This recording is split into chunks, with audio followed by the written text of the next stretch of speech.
First time, even I thought they'd gone too far. It wasn't too far like I was offended. It was too far like I thought somebody was going to die. Are you talking about the last one? Yeah, they're crazy. Was crazy. It was the Ted Kennedy event. I think you get in a car, and they sink it. Yeah. Right, you're in the car, your seat belted in the front seat. Driver's seat. Yeah. Then they put it in the water. The whole car fills up with water. You have to unbuckle yourself. Right. Go in the back seat, unbuckle a fake baby doll from a car seat. Come out the front window, not the back window, the front window, and come up top. And I'm thinking to myself, I can do that. But what if you panic and run out of air? We had divers in there. I don't know. There were other people in the water. Yeah, there's other people. They have divers who, right before your brain stops functioning, they get you out of there. Right before. Hey, dude, don't you think that someone will die eventually on the show? Because you got to keep making better. You got to keep making better and better stunts, right?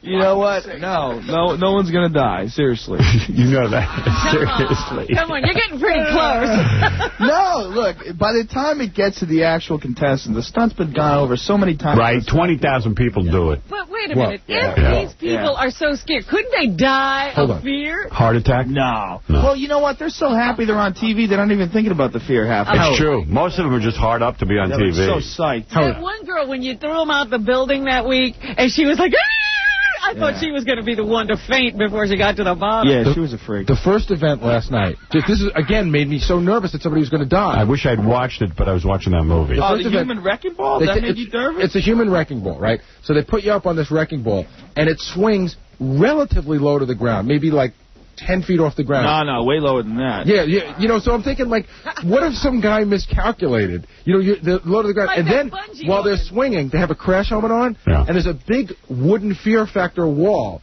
They have to crash through it. Right. That's to disorient them. First of all, they have to drop wood. They have to drop. I know, but still, the whole thing was very odd looking. See, but that's why it's rigged to make you think that. It's rigged to make you think if you're watching at home, oh my God, this is really dangerous. Yeah, but can I tell you something? People Seriously? have died on things where you weren't supposed to die. Yeah, like wrestlers died just from dropping out of the ceiling and stuff. That's steroids. Guys died on movies. You know, guys died on... Listen, Vic Morrow died on a job. By the way, we're not upset if someone dies. No. Quite frankly, I was saying after the dog attack thing, now we got to do lions and tigers. Well, I have an idea for a naked shark tank. Really? What are they going to do with that? They have to go naked into a tank full of sharks. Oh. No, make them wear a wetsuit, because that makes them look like seals. How about a seal suit, then? Yeah, just wear a seal suit. Dress them up like a wounded orca. How about women have to go into the Shark Tank only when they're menstruating? Oh. There you go. Test. Who's going to be the guy who tests? I'll test it. All right, anyway, I got a million questions for you, but they'll have to wait till after the commercials. There's a lot of people on the phones. I'll get to them. As I said, Jerry from Survivor's coming in to promote her new issue of Playboy, and Joe went out with her for 3 years. No. I went not even 6 months. Oh, I thought it was 3 years. No, it was like 6 years ago, and it was like for like 6 months. I've been friends with her forever. But yeah, but you don't like her personally. No, I talk to her all the time. Well, we'll see when she gets here. Dude, you're trying to spin the wheels already. We'll take a break. We'll be back right after these words.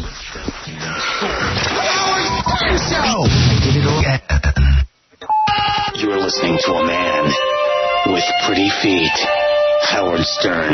Thank you. Round one.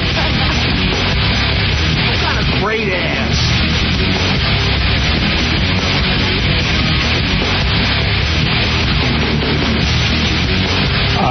Joe Rogan is here from Fear Factor. Before on our show, Joe used to just come in. We didn't know what to say he was from. But you know what I love most about the show? Yeah. It's the start of every show where Joe says, these stunts are very dangerous. Do not try them at home under any circumstances. Like a robot. I have to say like a robot. I say no smile. Yeah, he doesn't crack a smile. He doesn't change his inflection. I say any idiot who would try that at home, I'm glad he would try it at home and die. Exactly. Seriously, you know, Darwin. It's like, yeah, exactly. It's Darwin's theory. Weed them out. Well, that's what everybody kept saying. There was the big thing, like, what if people imitated it at home? What if people... You know, at what time do people have to take personal responsibility? You have to say, your son Johnny's a little idiot. In this country, never. And Johnny should die. Exactly. And Johnny is useless to society. Johnny is stupid. Joe Rogan is here from, of course, the TV show, the hit TV show, Fear Factor. Which they have now expanded to an hour, right? Well, it was always an hour, but now it's on Sunday night. It's on twice on Sunday night and on Monday night. It's crazy. The Sunday night one is a rerun. Yeah, they're all reruns. And I don't do that. And I don't do that one either.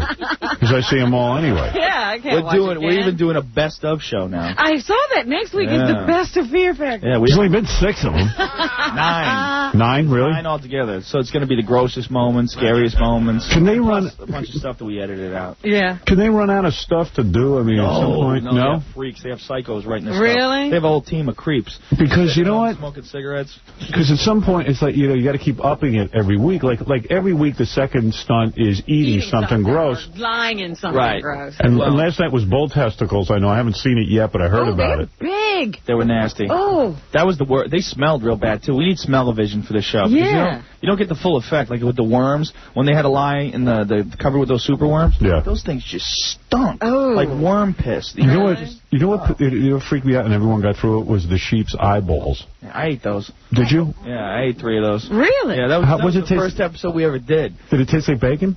No. You know what it tastes like? It tastes like half-cooked, hard-boiled eggs mixed with, like, pate and snot. Because you said those smell, too, Yeah, right? they smell pretty bad. Because they're runny. The worst thing about them was the texture. Like, when it hit the back of your throat just went, what? No. Yeah, a lot of people rejected it. What do you mean it was like slippery? It was just more than slippery. It was just your body was like, it doesn't belong there. Is the trick to chew it a lot? Yeah, it was really, really chewy, too. It was like... raw, like rubbery. But it was slimy on your tongue. Right, it was both. It was slimy and rubbery at the same time. It was very weird. I noticed that some of the sheep's eye was brown. Did they fry them? They boiled them. They boil them. Yeah. And they don't season. It's just... No, there's no seasoning. There's no Tabasco. I was thinking about it. If you give me some duck sauce with anything, I could eat it. Yeah, I might be able to get it down. Well, there's supposedly delicacies in other countries, but I don't know how they cook them. So is the things with the bugs, sometimes the bugs are crawling back. Yeah, if you don't chew them, some of the bugs. Is every week going to be the second event you have to eat something gross? We don't know. Whatever's entertaining and disgusting. If we can come up with other things. They got to... Eventually, eating things is going to get tired, so it's going to have there's going to have to be a point to it. I don't like the ones where they just lie in the snakes or... No, the snake one was not good. But the rat one was pretty good. The rats were good. But you know what it is? With that stuff, it's sort of like, if you just lay there, they're not going to kill you. Yeah, but they were biting people's toes and stuff. What you don't know is they're lab rats. Right. I was playing with those rats before we did the show. And then, when I pulled the blanket up, it's like, woo, spooky music. And everyone's like, where'd you get these rats? Hey, don't worry about that. Just go ahead. When you say lab rats, they carry no disease is what you say. Right, they make sure. Like, you might as well, they could have been someone's pet. You could have taken it home and your daughter could play with it. And rats still freak me out. But I could deal with it because I know you guys aren't going to put me in a situation that's going to kill me. Like, rats aren't going to kill me. But the freakiest one was when they put them in that tunnel, sewer or something, and it was dark. They had no light down there. That was and freaky, you didn't know. It was wet. We dropped stink bombs in there, stepping too. in. Those little stink pellets, remember those from high school? We threw those in there, too. Yeah. Oh, it stunk in there bad. That was a fake tunnel, by the way. We made that tunnel. Really? That wasn't like a real drainage tunnel where we didn't know what was in there. We created it. But they were blind. They were in the dark. They didn't know. No. Well, it's amazing how much blind faith people have. Like, people that get on a television show. This is Perry Bart, the guy who was the big stunt coordinator for Fear Factor. He said the most surprising thing to him was how willing people are to do anything. Yeah. Because they figure, well, you set it up. Okay, let's do it. They don't go, wait a minute, the car is 150 feet in the air over a dam. What happens if the cable breaks? They don't say these things. They just do it. Yeah. They figure, don't you think the person who goes first is at the most disadvantage? Unless they're crazy. Unless the person who goes first is a psycho. No, because, the person who goes first, is like the guy where they dipped him in a tank of water, like he didn't figure out some stuff. If you watch the other people do it, you're better at it. Well, yeah. I think they should separate them out. Well, not let them see them do the stunts? Well, we did for some of the stunts. We did for the tunnel crawl. We didn't let them know how much time it took in between. We kept them separate. Keep them scared. Yeah, well, there's that, but there's some rush in other people watching it and figuring it out, though. There's some, it's the luck of the draw. Hey, listen, who am I to say? The show's a #1 hit. I think that Survivor's going to have a tough time because you guys have boiled down the essence of Survivor into an hour-long show. Right. Yeah, and you change contestants every week. That's the most important thing. You don't have to watch those same dorks every week. We give you new freaks every week. Right. And if it's a boring batch, you're done with them after a day. And that's good for me, too. Why is it always, really muscular guys? Like, why not just get, some freaky weak dudes? Well, we got a couple of freaky weak dudes. Some scary dudes. We had one time the freaky weak dude with the toe socks who beat the giant muscular cop from Chicago, which was the best because the cop choked. Right. The guy had it. He had 10 seconds to go. He had the flag in his hand. He fell. He choked. So when are you shooting new episodes? We start in October. Yeah, and have did they tell you ahead of time what the stunts are going to be? Are you in on that? A lot of them, yeah. It's amazing how many they come up with. They have this huge team of dudes who just come up with all these crazy ideas. Do you ever write any of the stunts? Well, I add things to them. You do? The Naked Shark Tank's my idea. Are they going to do it? Yeah. The idea is that none of the stunts are any more dangerous than a game of touch football. Oh, really? Because you wouldn't let somebody bungee jump? They did that. No, they don't. We launched them. We pulled them back like a slingshot. Yeah, but you never bungee jumped anyone. I couldn't do that. It's kind of stupid. It is? You know, like I could never do it. I figure some of that stuff is the same thing. No. Yeah. No.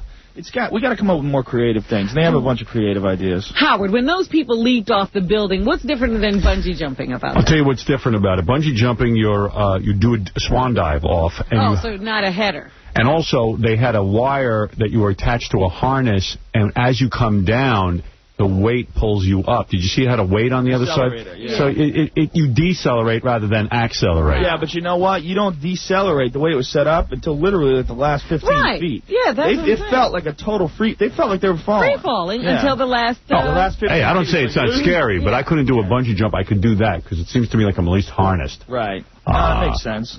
Yeah, you were saying that NBC cuts out a lot of stuff they have to because you probably sit there and crack jokes the whole time, but sometimes she can get wicked and mean. The more mean stuff, like one guy, there was this net jump thing, and after he did the net jump, he goes, I knew I was going to make it because I prayed to Jesus. I go, hey man, do you think maybe Jesus is probably a little busy in the Middle East, not paying attention to some dork doing a jump from a post to a net? Like, what are you talking about?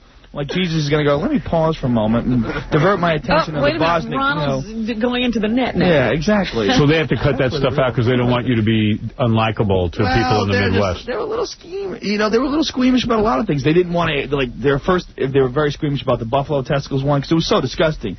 Standards and practices like you can't say testicles, we don't want to see them, because they were veiny and slimy. Yeah, right. So disgusting. Yeah, they're balls. Did you call them balls or bull testicles? I called them balls a couple times. They corrected me and they told me to stop. Cut. From the joke, call them testicles, please. But just don't tell us what they are. Yeah. What's up, Gary? Didn't you make some weird comment to a woman that they cut out because they were mad at you that was sexist?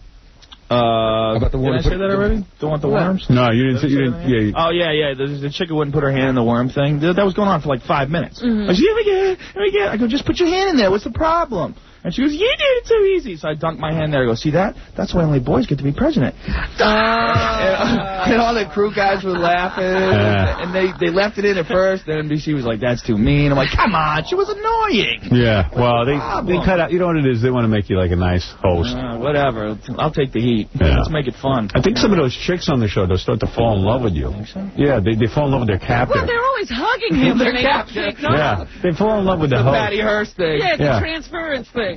Joe says he'll never go there, though, because, you could get sued and stuff, and it could affect the game if he starts banging some of the chicks on the show. We had a woman that was supposed to come on from 2 weeks ago, and we did a pre-interview with her, and she said there was definitely chemistry between her and Joe. Yeah. She's delusional. She was a dude as far as I'm concerned. I know which one you're talking about.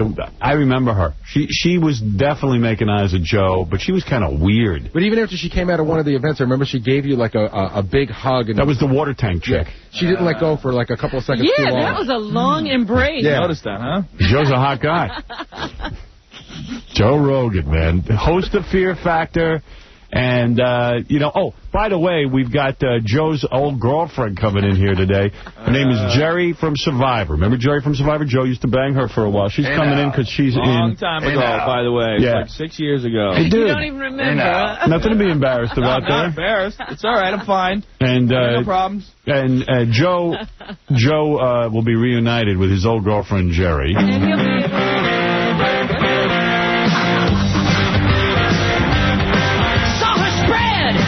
she looked good, wanna show her my manhood. Wish her butt I could touch. She looks great with her pants down. I saw Jerry Mantis Bush. Yeah. Joe just wrote that.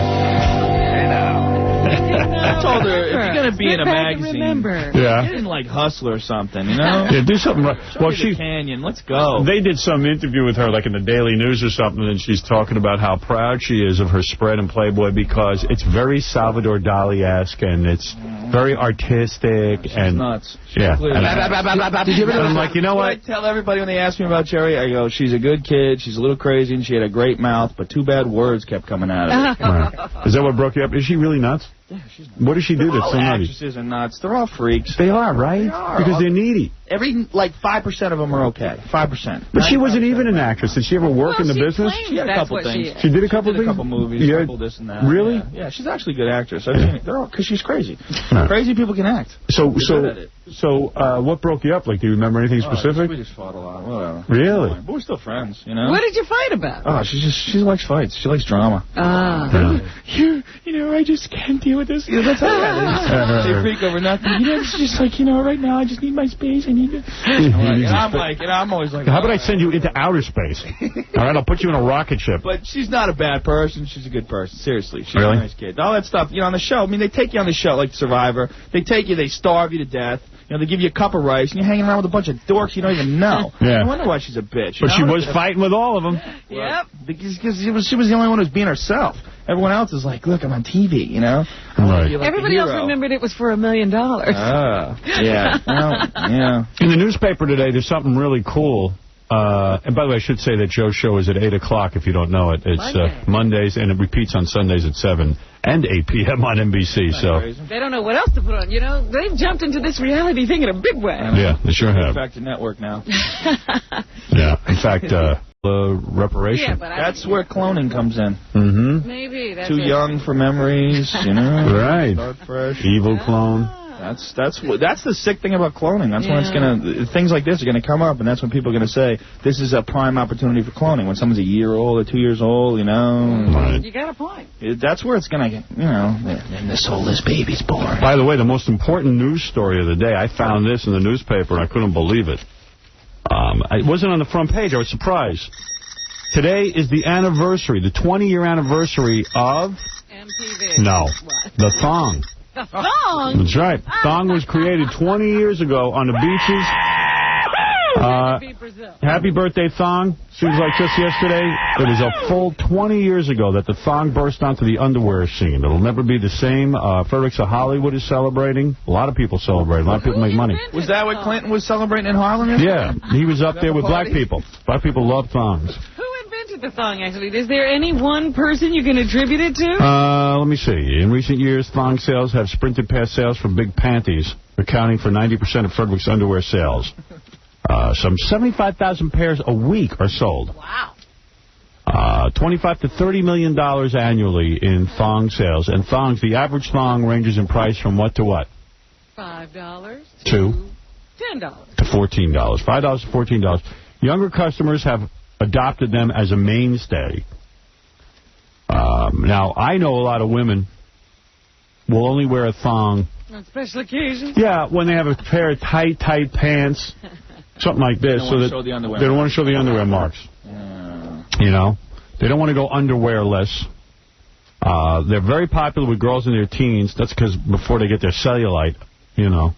Once they start wearing them, they stick with them. And literally, they stick to them. They can't stop. That's right. Okay, the first thongs appeared thousands of years ago when they were used as modesty pieces for nude models. G-strings. Thousands of years ago. That's right. G-strings were the modern-day precursors to the scanty panties, which stylistically are somewhere between the G-string and the panties. So don't forget the G-string in all of this. I see. There was always the G-string. Most important story of the day, 20-year anniversary of the thong. I'm not a big thong fan. I am. What's I like them in regular underwear. Really? Why? Yeah, because you don't like that thing. I always think like when a girl's wearing a thong, like, she's just too used to this. You know? she's jaded. She's a player. Thongs, and you know what I'm saying? She's got like lingerie. That does nothing for me. It doesn't. I don't get it at all. No just modesty take it off. there. Come on, shut up. Take that stuff off. You want to know something? I was not a big lingerie fan. I don't get it. But like my girlfriend has once in a blue moon put on some lingerie. Like we went away together, and like she had some lingerie on, and special for the trip. Like one, and she said lingerie, and it was like, you know, hey, that's kind of cute, but it doesn't stay on long. Right, exactly. They could be wearing garbage bags for all I care. Yeah, I mean, I don't care you know what I like? I like naked. Just naked. You know what I like? I like sundresses with no underwear. Ooh. Yeah, baby. Down under there for Daddy. Yeah. Look at that. Daddy. Look at that. Come here. Shh. Don't talk. Sundress with those the thick shoes. Oh, you like that? What are those they like called? candies. Espadrilles? Yeah, candies. I like a little sundress, your long tan legs. Yeah. Joe, let me see you in a dress. All of a sudden he started to, what would that be like? What would that be like if you were in a sundress with no panties? I got a hairy ass, dude. I don't want to see that. My hair would be poking right through the dress. Planet of the Apes. No, I like that look, too, the sundress. I hear that. High heels. Sundress good. Yes, the thong just doesn't, the whole lingerie thing is just too forced. It's too affected. You telling me when you take a girl's pants off and you see a thong and the ass cheeks all round, muscular standing there, you don't get turned on by that? It's so much hotter than a panty. I like panties, and then you yank them to the side. That's what I like. Well, we could still yank a thong to the side. Yeah, it's too easy. It's too easy. You sick bastard. And what about Jerry from Survivor? Did she wear a thong? She's always naked. She didn't wear any underwear, that girl. Really? Yeah, she doesn't like to wear underwear. She used to shave it, too, and that creeped me out. I'm like, come on. Completely? Grow some pubes down there. That's come on. You're kidding me. You don't like shaving the bird? No. You got to be kidding like me. a little kid. I don't like that. Oh, that's I got to have a landing strip. I got to see, like, a little head. Really? You know what? There's something redeeming about you. In her Playboy... That's it. That's the only thing. I like pubic hair on women. That's it. In her Playboy spread, she has a landing strip. Well, she learned. I taught her. I taught her well. They made her grow some. I taught her well. I think it's great when a girl completely shaves down. It creeps me out. I feel like a pedophile or something. Nah, come on. You know it's a woman. It's just she's shaved down. I don't know. You know what the best joke about that was? Bill Hicks. Is it clean enough to put on the radio? Yeah. Right. He used to do a thing where he had his girlfriend shave, and she came back, and he goes, ew, it looks like Reagan's neck. And she goes, but you told me to do it. He goes, yeah, what do you listen to me for? I'm a pervert. What a funny guy he was. He was a real funny guy, but of course he died way too young. He had a cancer. That's right. And the man who created it is dead. He's dead. Hard to believe. Well, the thong is 20 years old. I thought you'd like to know that. Also, Barbara Bush came out in favor of stem cell research. How could you be against it? It's absolutely fantastic and opens up a whole new way of looking at cures for diseases. Does that mean her son is going to go for it? Is she telling him what to do? I don't mean... Is it Barbara or Laura Bush who said it? Wait a second. I might be wrong. Okay. Make up your mind. Now, let me check that out. No, I think it's Laura Bush. The wife. Mrs. Bush, stem cell researcher, lifesaver. First Lady Laura Bush. So she has that pillow talk with him. Maybe he'll be listening to her. Well, what they do is they send her out to say that she's for stem cell research and that maybe she'll talk to her husband about it, and they wait for the reaction to her saying it. It's like a trial balloon. This is a ploy to get women to like him. Right. He listens to his wife. Right. It's a whole thing. But no one could be against stem cell research. You'd have to be somewhat retarded, and I don't even believe our president is retarded. Although, even though he only has an IQ of 91? Didn't they do one of those things where they had a bunch of people estimate the IQs? Yes. Clinton was like 180? 182. Wow. Well, no. It turns out that was urban legend kind of thing. Somebody just did a goof. He's so smart. What was he banging interns for? No, we fell for that, too. There's nobody with an IQ of 182. Einstein didn't have an IQ of 182. Monica Lewinsky. Well, isn't the smartest guy in the world? Doesn't he live in New York? He's like a doorman. Yeah. Seriously, and he's a mathematical genius. His IQ is in the 180s, the high 180s. And he's a doorman? Yeah, there was an article about it. I think he's got I think it's like the smartestmanintheworld.com or something like that. But apparently he's a mathematical genius, and this guy is trying to prove that God exists through mathematics. He's got like this mathematical equation to prove the existence of God in the universe. I don't know. Yeah, a lot of guys who have real high IQs don't necessarily take high-paying or demanding jobs. IQ doesn't have anything to do with drive. There's a lot of really smart bouncers out there. My friend Mike was a bouncer. He's a genius. He used to read like 5 books a week. I guarantee you, if you brought in any bouncer into this room, they could beat me in an IQ test. I know that for sure. All right. The thing that I also wanted to mention, which eludes me right now, I'm trying to think of what it is I wanted to talk about. There's a couple of show-related things. Well, maybe I'll do that after the commercial. I can see I'm running out of time. Let me take a quick phone call, and then we'll get to that other stuff. Go ahead, Fat Tony. Hey, Howard, great show, brother, great show. Hey, Joe, let me ask you a serious question. How many times you packed the mud over there on Jerry? Any anal for Jerry? No, you know what? I've never done that ever. Oh, come on, Joe. You're a friggin' Ginzo. Don't tell me you ain't the mud on that. All right. Whoa. I'll get rid of that guy. That guy was belligerent. That was uncalled for. Let's go to Dave. Dave, you're on the air. Hey, Joe. Hey. Love Fear Factor, and I also love News Radio. Did you ever get on with any of the News Radio women? No, I never did, though I would like to have sex with Candy Alexander, even though she's my friend. You ever seen her naked? She's the only one. Ever seen her naked? No, I've seen her in her underwear. I didn't even realize She you was were... the only one I would have done. I never even realized you were on News Radio because I never watched the friggin' show. You know what I mean? I didn't even know you had a career of doing that. You used to do ads for the show, and you never even watched it. No. So what do I have to... I even said I never watch it. What, during the ads? Yeah. Did you say you know? Yeah, I was honest. I said I never seen it, but people tell me it's good.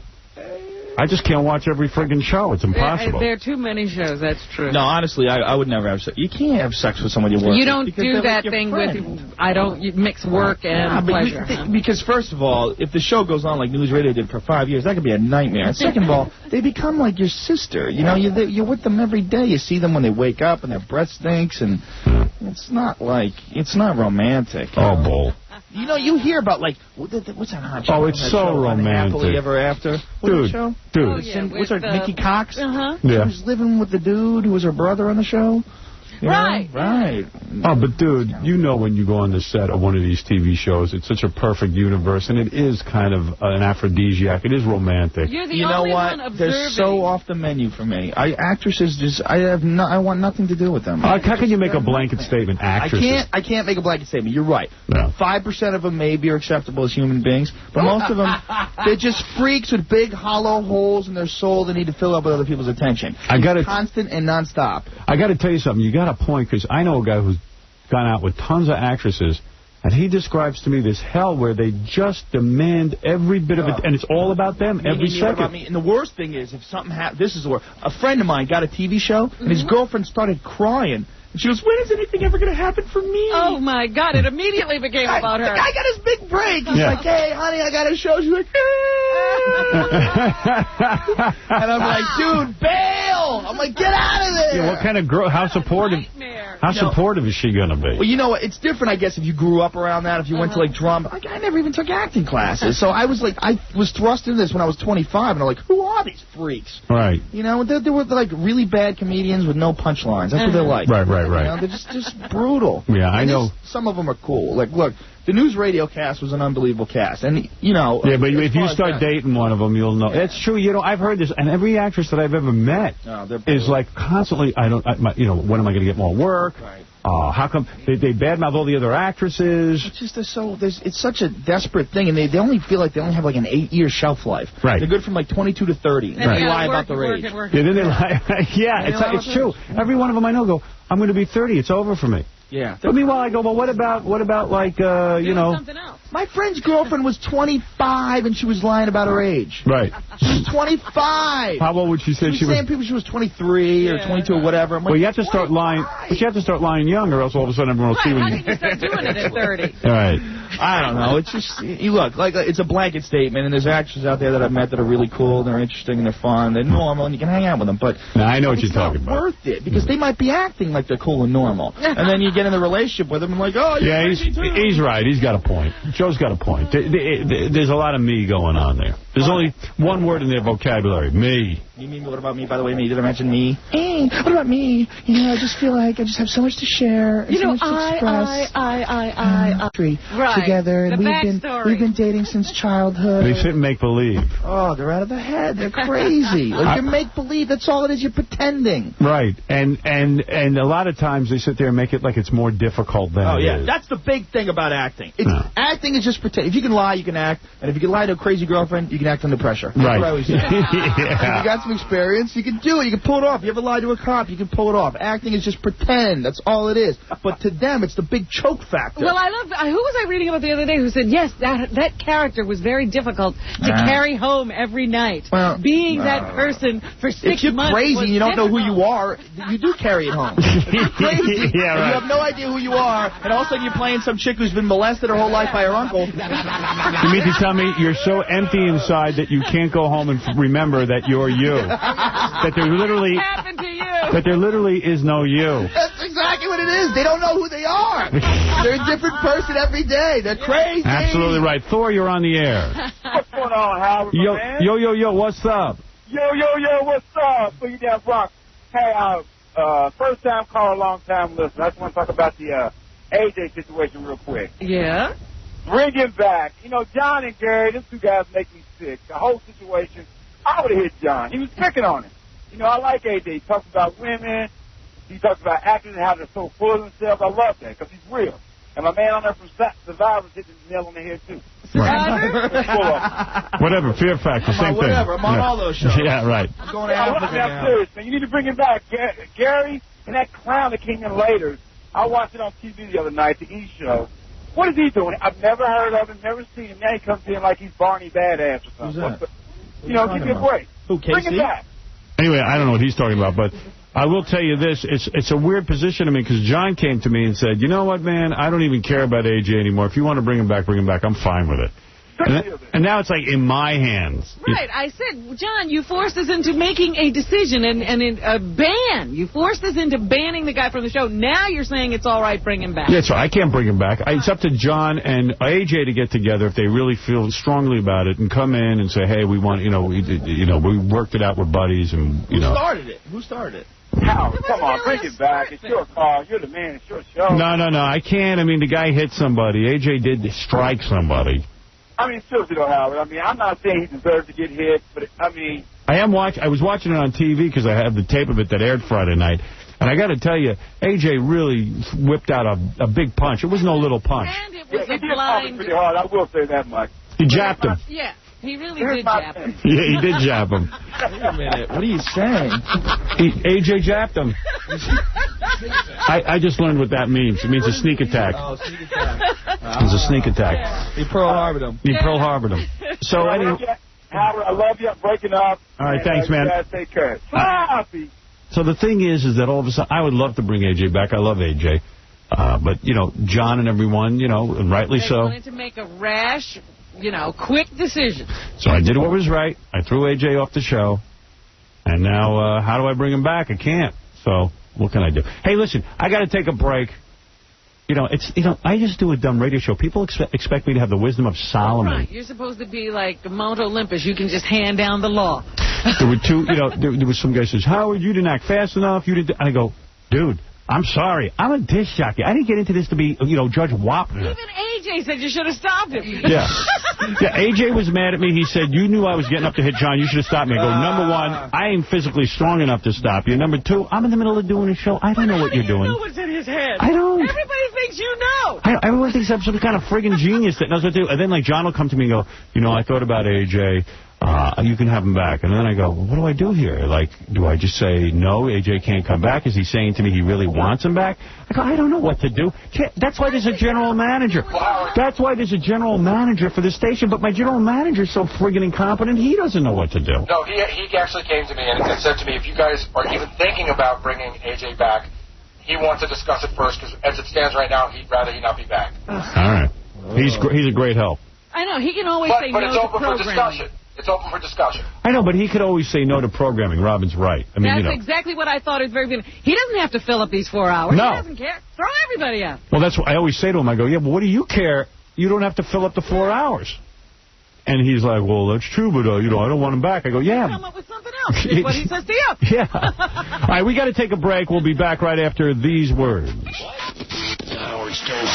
Hi, this is Colby from Survivor. I spent weeks in the outback of Australia to try and win $1 million, but I gave my chance away so that Tina could win. Do I regret it? No, because I did it on purpose. I knew that I would get to be on the Howard Stern Show, and then I would meet Robin Quivers. My plan all along was to marry Robin, because she's worth more than a measly $1 million. Now, if I can just survive the honeymoon. You're listening to the Howard Stern Show. F you. And, Joe Rogan from Fear Factor is here Mondays at 8 o'clock. It repeats on Sundays at 7 and 8 o'clock on NBC. It's the #1 show, and Joe has a big hit on his hands. Also coming in from Survivor, Jerry Mathney, who posed in Playboy. And she's going to come in here and we're going to talk about her boobs and her ass. And Saw her spread. She looked good. Want to show her my manhood. Wish her butt I could touch. She looks great with her pants down. I saw Jerry Mantis Bush. Joe wrote that. Joe wrote that when he went out with her for 6 months. That's a lie? He sang it for her every night. That was her favorite. You going to tell her what you really think about the pictures? Yeah, I'll be honest. I don't think they're good. Wow. None of them. You don't like the whole... I've only seen that one shot from the cover. Do you not think they're good artistically? Well, because they got artistic. Don't you think they're Dolly-esque? No.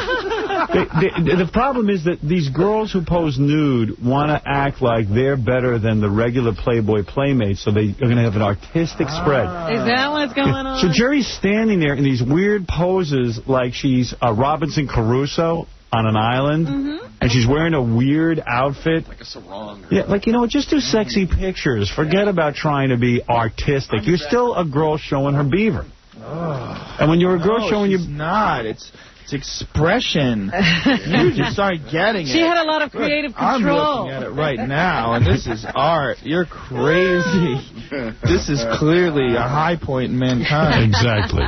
Hey, there have never been pictures like this. That's why I hate Playboy anyway. I don't like it. Why? Because I don't like any of that mystery. Nasty and sweaty. And like Hustler. Yeah, sucking on a banana. I don't want any mystery. I'm not. You see, chick or you're not. I disagree with you for different reasons. Hustler to me is too graphic, and I don't want to see that much of the anatomy. Come on. God bless Larry Flint. But I'll tell you what I don't like about Playboy and Penthouse and all of them.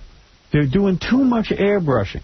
Yeah. That now every girl is almost identical. You want your girls to look almost real. Did you see Belinda Carlisle? Well, Belinda Carlisle, I don't think there's a real... I think they took her head and put it on someone else's body. She looks like a real doll. Yeah. She did, right? Right. It's like... and what happens is everybody looks too perfect. Yeah.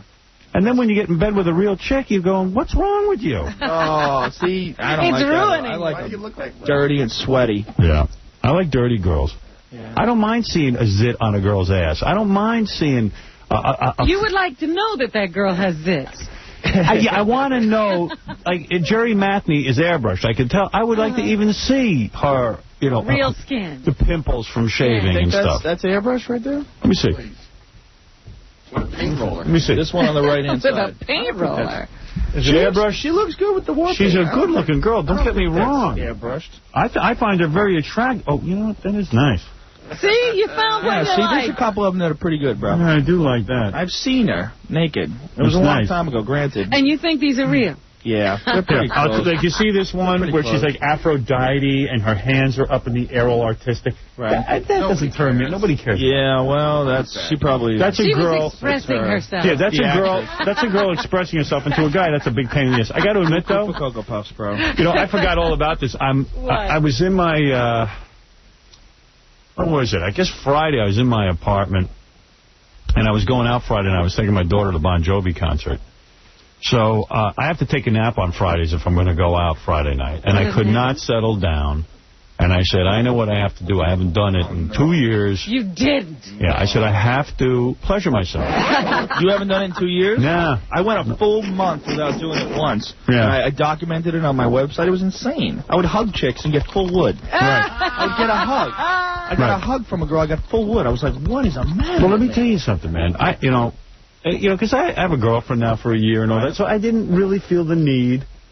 I always feel the need to do it. I don't feel the need to pleasure myself. You didn't come out of a 20-year marriage. Yeah, I mean, when I feel the need, I go right to my girlfriend, right? Okay, so anyway, that's beautiful. She wasn't around. It was Friday. I had to go to sleep. So I said, I don't even have any porno in the house. That's how bad it's gotten. His house was clean. You only have any porno in the house. I gave all my porno away to my friend. But do you ever, like you must get the Playboy channel and stuff like that. That doesn't help. No, that ain't porno. Well, they have on the DVD or on the satellite. They got that channel now. What is it? Spice or Hot? No, let me tell you my story. The Vivid. I think one of those. Let me tell you my story. Let me tell you my story. So, okay, but there is porn in the facials, everything. The satellite. Whoops. There's porn in the satellite, but it ain't real porn. No, they got the real porn now. No. They don't. Channel 596. No. I'm telling you, vivid double feature. It's Really? full everything. A DSS? Yes. Really? Yes. Well, trust me. I don't I'm get a that. pervert. Trust me. Channel 596. So anyway, I said, oh, yeah, I went to look at my porno collection. I realized I gave it to Pat Menachie when he had a back injury. Oh, my God. And I said to him, hey, how can I cheer the guy up? I go, here's all my porn. I'm not using it anyway. I put a ribbon around it. Yeah. Guy never gave it back to me, by the way. Oh. It was a loner? Well, I thought it was, but evidently he didn't. So anyway, so he's got my porn collection. At least, I had like 20 DVD porns. I wrote John the letter. I wish I would have heard the letter. I didn't know John put that letter on your show. That's about only his John, do you want to read the letter? But one thing I would like to... Do me a favor. Johnny Boy. Is John there? Put him on. One thing I would like to beg AJ not to do anymore Why? is to start talking about smacking people when they say something. That's a good idea, Rob. Why, they didn't want to be AJ? Okay, Johnny, wait. Is John there? John's here now. John, do you have the letter? Yeah, I have the letter. Go ahead. Johnny, you there? Wait, Johnny. What? Read the letter, but take out... Don't read the stuff about that old man that I hate. I got you. Okay, do it. Go ahead, Beck. And I stand by this letter because I really... Go ahead, read it, John. Johnny, this letter isn't about getting reinstated in the gang, but rather to let you in on what was bugging me about the phone calls. I told Howard, I told Gary, even told Anne-Marie, it's time you knew.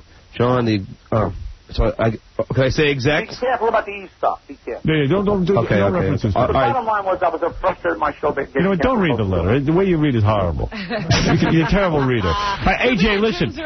I got to take a break anyway, but...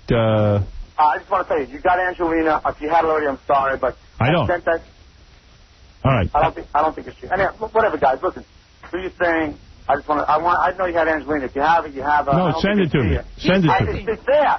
It's under my friend's name, Gump Numb. You got it there right now. All right, brother. Thanks. It's on KC's guy. That's AJ Benza, everybody. Take care, pal. Thanks, AJ. Bye-bye, bro. Take care. You know, there's so many anti-calls for him, I didn't know if I should put him through. I know. Oh, man. I know. There's like 50,000 get AJ off the air. Oh. You what? He hates cocaine, I think. Oh, he does. He hates it. He hates it. Hey, listen, I was about to say, before we were talking... That wasn't monotonous. You know what's weird, Howard? What? If we were ever thinking about bringing him back, he already said he was going to smack the He's going to smack the intern. I was like, he's not helping. I know, and I want to say he's not going to, but he might. Well, that's the problem. I mean, not in my case, but, I mean, you never know what's going to piss him off. Right. He makes these announcements as if to say, listen, everybody out there, you understand, I'm going to have to smack that guy. Right. It's still okay to smack. That's what I'm trying to tell him. He's going to leave that out of his repertoire. Right. Hey, first of all, we're way behind. I was supposed to interview a dude who was going to tell us how to steal from vending machines. He's been up on the phone for a half hour. Is he there? He's been up on the screen. Well, I hope he's using some of the coins he got from the vending machine. No, he wrote a whole book about how to rip off the system, and not that I condone this kind of thing, but I'm always interested in somebody's criminal mind at work, I guess. Does he make his whole living just not buying anything, just ripping everything off? Yeah, I think so. Or he did for a while. I don't know if he still does. Now he's writing books. Snoop Dogg's going to be here, and Jerry from Survivor. Joe Rogan's here from Fear Factor. And, yeah. And you hate Coke. He wants to say he hates Coke. Oh, it's horrible. Joe, you hate it? I don't know. I've never done it. Maybe I love it. Well, John hates it, too. Everybody hates Coke. I hate it. I hate it. In fact, I hate almost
Smoking weed, doing coke, drinking beers.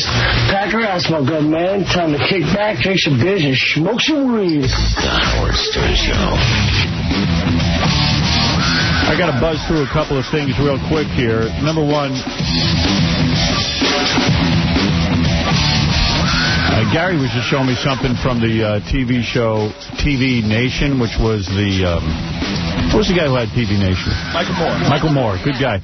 It's funny, Janine Garofalo. There's a whole thing going on in Connecticut, in the Greenwich area, the beaches there. It was constitutionally challenged. You used to have like a residence pass in order to get on the beach. So they just overturned it. They said that non-residents can use the beaches in Greenwich. Yes, you cannot ban people from the beach. But the way they get around it is they're charging like $50 for non-residents for a car. Oh, really? Yeah, I mean, that's... They haven't done that yet. They have 17 more days. They had a 20-day stay, to appeal it. But after the 20 days, they're going to have to let non-residents in. And the way a lot of other towns get around it is you just charge some ridiculous sum of money. But Janine Garofalo did the most interesting thing. She, I guess she did it with Roger Moore, whatever his name is. Michael Moore. Roger was the guy he was chasing. 07. Roger and Me. No, Roger Moore was the guy from 07. Oh, but I'm just saying, he did the movie Roger and Me. It was Michael Moore. Yeah. Michael Moore, he did this really cool thing where he sent Janine Garofalo out, and they took a busload of, like, black people from Harlem and tried to bring them into the beach. They told them no. So then they rented a boat, and they boated the people in, and then the Coast Guard came and wouldn't let the black people in. So then they jumped off the boat like refugees and tried to swim to the beach. They stormed the beach, and then the residents come out and they start screaming. They're like, "Get off our beaches!" Oh, it's not just black folks. It's some white folks and some Puerto Rican-looking dudes, Some too. people in question. Some people in the middle. Some people you can't tell what they are. Dingy people. Yeah. Gray areas. Yeah, there were some way gray areas. I think what Daniel Carver used to call you mud-colored people. That's right. So it was pretty cool. Still calling them that.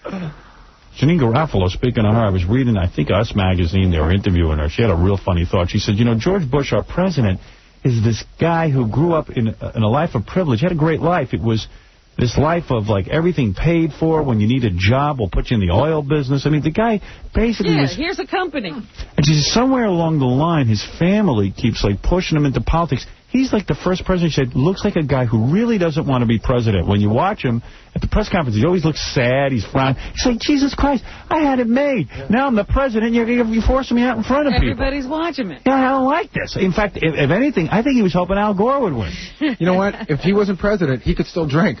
He would have a great time. Oh. They ruined his life. They ruined this guy's life with the presidency, and I feel bad for him, for one. Got he had it made. Got my sympathy. Yeah, absolutely. So that's kind of interesting.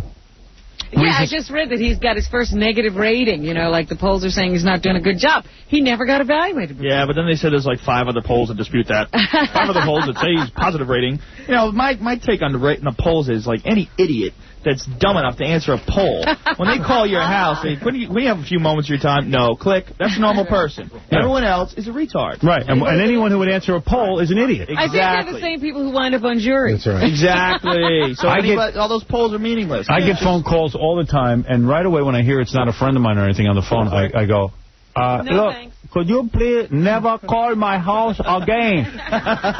So finally, this woman from AT&T last night goes, what? I go, you'll never call house again. She goes, do you want to be on a Do Not Disturb list? I go, that's right. It's Ricky Ricardo. But you know what? I said, what accent am I doing? Well, it started out Chinese and it went Cuban. I do this weird, scary accent, and it morphs, and I don't even know, I don't even pick an attitude before I start doing it. So it goes all over the place. It's like jazz. Yeah. It's like riffing. Sometimes I'm like almost black when I start going like, yeah, who there? And she goes, what? I'm like, who there? And they're like, yeah, and I go, do you ever call my house again? And then you turn Japanese. Yeah. You're like a little Mexican there, too. You were African. I'm African. You were Nigerian for like a second. Yeah. It's a lot of accents. You sound like Manute Bol. And LA Times is the worst with those calls. They call me every week without a doubt. What are they trying to sell? Trying to get people to subscribe. I get the Daily News. Really? I go, I subscribe already. And they go, what? You got to subscribe. But it says, you want to use the weekend, sir. I go, don't call my house. But they call anyway. They don't care. They never get deterred. Bastards. You can't make them go away. If I had more time here, I'd play more of that that guy Jam and Jim, who put out the record of telemarketers. Oh, yeah. And he just harasses them. He's great. Yeah. By the way, Joe Rogan's here, who is the host of Fear Factor, a good friend of the show, also the guy who did the muscular bit. And I would play that right here, except Jerry's here from Survivor. And Jerry used to date Joe about 6 years ago. They dated for 6 months. Jerry from Survivor did Playboy. She doesn't even seem that old. Did you date her when she was a child? I like them real young, so they don't know any better. Once they wise up and they realize I'm an idiot, you're out of it. I gotta get rid of them. I hope she's naked for the interview. I don't think so. She's artistic. No, clearly she'll be naked. You underestimate her. There's Jerry looking very good. You see, honey? You look hot. Hi, Jerry. We knew about this. No. We knew you went out. But Joe does our show. How you doing, Joe? Hi, Jerry. I bet you want Joe back now that he's the host of Fear Factor. We're buddies. You don't? Ooh, we've been buddies for years. Quietly, no. Jerry, be honest. Be honest. What went wrong with you and Joe? He says you were an actress, you're temperamental. Well, we fought like cats and dogs. Joe, do we really want to go there? Yeah. Oh, no. Clearly we don't. Joe went there without you, so I'll tell you everything you said. Joe's sort of making it like you were a problem. Oh, well, I was a problem, too. Oh, now you're saying you're a problem. Oh, look. Here's what Joe said. Look, I'll tell you right now what I said. I said she's an actress, and actresses are brutal. Well, let's go further. And I also said she's a good friend. I'm a stand-up comedian. I act for the money. True. He knows the difference. He said to me I do. that the problem with you is that you are self-centered and that everything is me.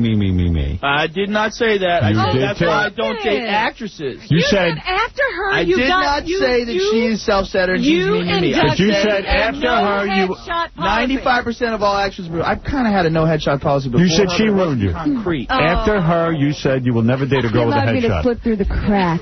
Yeah. That's not what Wasn't that generous of him? He's so sweet. Yeah, such a nice guy. Did I not say that she's a good person? Defend her on the show? Didn't I say about the Survivor thing? You did the Don Rickles thing. You insulted her and then you said, oh, she's a good person. Yeah. Yeah, how good is she if you broke up with her? Actually, I broke up with him. You did break up with him? I did. What did you do? Why did you break up with him? Was he bad in bed? No, actually, he's quite good in bed. He's a good-looking guy, Joe. Right, I'm in. See? All right. That's all you need. That's all you have to say. You can say anything else about him now. I don't want to badmouth him. Why? Come on, what did he do? We're friends. Because I told you those are old times, and I've forgiven him for hurting me. Isn't it? But how did he hurt you? Did he cheat on you? He did. Yeah. Joe! Joe! Way to go! What is your problem? Did you think you had an exclusive relationship with him at the time? This is on the radio for the world. I did. You did. Joe. You're going hard on me, bro. Joe, let me ask you. Hey, enough. You know, you remind me of Representative Gary Condit. No, if I was Gary Condit, I'd be smiling like this. Joe, why cheat on her? Why not be honest? You know what? We used to have huge fights, and then I would... so you figured you were broken up at that moment. Look, dude, we used to have the worst. You know that she stick? Doesn't take any crap. She goes we were nutty. together then, honey. Like, what would you fight about? Oh, whatever. You'd only known each other for 6 months. What, like, would she tell you... Be in the honeymoon. Would she tell you you couldn't go to a strip club or something like that? No. She's not. I would have gone with him if he'd asked me to go. Did you guys ever have a honeymoon phase, like, where everything was perfect and was great? I mean, it seems in 6 months it couldn't deteriorate that fast. How did it go bad that fast? Look, man, things go bad. But we're still friends. We've been friends for I know you're friends, but, like, what would you fight about? You realize that your personalities don't mesh. You're better off being friends. Yeah, but why the cheating? Because I want to have sex with other chicks. Which would have been fine if he had just told me that's what he wanted. Well... Didn't she satisfy you? She's a very pretty girl, and she's very good in bed. It had nothing to do with it. It was just the fights. I so do not want to go there right now. Is he lying? Let's move on. He cheated. Plain and simple. Yeah. Yeah, why wouldn't you fight? You're cheating on her. I would do it. And you are not the type of girl that takes crap. You came in. How did you find out he was cheating? Dude. What are you doing? Come on, let's find out. It's 6 years ago. No, this is all personal stuff, man. Oh, come on. We're all friends here. We're all friends. Fear factor. This is his worst fear. So we... Face your fear. How did you find out he was cheating? Dude. Come on, what's wrong with that? What did you do? Look, I didn't do anything horrifying. So let us talk about it. Can't you talk about her being naked or something? Yeah, we'll get to that. Don't you have something to say? Why don't you talk about what you were saying about her pictures? But, Joe, seriously, that's an interesting story. How did she find out? You tell me. Oh, whatever. She found out. Did you walk in on you? Did she stalk you? Look, dude, I did a bad thing. I learned my lesson. It was only once? No, a couple times. I think it's kind of cool you cheated. Why do you think that's cool? Because you're a man's man. Did you guys bring me in here to make me cry? No. Are you going to cry? Come on, you must be over it. Come on. Are you really going to cry? Oh, yeah. She's over it. Years ago. Look, I hooked her up with one of my friends. Oh, that's good of you. Yeah, he gave me to his best friend. That was nice, huh? So you can't be, Brian, you can't be that evil if he turned you onto a The one friend. who's in the muscular bit? Yeah. No, she's not evil. I told you I like her. No, I'm saying, you know how everyone always says Jerry's bad and all No, that. did I not defend her? I said you star people, you put them with a bunch of freaks that they don't know, you make them live together, and then you cut out the good stuff, and that's what you got. You got a bitch. You look beautiful today. Thank you. You do. And here's my criticism of the pictures. Every girl who isn't like a playmate wants to do artistic pictures, like Belinda Carlisle, who went before you. And Farrah Fawcett, I remember she was all, I got to be an artist. Oh, those were gross. Yeah. And what it is that they end up not being sexual, the pictures. That a lot of what you end up doing is you put yourself in weird positions, you position your body artistically, and it's like trying to use the body as art. And what's wrong with that? Because it's not. It's a nudie picture, and it's about getting people excited. It's supposed to be erotic. I don't think so. I think Playboy is a magazine that allows people to be what it is for them. You're naked showing your vagina. I was not showing my vagina. I can see it right here. I'll show it to you. You do not see my full vagina. Oh, yes, you do. What's showing your vagina? Wait. What's wrong with that? Excuse me. Here you are. I see it. There it is. That's it, baby. Oh, my God. Don't tell me that's not it. I'm looking at it right here. I see. I like it, too. Howard, let me see your eyes. Here you go, baby. Nice. Not bad, right? I've been hearing about your eyes for a long time. I'll tell you something. I'm a very hot guy. People just don't realize it. No, I've had a lot of women come up to me and tell me, oh, you're going to do Howard's show. How cool. He's so sexy. Really? And they tell me that it's in your eyes. I'll have sex with you anytime, but I'll cheat on you. Oh, at least I'm upfront about it. Yeah, at least you'll be honest about it. Oh, yeah. This must be a good story. You must have stalked him or something and found out how No. You know what? It was a twist of fate. What do you mean? You went to the same restaurant that he was in? You just keep going back to this. I love this. I can't wait to The get something on universe you. provided the answer. How did you do that? Somebody's panties lying around the house that You were found yours? panties? No. I didn't live with her. It was when he washed his bedspread. I knew something was up. He's trying to do Jerry says that I just whacked she off. says No, she met a man. She never met a man who pleasured guy. herself as much as you. Himself. You would tell her. You would tell her. Oh yeah, I'm that honest about that. That you're honest about. So when you went over, he was washing his sheets, and you put two and two together. And you said, No, there were little keep signs. going back Like to what? that. What are the signs that a man is cheating? Not necessarily Joe. Want to take in front the of you? bedspread thing, because he never washed it before when I first met him. Right. It took months to wash it. That's funny. That's not true. It is true. I had a wash machine and everything. I know. That's why I kept thinking, why isn't he washing his bedspread? Hey, I got a question for you. What was on the hell did bedspread? they do to your nipples in those things? Every chick in Playboy, do they have like a secret nipple formula that they put on you guys to get everything to pop up? No. It was, did they you know do? what? They would throw cold water on me. Oh, is that it? But it was also to make me glitter. It's like Farrah Fawcett, the same thing. Yeah. Well, some girls are. I like that. Some girls. My nipples are always hard. You don't remember? They're not that hard. Those things are crazy. You got like pencil erasers. Granted, unless they've changed in 5 years. Right. Well, I you haven't look. talked to Brian, and I haven't seen him in like 3 years. Brian is the guy from the Getting Pumped thing. You got a great ass. That's such a great bit. I got to play that again today. Are you in tomorrow? I'll play that tomorrow. Sure, All right, good. I told you I wrote a new one. We got to do it. Yeah, I thought it was the sequel. It's written? Yeah, it's written. You haven't done it, though? No, we haven't. Well, Warner Brothers released me from my deal. I had an album deal, but they merged with AOL Time Warner, and now they're all like Family Values. And Oh. What a drag. So, Jerry, you now have posed for Playboy. You weren't sure you were going to pose for Playboy. The first time I spoke to you, you were like, I don't know if I want to do it. She was talking about doing it when I was dating her. Really? I did not. You said you were going to pose for some natural breast magazine, don't you? No, I didn't. No, I didn't. No, I didn't. Some magazine that were going to offer you a lot of money to pose. No, this is not true. No. Not true. No, Jerry, you would have posed. I told you that I went in to audition for something. There was a group of guys that were asking girls to come in who had natural breasts, and I said it was a little cheesy. It was some scary dudes that were doing the magazine. About doing it. He has a very selective memory. So do you. Oh, my goodness. Now, you're saying nothing wrong with it. I don't think there's anything wrong with it. I'm not saying it's a negative thing. No, I'm not. I didn't say it was negative. I'm just saying I never... So, Jerry, I don't want to fight. So, Jerry, you were at the... be nice, please. Jerry, you were at the point in your career where things, before Survivor, that you would have posed for a nudie magazine? I actually wanted to do some nude photography with some friends of mine in the desert, but I never found anyone that I felt comfortable enough to know that the end result would be something I'd be really proud of. But I remember when she was in here, she was not going to accept money here because she was still waiting to think about what Playboy was offering. I remember that. Right. Now, how many days do they do that for? Do they just start, they just one day, they bang it out quick, or no, they get you comfortable? 2 weeks of pictures? Yeah. 2 weeks for that? It is grueling. There are thousands How many of hours pictures. a day of this picture taking? Why 2 weeks? It takes a while. I mean, they want to have a large selection of choice. 2 weeks. And I mean, I have okayed like 60 pictures, and they picked like 10 of them. Are you happy with what they picked? Yeah. Because I feel you're in poses. This is what I said, that are trying to be artistic. Like I read some interview with you. You were saying these pictures are Dali-esque. Yeah. And I'm like, well, come on. Just be sensuous. You don't have to be... Just because you are on Survivor doesn't mean you have to be in a castaway outfit. No, but you know something for me? Yeah. I did what I wanted to do. So what you see, you may not like it. This is your vision? Yeah.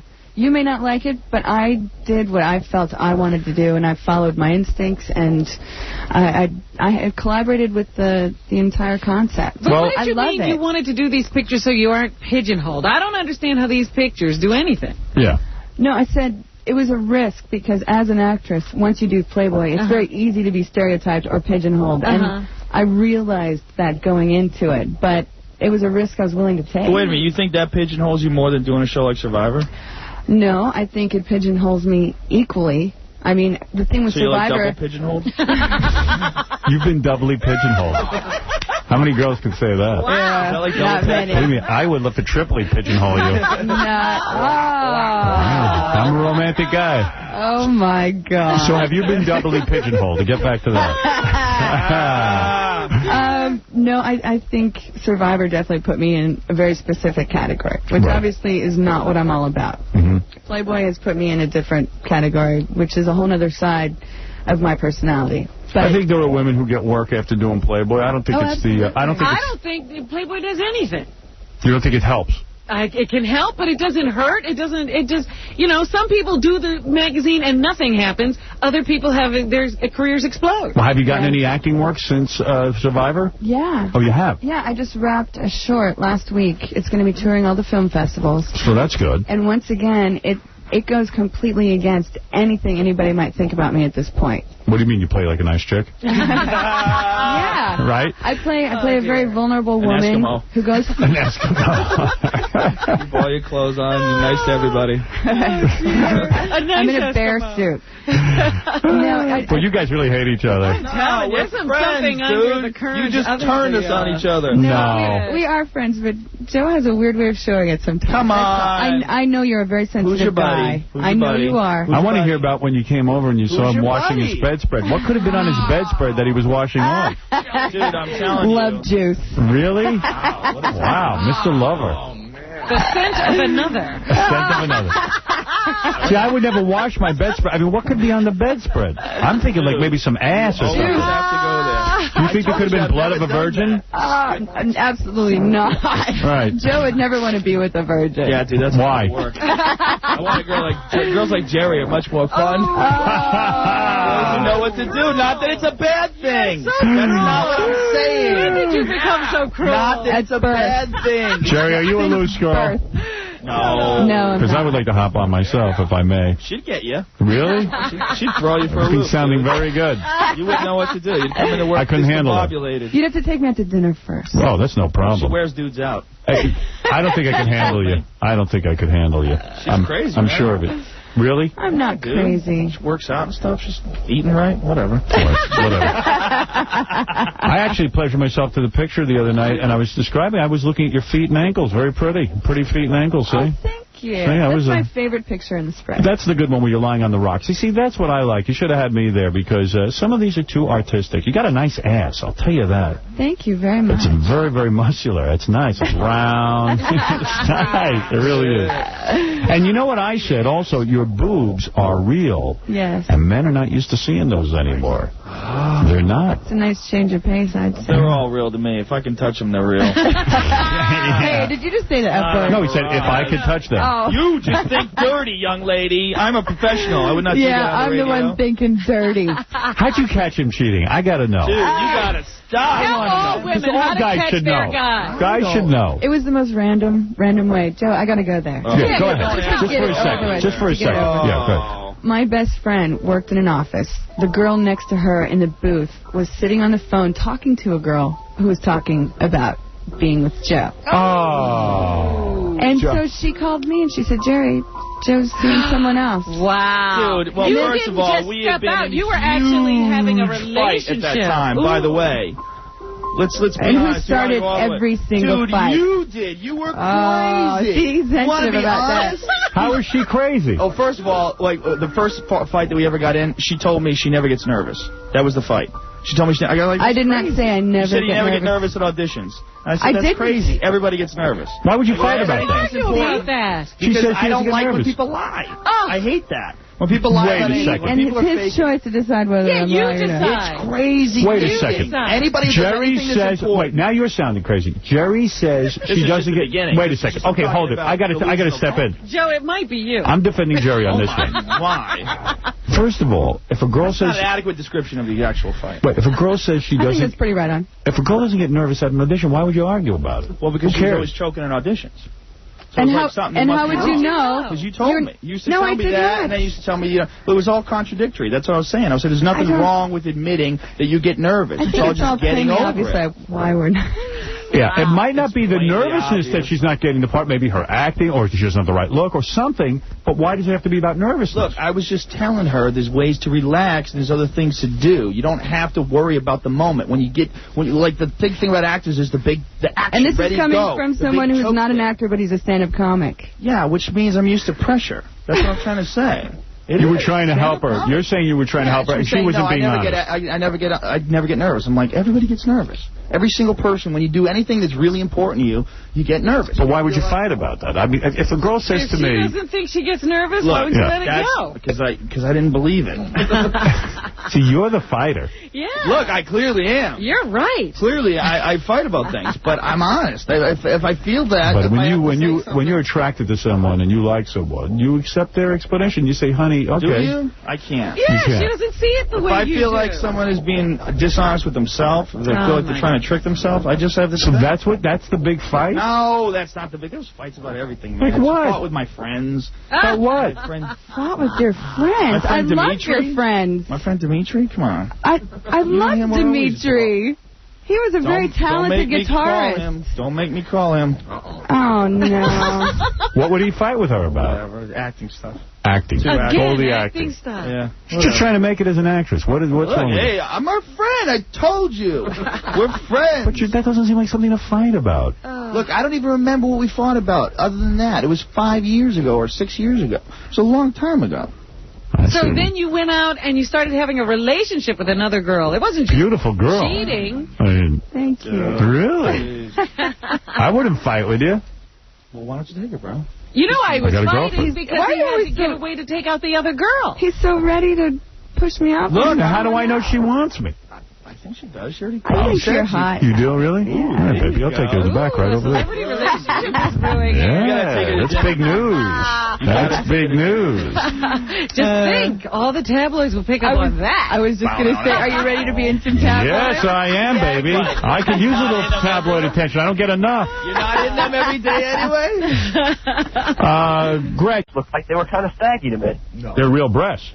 Oh, of course they That's the difference. They're very nice for real breasts, but I thought for somebody her age, they'd be a little perkier than that. Don't you feel kind of gypped? Like you have nice, real breasts, but the women who get the implants are the ones now who are, like, dictating what breasts should look like. Yeah, I really don't care. Will you get implants at any point? Will you be pressured into that? No. Don't get them. Don't get them. Don't. Oh, you're complaining about her breasts. Yeah, but they're real. They're real. Get them lifted a little bit. Don't get breast implants. Get them lifted a little bit. What does she need a lift for? She got a great body. What does lift do? How do they lift them? What do they do? They put big scars on them. They put big scars on them. That's what happens. They take them from here, they put them up here. Chris, you're on the air. Yeah, Howard, I wanted to know what this girl's choking on during our interviews. What do you mean choking? It's Frank Rizzo. I don't understand. Joe said that she choked in her audition. Oh, she choked on her audition. Did you choke on your auditions? No. No, I kicked butt. I just, you know what, I learned at a certain point not to take it personal if you don't book a job. There's so many factors involved. A lot of variables. Yeah. What are you doing? Couch interviews? Oh, you. All right, Let let's me guess, you're a casting director. All right, Dimitri, you're on. This isn't Joe's friend, Dimitri, is it? Dimitri? Yes, Howie.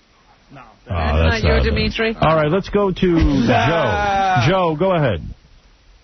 Joe, you're on the air. Jerry is naked in September's issue of Playboy. Wow. She would prefer nude. Naked. I'm naked. She's naked. Naked with a K. Go ahead, Joe. Yeah, hi. Oh, no, it's Chris. Joe, you got no balls, man. You could be making this great radio. This could be better than that Benza show. You know everything about that girl. Dude, she's my friend. You could be talking about so what great radio for you? So I'm going to make her feel bad for you, and she's my friend? No, don't make her feel bad. What are you trying to say? If I give her a hard time, it makes her feel... You're such a puss. He's saying be honest. About what? Well, Jerry was very honest. I can't believe you got caught cheating. But in such a random way. It's so crazy. Yeah, like very random. I mean, you that's a bad work luck. in such a small circle, everybody knows everybody. L.A. is like Hollywood. You know the best part about it? What was the best part? I called her, and we met for coffee. Oh. No. Now, that's crazy. Yeah. No, wait a second. That's crazy. That is crazy. Jerry, that's crazy. Yeah. Don't you think you were crazy in that instance? No. To meet the girl? What did you talk about? Why did you meet the girl? Because I just wanted to discuss with her issues. What's the difference? But not in an angry way. It was actually a really cool chick moment. But did she know that he was seeing you? Not until that moment when I met her. Oh, I see. That is true? Yeah, that's not true. What? She knew she was cheating. Yeah. What is it? See, that's not a chick moment, because I had a friend had the same thing happen to him. Right. You know what that is? That's her trying to be nice to the other girl, but really trying to hold the other girl and say, you know listen, I hope you know what you're getting into. You wanted Let to me get tell you gross? the flaws. Listen to this. You know, no, that is crazy, They sat Jerry. around and talked about me having sex with the other girl over and over and over again. What? I think that's Once. Nuts. Yeah, no. The Over whole coffee. night. That is nuts. They talked about different things. Jerry, that's we crazy. Did, all different Well, I was trying to figure out positions. why he kept starting fights. No. And we compared calendars. Look, I like did whenever not start he all would the talk fights. to me for Jerry, a you whole know week. what? You're airing this out on the radio. You really want to talk about it. I did not start all the fights. Can I just tell you something? Crazy. Jerry, you're saying, like, it was no big deal. You know, Joe and I were together. It was, like, no big deal. But then you're comparing calendars. It clearly was a bigger deal to you than it sounds. Well, it's because I was upset. No, I understand. But sometimes, like, I've been dumped And, and I'm upset. she's not telling. We went out afterwards. You make video. I make You be videotapes. quiet. You went where? That didn't end it. She didn't break up with me. No, because I forgave him. I forgave him. Right. We went back and then we kept fighting. And that was it. Well, you know, and we became friends. We just realized this was silly. See, that's crazy when when you call up the girl he's having sex. To me, I would just go, you know what? Hey, he's not being faithful. I'm done. I don't want to talk to the girl. Calling up the girl. It's like torture. Calling up the girl means you were really in love with him. No. Oh, yeah. You know what? I was curious. It was more a curiosity It's sick. thing. They talked about it for hours. They did. talked about different positions. They talked about everything, and she rehashed it with me. No, that girl actually gave me a lot of info I didn't need. There was a lot. Like what? She said a lot of stuff I just didn't need to know. There was a lot of like what? Like kind of sexual positions and stuff? Everything, dude. Everything. Everything, dude. It was ugly. Yeah. I had an ugly night that night. Wow. So wait a second. What happened? So why? No, yeah, all right. Look, did Jerry because how do you find out? This is what happened. She knocks on my door. She goes, "I know you've been lying, and I know you've been cheating on me." I go, "No," and no. Oh. Then from behind my truck comes the other girl. I went like this. I went together. That was and then she starts screaming. The other girl starts screaming at me, and I'm like, "What are you screaming? You knew." And then she says, "You're an a-hole," and I go, "Well, I am now. Obviously." And that's it. And that's leave, Jerry, wait a second. See, that's crazy. Yeah. No, it's funny is what it is. Not funny. That's me. You know what? The look on his face was enough to last me a lifetime. There you go. She was angry. But why would you care that much about any guy? You know what? I felt that it was a situation that needed to be confronted. Because she loves drama. How did you talk her? She loves it, and she wanted it. She wanted the drama. In that she wanted to set the whole thing up. In that case, you are absolutely right. I wrote the script for that evening, and it was pretty funny. It was pretty funny. After we made up and talked, we howled about it. I thought it was funny as hell. Yeah, it's a pretty bold moment. Joe saw the humor in the whole thing. I thought it was hysterical. I was laughing my ass off. You are such a player, man. Look at you. How did you ever talk that other girl into coming back to Joe's with you? No, that girl's crazy. What's in it for her? She was a little crazy. Yeah. Was she an actress too? Oh yeah. Oh yeah. Yeah, she's actually the one who made him start the no headshot policy. Oh really? It wasn't you? No, there was one before her. There was one before her. Who would that be? He's got a whole book of headshots. Oh really? Wow. I have a wall. Comedy club, and you see the wall of bad headshots, and they all looking wacky. Hi, you're on the air, line 5. Go ahead. Howard, I'm looking at a picture right now. Whoa. Ooh. Oh, there's somebody who likes the pictures. Dude, are you looking at the feet? Look at the feet. I'm into the feet, and I'm stuck on a toes. All right, he's looking at your pictures now. And I just did a whole foot in my mouth now. Oh. Wow. Just put a whole foot in your mouth. Oh, I want to squeeze that tight butter hose, man. Oh, my God. Let him go. This is good. This is good advertisement. I thought you said it wasn't sexy. Now, Jerry, do you like the fact that all these dudes are spanking it? Hey, man, I got naked pictures of her. Oh, God, she looks so hot. All right, well, isn't that nice? Isn't that nice? Yes, Vincent, you know what, Joe? I don't mind. It doesn't bother you? No, it doesn't bother me at all. What if they're like nasty dudes, like big, ugly, as long as I don't have to look at them, dudes? I don't care. Did your But parents, do you like it? Are your parents upset that you're naked? My mom's actually happy for me because she said that well, she was a little nervous about it and had reservations, but I showed her some of the Polaroids, and she saw that I actually felt quite empowered by the experience, and she was very happy for me. Right. My dad, however, if he never sees one of those photos, I'll be perfectly happy. Did he look at it? Your father look No. at Will he look at the magazine? No, he won't. My dad's very straight-laced. He would never pick up a Playboy, let alone one that I made. 1,000 hustlers in his closet. That's not my dad. Not your dad. He's not the type. He's not into porno. Vincent, you're on the air. Good morning, Jerry. Good morning. How are you doing? I'm doing great. Listen, don't listen to anybody. You just keep on doing what you're doing. Howard's a damn good actor, too. Thank you. You know, just stay focused. This Frank is a Rizzo crazy keeps business. Over and over again. Yeah, well, it's not easy. You're doing what you can do, and that's it, Thank Right, you. And you keep it up. Don't listen to that guy. You don't know what he's talking about. Clearly. Joe Rogan, he's a big star. Johnny, go ahead. You're on the air. Hey, Howard, great show. Hey, first and foremost, ask AJ. Hey, Jerry, let me ask you a question. Last night I was looking at your pictures. I ran a bit, but seriously, No. I heard that Joe says he's never done anal. No. But what about you? You're not into that? No. You're not into that sexually? Not into. It's health-wise not good for you, let alone uncomfortable. Is it not good for you? Disgusting. Well, no. tell him what you told me, so we had a conversation about it. It's just not good. It's disgusting. Howard. I'm not into anal. No guy has ever made her hot enough to make her want it. But Howard, maybe you could be the one. No. I doubt it. I doubt it. I'm certainly not the You're one. not ready to take that on. No, I'm not sure I can get her hot enough to do it the regular way. Howard, how's she look in real life? Good? She looks great. I think Jerry's a very attractive woman. I don't think there's anybody who's going to argue. Nice dad. You got a nice ass. Great ass. Round and muscular. Now I know why you're behind the window. Yeah, you got to stay back here. All right, thank you. Well, and finally, let's hear from Tony. Tony, go ahead. You're on with Jerry Manthe. Jerry? Is that how you say it, Jerry Manthe? Yes. Yeah, go ahead, Jerry. I mean, those pictures were shot in very good taste. Thank you very much. And what I did was I emptied my chunky beef gravy bag all over your face.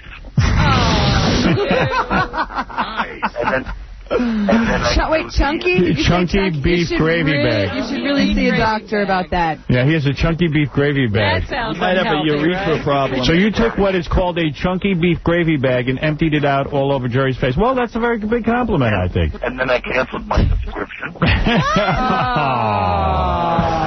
That's not right. And then I went to horsetoothjackass.com. Oh, get out of here, Sal. It's one of our nuts. Morgan, you're on the air. One of many, I think. Yes, Morgan. I think that Jerry should put out of her misery. What? You're not going to make it as an actress. Oh, will you stop, you hater. I do. I think she's a bitch.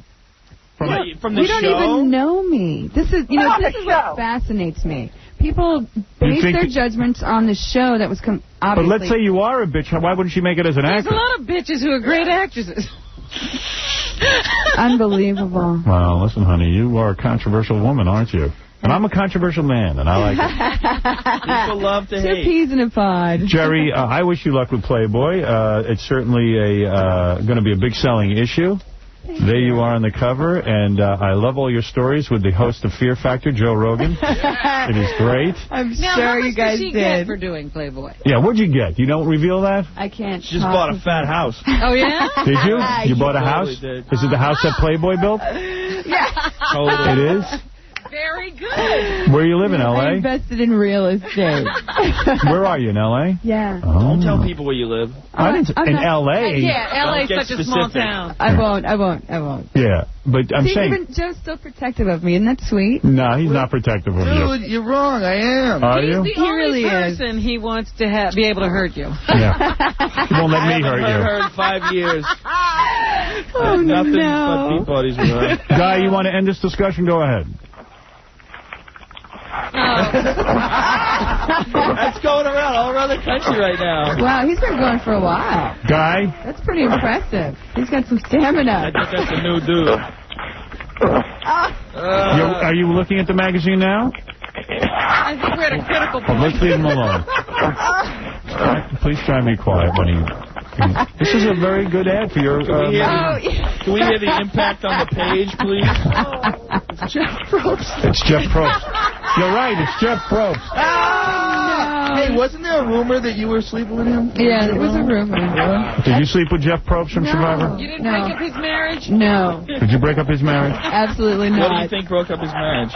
Probably his long hours. Oh. This guy's still going. This is amazing. Wow, you got stamina, dude. Dude, I'm impressed. Well, and frightened at the same time. Jerry Manthe's Naked in the September issue of Playboy, available at newsstands now. You can pick it up. When we come back, Snoop Dogg will be here.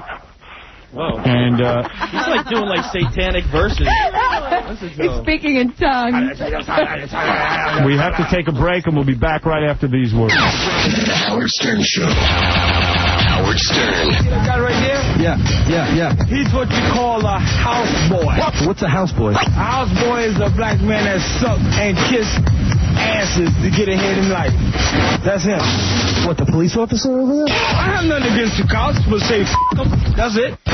He's doing his job. He's a police officer. He's not doing his job. Come on, let's be real. He stuck a plunger up a goddamn black man's so come on, let's be real. Stick a plunger up somebody's. That guy did it? The cops did it. And not that guy. You, Julian. Mayhem when those guys come here. I know. You know what? You know when you watch the cartoons and the Tasmanian Devil arrives? It's exactly like that. It's just this big cloud, and they just, they're in the green room. First of all, I'm not even allowed in. Right. You walk by. That's your green room, and you can't go in. There's a big guard sitting out front, so the door opens a crack. And I see, I smell all sorts of funny stuff coming out of there. They're rehearsing a song. Some guys told, okay, this is the part where you come in. There's a bunch of clothes in there. They're tearing them out of the wrappers. Everybody's trying on different clothes. They're rehearsing a song. I don't know what's going on. Dude, I got a you can smell it now. I got a contact guy walking to the bathroom. And this room is completely sealed. What is that smell? I know some of the boys have cancer. That's medical stuff. Clearly we're from Canada. Well, anyway, Snoop Dogg and the East Siders are here. They want to say hello. Oh, I'm glad of that. This is our chance to really connect with the black community.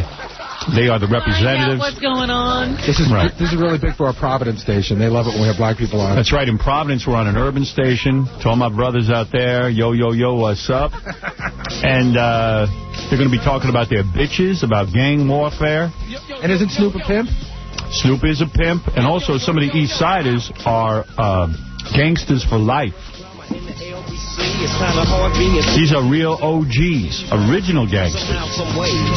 You don't even know what I'm talking about, Robin. I don't. You're talking another language. Well, you better let me handle this. Because I'm the original.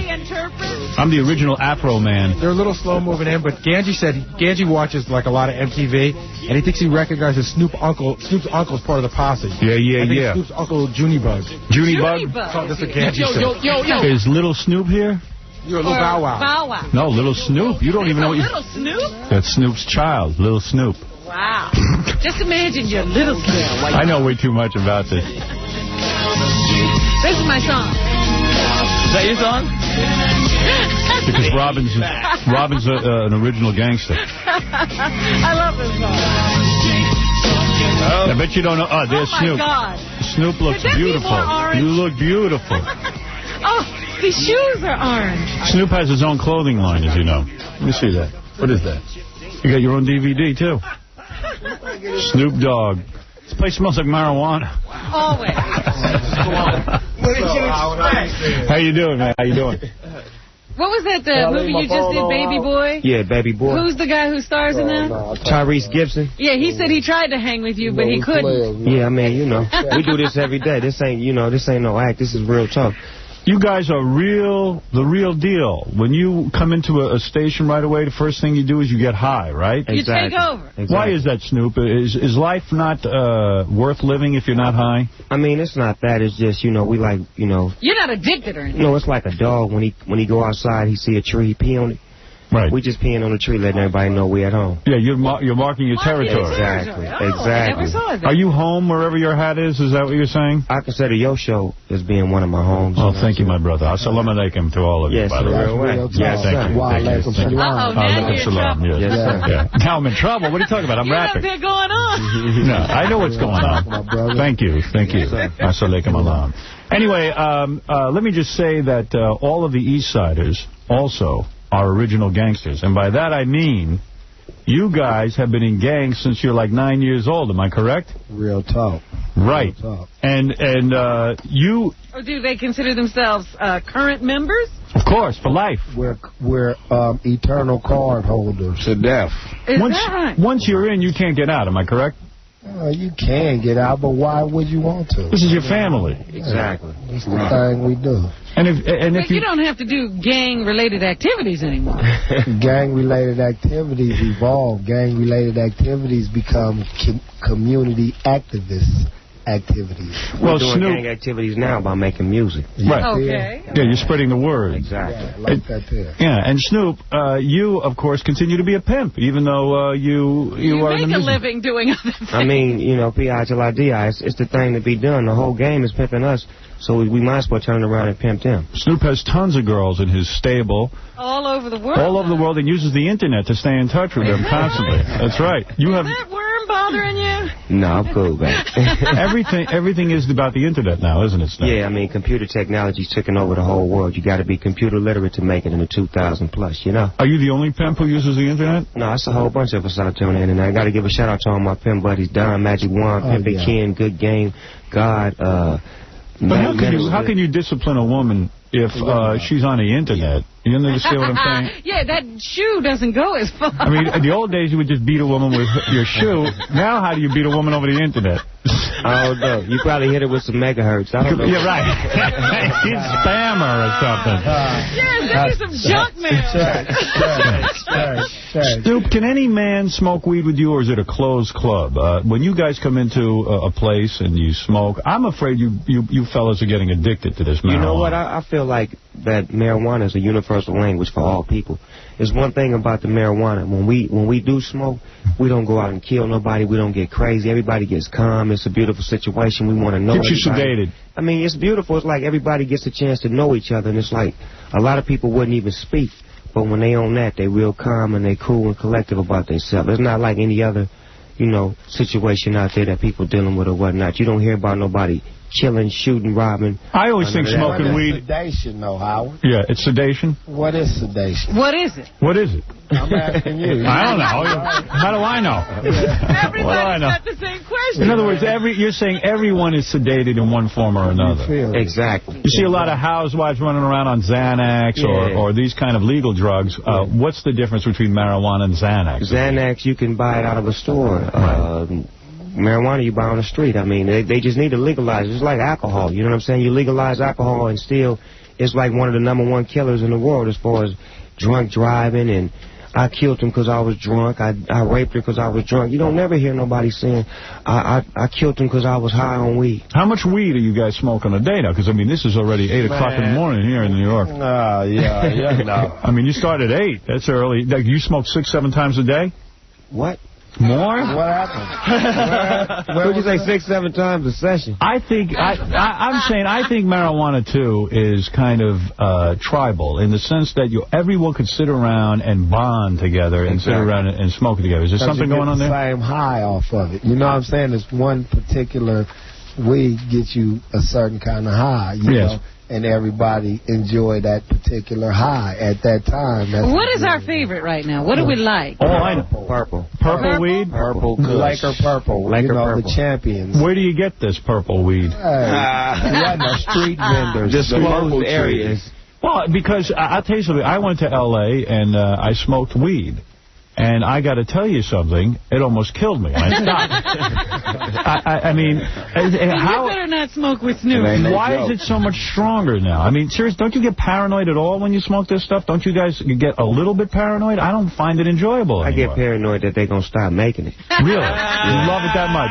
I love it. I love it. I couldn't even talk. I would think that people are out to get me and stuff when I smoke. Hey, Howard, every time you see me, I'm on it. Really? And we have beautiful conversations. Yeah, and you're always in control. Exactly. You've got to be the world's greatest weed smoker, too, in addition to the world's greatest pimp. Isn't that true? Something like that. Now, it has no drawbacks, Snoop? I mean, the only drawback that I have is I like to work hard.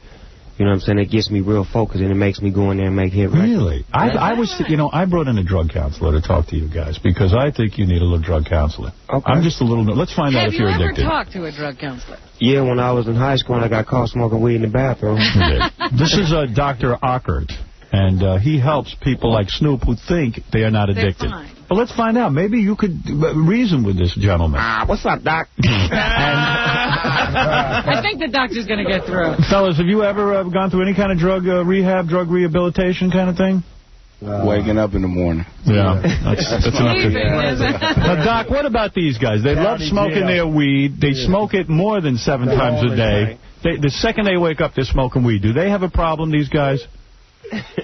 Doc? What do you think? The doctor's side. What are you talking about? Doc, are you straight? Be in the I'm room. straight. Oh, now you a doctor. When you was in there smoking with us, you wasn't a doctor?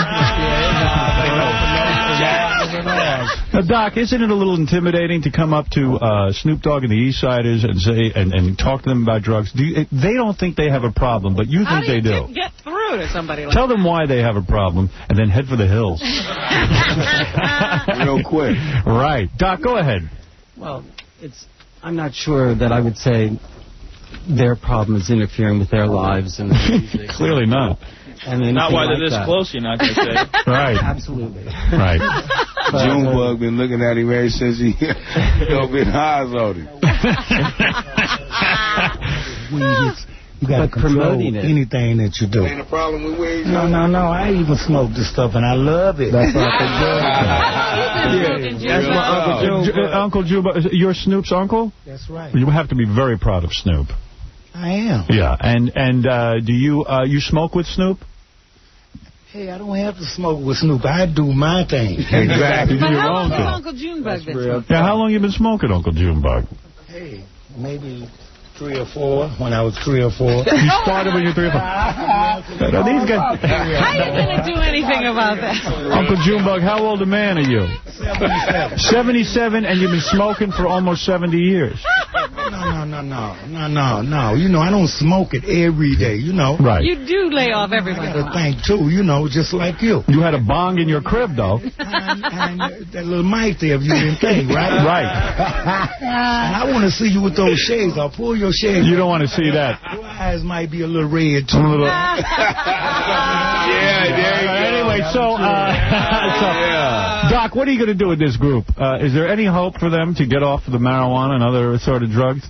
No. They haven't felt an impact. They are not motivated to get off the drugs? I don't think so. Is there a message you want to give them? Or anybody? Please give us a message, Doc. We always love to hear beautiful messages. You better not say the only no. message that I could give you is your life is one thing, but when you promote pot with younger people that emulate you, or not directly, but they emulate you, then you could be interfering with their development. But as entertainers, we're not parents. You feel what I'm saying? I got 3 kids of my own at my home that I don't expect NSYNC or anybody that they're watching on TV to raise my kids. I raise my kids. I'm saying if they did, whoever they're watching, if they're watching the Power Rangers or Barney or whoever they're watching, it's not their responsibility. Not your responsibility. No, it's really not. My responsibility is to make good music and to do what I do. You feel what I'm saying? Snoop joints with our smoke in kids. front of his kids? Snoop, are you going to let the kids I don't smoke in front of my kids. No, I don't. And I'm not going to be able to control my kids once they get to that certain age. Like when I became an adult and I wanted to make my own decisions and I moved out of my mama's house, that's what's going to happen. Doc, that is a reasonable answer. Snoop really isn't a role model to raise your kids. Exactly. Everyone else should raise their kids. I'm not getting paid to raise your kids. I mean, you're not paying me to come over the house and, you know, feed them breakfast and show them the ABCs and show little Johnny how to ride a bike. You did. Although how exciting for the kids to have Snoop Dogg raise the kids. Exactly. I would let him. And the little kids, and ask the little kids, I bet you they're not upset at what I'm doing because they know that I'm being real. And a lot of you parents is faking. Hypocrites. Yeah, y'all smoking in the back room and hiding and coming out arguing at the kids. You know what I'm saying? For no reason. You know, I'm being real with mine. And if you caught him smoking that you're not supposed to do that. You know exactly, I will. Because kids aren't supposed to. You're supposed to get to that right age to where you're able to make your own decisions. So, Snoop, what's a parent to do? So we don't want to be hypocrites. If we are smoking marijuana and the kids come to us and they say, hey, Dad, are you getting high? What should we say? The thing to say is to get old and make your own decisions. Your body has to get to that age where, you know, you're able to make that decision. To now, where how if you old want, were you when you started? That's a good point. I was like 16 years old. Is that the age? No, that wasn't a good age, but that was because I wanted to know what it was because it was around me. And once I tried it, I didn't like it at 16 years old. Well, let me ask you this. So let's say the kids come over and I want to smoke some weed and they're 18. Should I smoke with my kids or not? I think you should, because if you don't, they're liable to go out there and buy some drugs that they'll never wake up to. You should buy their weed. No, I mean, not to buy their weed. It's just to actually do the experience with them to let them know Doc, what do you think of that? Not to abuse it, show them how not to abuse the drug. What do you think of Snoop's advice? I think you should talk to your kids about drugs, and if you've used them, I think you should tell them. I think it's kind of important, based on current research, that if the parents are very permissive in terms of smoking pot, the kids are more likely to smoke pot. Should I do purple weed with the kids, or just something a little lighter? Yeah, a little lighter, man. A little lighter than purple weed. Well, Doc, I gave you a shot. Dr. Ockert, I know you're a good drug counselor. These guys are not going off drugs anytime soon. Thanks. Yeah, go ahead. Where you graduate from? Oh, he wants credentials. Columbia. That's cool. Well, you're pretty good then. Yeah. You must be one of the top guys in your field. And what is the whole focus of marijuana today? What is it? By doctors. What is? Do you guys feel that it's a problem in society today?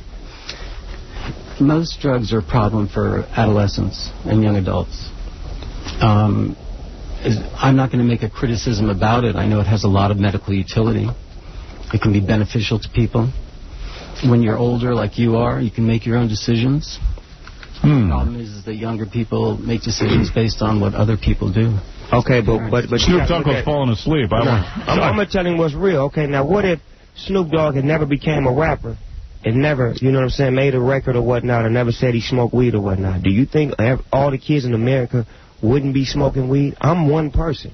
You feel what I'm saying? And for the most part, I'm more of a positive influence than I am negative, because you don't see me going around doing commercials saying, all the little kids, y'all don't go to school today, go buy a 40-ounce and get high and tell your mom and daddy I said eat it. You know what I'm saying? I don't project that message out there, so it's just a perception that you see me doing it, and it's so controlled that you try to. So you guys clearly don't need any drug counseling here today. We appreciate it because you don't need Dr. Ocker. It's cleansing to the soul to have somebody tell you, you know, what they think they know about. Well, if anybody thinks they need Dr. Ocker, you should go to... need a hit. Go to parallaxcenter.com. Would you like a hit? Who would win if we locked him in a room and tried to see who would come out? Would you like to smoke with Snoop Dogg later? One time, please, Doc. Not this morning, maybe. There you go. Well, thanks, Dr. Ocker. Thank you, Dr. Ocker. All right, there you go. That's right. You wanted to go to the Puff Puff Pass tour with us. I'm sure.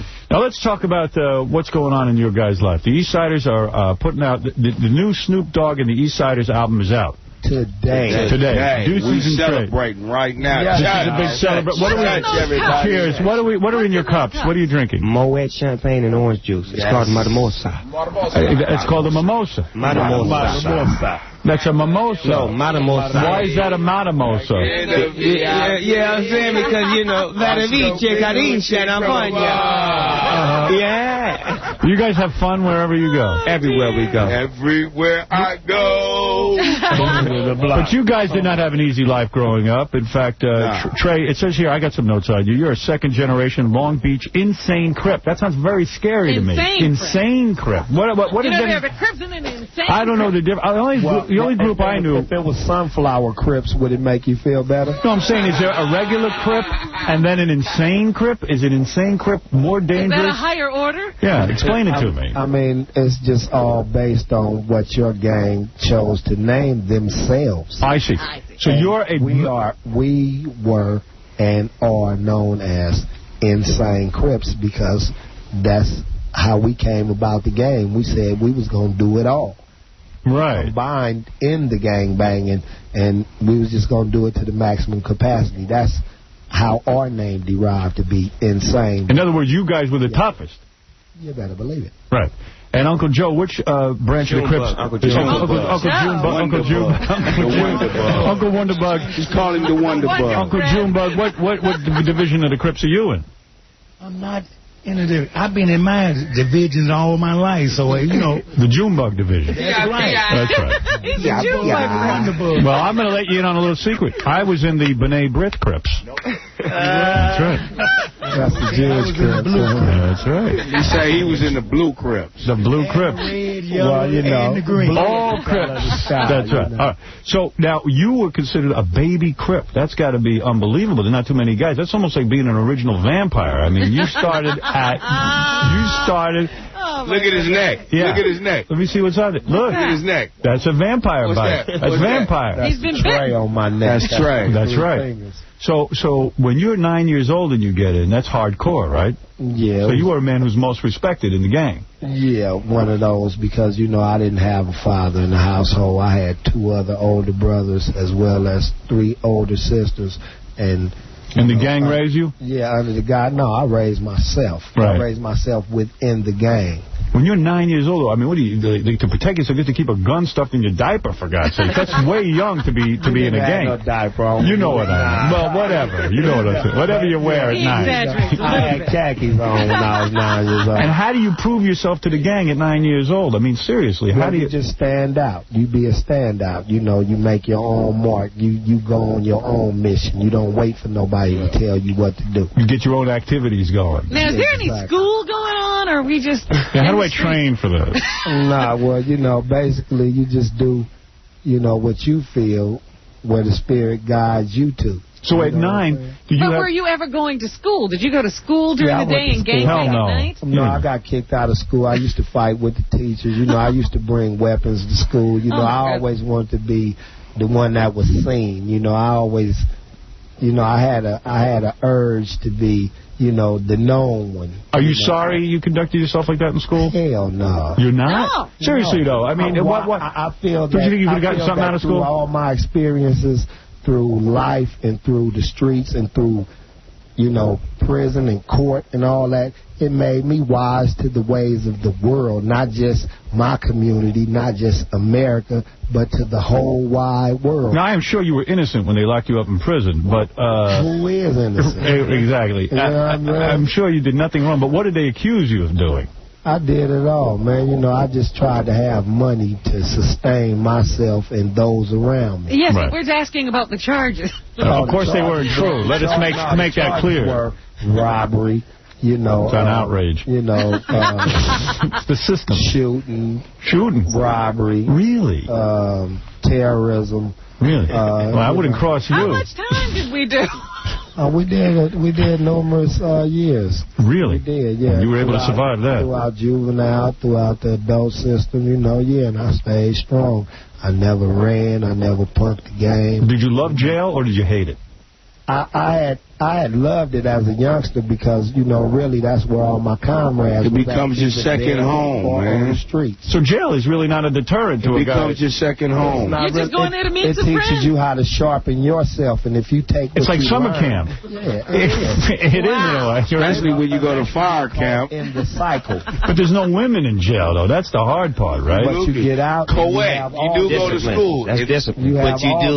But you do go to school and there be girls there. Co-ed. Oh, yeah? Really? Well, some places they have co-ed facilities. Really? Exactly. Yeah. If you can get laid in prison, I'll go. And it happens. It happens. Guy like me couldn't survive in prison, though, right? I'd have to be somebody's bitch, right? You got a lot of money. You got a lot of money. No, but if he was just like a guy. You know, if I was a regular, you see a guy like me, to be honest with me, I walk into prison, right, the first day. Like, what do you guys say? I think you had some money. You know, I'd be like, yeah, this cat got money, you know. So you'll be rolling me constantly. Yeah, I'll be checking you out. I'll be trying to get me some deodorants and lotions. You know, so, like, would I even be able to hold on to my own shoes? I'd be barefoot in prison, right? You'd probably stay there. Would guys anally rape me and stuff? I mean, seriously. If you asked them to. No, I don't want that. You understand? I'm 100% all man. If you locked up with them lifers, if you locked up with them people that they gonna never see tomorrow, would I have to fight, let's say, a brother in order to hold on to my dignity? You would more or less take a real bad beating. You would more or less have to fight your own kind. The white man. Before you have to fight another race. So I would have to fight a white man. Race would test you before they would pass you to the wall. First, you're gonna get beat up by white guys. You got to pass the acid test. Well, let me ask you this: let's say I get in a fight and I get my ass whipped. Now you got some gangster in you, man. Hell yeah! Hell yeah! I'll kick all your ass. You got some gangster in you. You ain't gonna get whipped on, man. Yeah, I'm a gangster. I don't know if you can pull it out. No, I'll tell you something. I grew up in the black community, and I was rolled every single day of my life.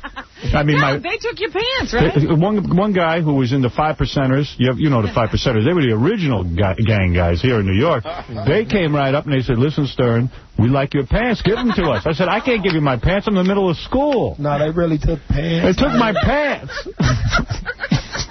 I took chains and money. And my money was taken. I was choked for my money and stuff. So I can't imagine. It's choked. They choked me till I passed out, the brothers. They did. Now, so I would never survive in prison, right? I mean, that's the savagery we taught. You know, we always taught to pit one against the other in some form or another. You know, it always, you know, it's just... But if I was in prison and I have to fight one of my own kind, let's say I get my ass kicked, let's say I get my ass beat, would they respect me just for fighting? Yeah, for staying down, as long as you stay down. As long as I fight? Exactly. Even if I lose? Exactly. All right. Just don't lose bad. Right. Oh. Well, I'm a real gangster. For life. Exactly, Uncle. Right. Anyway, so at 9 years old, though, do you have your own set of, like, bitches and all that kind of stuff going on at 9 years old? Do you have, like... At 9, you know, I was really saying I was 12 and 13 because that was the age group that I hung around. So, you know, I was getting them 14 and 15. Is that right? Yeah, I had advanced game. You know what I'm saying? Did you have bitches at that? Were you pimping at that age? Stone Age pimping. Really? Yeah, I do Stone Age. You do? What does that mean? Stone Age pimping? You know what that means. I get under the roots. Gets under the roots. You remember how the cave women and cavemen used to do it, baby? Oh, dear. It's a very, very rough form of pimping.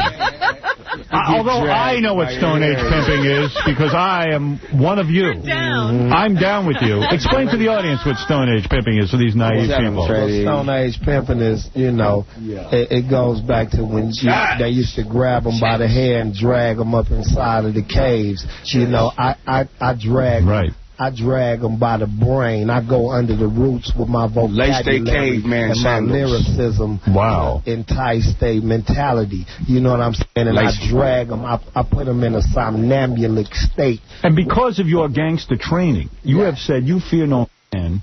And also, you could take like a cookie cutter sheet or anything and make a weapon out of it. You could take a CD. You're talking to an OG, man. Right. A gangster could take a CD case and make a weapon out of it. Of course. Anything. That microphone right there. Yeah, give me like 30 minutes. I can have something with a point on it that'll penetrate you and have you leaking. Really? You know what? I would like to see them on Survivor. Yeah, why not? Why not Snoop and the East Siders? Vote me the first week to winner. What about Snoop? I have everybody on there shook up. What about Snoop and the East Siders doing their own Survivor? I think it would be good. That's right. These guys will be making bazooka out of those rice. Blowing up the goddamn island. No, you even said you could take a newspaper. I can make a gun out of a magazine. Yeah. Out of a magazine? How can you make a gun out of a magazine? Send me a magazine to see what happens. You kill me. I'm locked up. Send me a magazine. What do you shoot? I shoot. How could a brother make a gun out of a magazine? Well, check this out. It's the geometric forms of which you fold. Like origami. Yeah, like origami. I can make something so sharp. And then the staples become the bullets. No, the matches become the sulfur. Yes. The grease becomes the heat. Yes. And the shrapnel is the zippers, the buttons, and all that. And you just, pack so much sulfur that it kicks an immediate discharge to your victim, and you just... How far do you have to be, and what is our accuracy? My God. You're telling me a magazine... and you drop it. Yeah. So they can't ban guns in this country because you could take a magazine. Yeah, I could take pretty much anything and run it up. You got to ban magazines, Howard. You're a goddamn genius. Making a gun out of a magazine. Forget the guns, ban the magazine. And the staples, magazines came with staples then. So, whatever you shrapnel. Do, any utensil at your disposal besides a bologna sandwich. I can't do much with the bologna. The next time you guys come in here, could I have some magazines and random things around and you'll make weapons out of them? I think that would be fascinating to my audience. You don't want to see that. I had to sell that on video for $49. I think it's a great video. As a matter of fact, I'm working on making a machine gun out of a Poland Spring bottle. and a hand grenade out of a raisin. Might be the best one ever made. Right. So you got to use it. You got to use it. Where's the toughest prisons? California prison system? Is that tough? You better believe it. Yeah, it is? Well, they didn't take a tour, did they? Well, these guys know. They're connected through the internet. They don't think about the brothers. It's not actually the internet, you know what I'm saying? Right.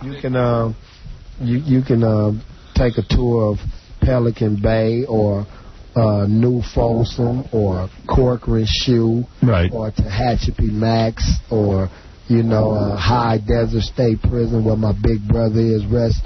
You know what I'm saying? Where he doing this thing at right now. We finna have counsel coming through there.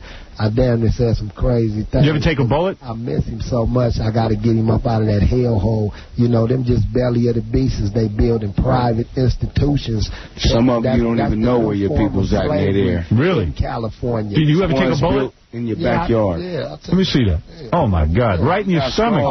No, in the back. They and it came out of your stomach? No, it's still in me. Oh. Your bullet is still in you? Can't take it out. Snoop, you ever take a bullet? No, I was slick and slide, baby. Yeah. All right. I've done it all, man. Man, I'm the G of the bullet. I got hit one time and it changed my whole life. Has Junebug been shot? Uncle Junebug, have you taken a bullet? Look at that, right there. Yes, sir. How did you get involved? Gangsters up in here. You're a real gangster. Yeah, this ain't nothing there. This is the real deal. Yeah. These are gangsters making music, is what you're saying. Yeah, but it's not musicians making music. It's gangsters first making music. It's gangsters coming into the art form. Nice. Yeah. This is very scary to me. Hey, now, you see Goldie's leg? Let me see, Goldie. Yeah. What do you got there? It's halfway off. What do you mean it's halfway off? You didn't see that? I got caught slipping, man. What the hell you got over there? Slipping, man. Oh, for Christ's sake, look at that. Jesus. What happened to you? I got hit with something big. I was, Did you retaliate for this, I hope?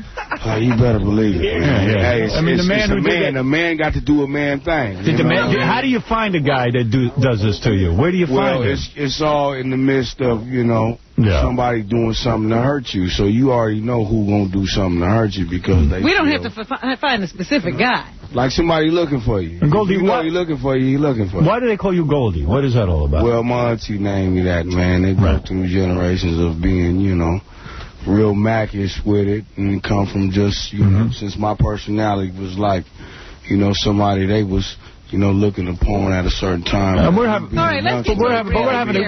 a good time here. But you've had a serious life. I mean, you had to go to a youth camp as a youngster. You were accused of shooting someone, right? Yeah. How old were you then? Man, I was like 17 years old. But you didn't do it, right? I didn't do it. Of course not. Of course you didn't do it. I did a year and almost about 2 years for something I didn't do. Really? How'd you get out? But I'm not finna snitch because I ain't no... Yeah. Snoop did it. Tell everyone. Tell the truth. Snoop did it. Well, that was nice that you... I ain't finna snitch, so, you do the hard times. Sometimes you get caught up at situations where you at the wrong place at the wrong time. I mean, your own sister was killed in gang warfare, right? Wow. At the same spot where I was shot at, exactly. That's but now, can stuff. we all go to the Source Awards and just have a good time? No, hell no. We're going to kill somebody over there.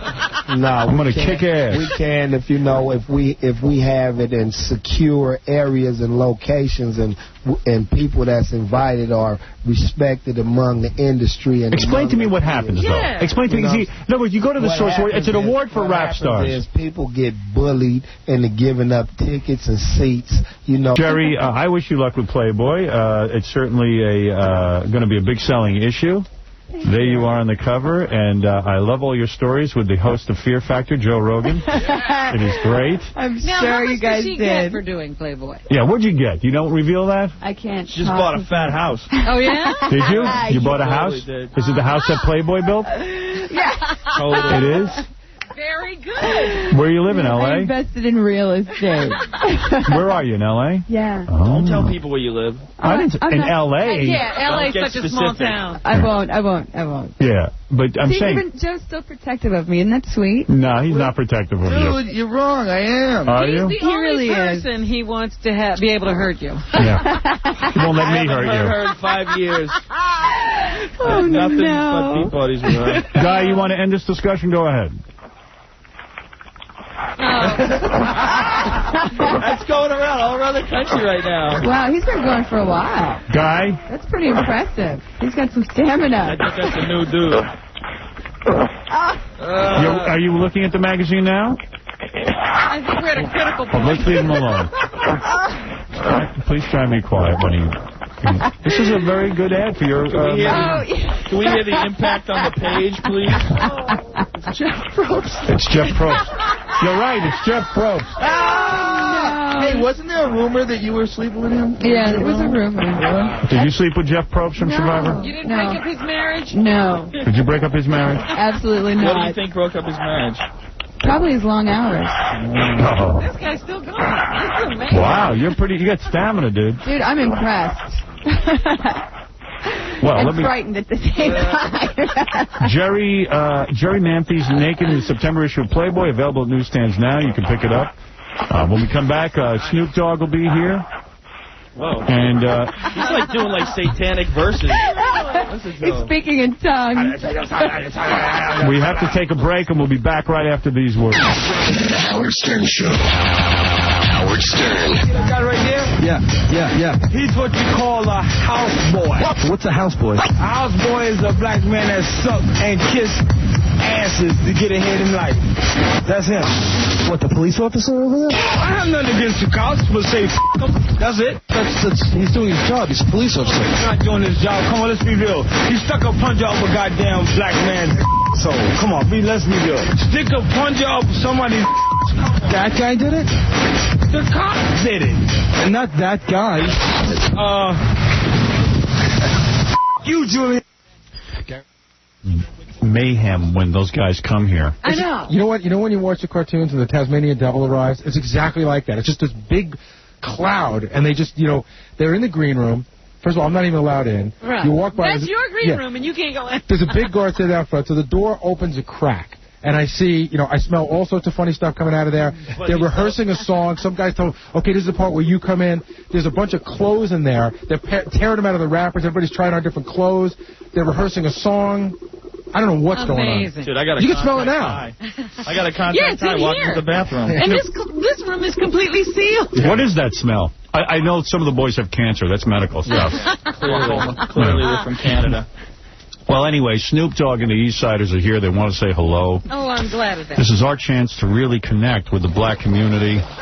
They are the representatives. Find out what's going on. This is really big for our Providence station. They love it when we have black people on. That's right. In Providence, we're on an urban station. To all my brothers out there, yo, what's up?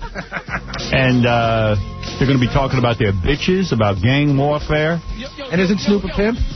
Snoop is a pimp. And also some of the East Siders are gangsters for life. These are real OGs, original gangsters. You don't even know what I'm talking about, Robin. I don't. You're talking another language. Well, you better let me handle this. Because I'm the original. I'm the original Afro man. They're a little slow moving in, but Ganji watches like a lot of MTV, and he thinks he recognizes Snoop's uncle's part of the posse. Yeah. Snoop's uncle, Junie Bug. Junie Bug? Oh, that's what Ganji said. Yo. Is Little Snoop here? You're a little Bow Wow. Bow Wow. No, Little Snoop. You don't even know what you... Little Snoop? That's Snoop's child, Little Snoop. Wow. Just imagine your Little Snoop. I know way too much about this. This is my song. Is that your song? Because Robin's an original gangster. I love this song. I bet you don't know. Oh, there's Snoop. God. Snoop looks beautiful. You look beautiful. Oh, these shoes are orange. Snoop has his own clothing line, as you know. Let me see that. What is that? You got your own DVD, too. Snoop Dogg. This place smells like marijuana. Always. How you doing, man? How you doing? What was that movie you just did, Baby Boy? Yeah, Baby Boy. Who's the guy who stars in that?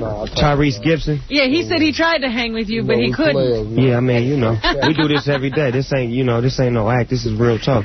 You guys are the real deal. When you come into a station right away, the first thing you do is you get high, right? You take over. Exactly. Why is that, Snoop? Is life not worth living if you're not high? I mean, it's not that. It's just, we like, You're not addicted or anything. It's like a dog. When he go outside, he see a tree, he pee on it.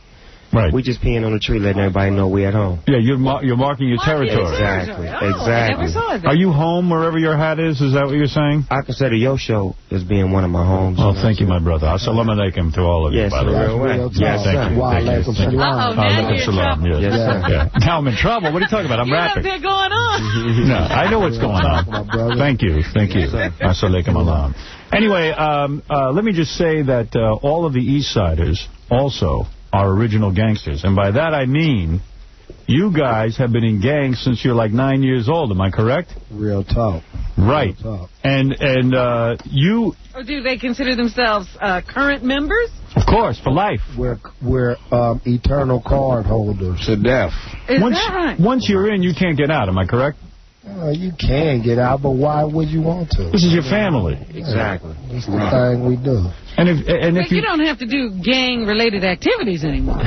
Gang-related activities evolve. Gang-related activities become community activists. activities. We're doing gang activities now by making music. Right. Okay. Yeah, you're spreading the word. Exactly. Yeah, I like that there. Yeah, and Snoop, you, of course, continue to be a pimp, even though you are in the make a music. living doing other things. I mean, you know, P.I. till I D.I. It's the thing to be done. The whole game is pimping us, so we might as well turn around and pimp them. Snoop has tons of girls in his stable. All over the world. All over the world, and uses the internet to stay in touch with them constantly. That's right. You have that worm bothering you? No, I'm cool, man. everything is about the internet now, isn't it, Snoop? Yeah, I mean, computer technology's taking over the whole world. You got to be computer literate to make it in the 2000 plus, you know? Are you the only pimp who uses the internet? No, it's a whole bunch of us out there on the internet. I got to give a shout out to all my pimp buddies: Don, Magic Wand, Pimpin' Ken, Good Game, God. But how can you discipline a woman if she's on the internet? You understand what I'm saying? Yeah, that shoe doesn't go as far. I mean, in the old days, you would just beat a woman with your shoe. Now, how do you beat a woman over the internet? I don't know. You probably hit her with some megahertz. I don't know. You're right. He's spammer or something. Yeah, send me some junk mail. Snoop, can any man smoke weed with you, or is it a closed club? When you guys come into a place and you smoke, I'm afraid you fellas are getting addicted to this marijuana. You know what? I feel like that marijuana is a universal language for all people. There's one thing about the marijuana. When we do smoke, we don't go out and kill nobody. We don't get crazy. Everybody gets calm. It's a beautiful situation. We want to know Gets you sedated. I mean, it's beautiful. It's like everybody gets a chance to know each other, and it's like a lot of people wouldn't even speak, but when they on that, they real calm and they cool and collective about themselves. It's not like any other, you know, situation out there that people dealing with or whatnot. You don't hear about nobody killing, shooting, robbing. I always think smoking weed... sedation, though, Howard. Yeah, it's sedation. What is sedation? What is it? What is it? I'm asking you. I don't know. How do I know? Everybody's got the same question. In other words, you're saying everyone is sedated in one form or another. Exactly. You see a lot of housewives running around on Xanax or these kind of legal drugs. What's the difference between marijuana and Xanax? Xanax, you can buy it out of a store. Marijuana you buy on the street. I mean, they just need to legalize it. It's like alcohol. You know what I'm saying? You legalize alcohol and still it's like one of the #1 killers in the world as far as drunk driving, and I killed him because I was drunk. I raped her because I was drunk. You don't never hear nobody saying, I killed him because I was high on weed. How much weed are you guys smoking a day now? Because, I mean, this is already 8 o'clock in the morning here in New York. No. I mean, you start at 8. That's early. Like, you smoke 6-7 times a day? What? More? What happened? What would you say, 6-7 times a session? I think I think marijuana too is kind of tribal in the sense that everyone could sit around and bond together and sit around and smoke together. Is there something going on there? Same high off of it. You know what I'm saying? It's one particular weed gets you a certain kind of high. You know? And everybody enjoy that particular high at that time. What is our favorite right now? What do we like? Oh, I know. Purple. Purple weed? Purple. Laker purple. Laker purple. purple. The champions. Where do you get this purple weed? Street vendors. Disclosed areas. Well, because I'll tell you something. I went to L.A. and I smoked weed. And I got to tell you something, it almost killed me. I stopped. I mean, how... You better not smoke with Snoop. Why is it so much stronger now? I mean, seriously, don't you get paranoid at all when you smoke this stuff? Don't you guys get a little bit paranoid? I don't find it enjoyable anymore. I get paranoid that they're going to stop making it. Really? You love it that much? I love it. I love it. I couldn't even talk. I would think that people are out to get me and stuff when I smoke. Hey, Howard, every time you see me, I'm on it. Really? And we have beautiful conversations. Yeah, and you're always in control. Exactly. You've got to be the world's greatest weed smoker, too, in addition to the world's greatest pimp. Isn't that true?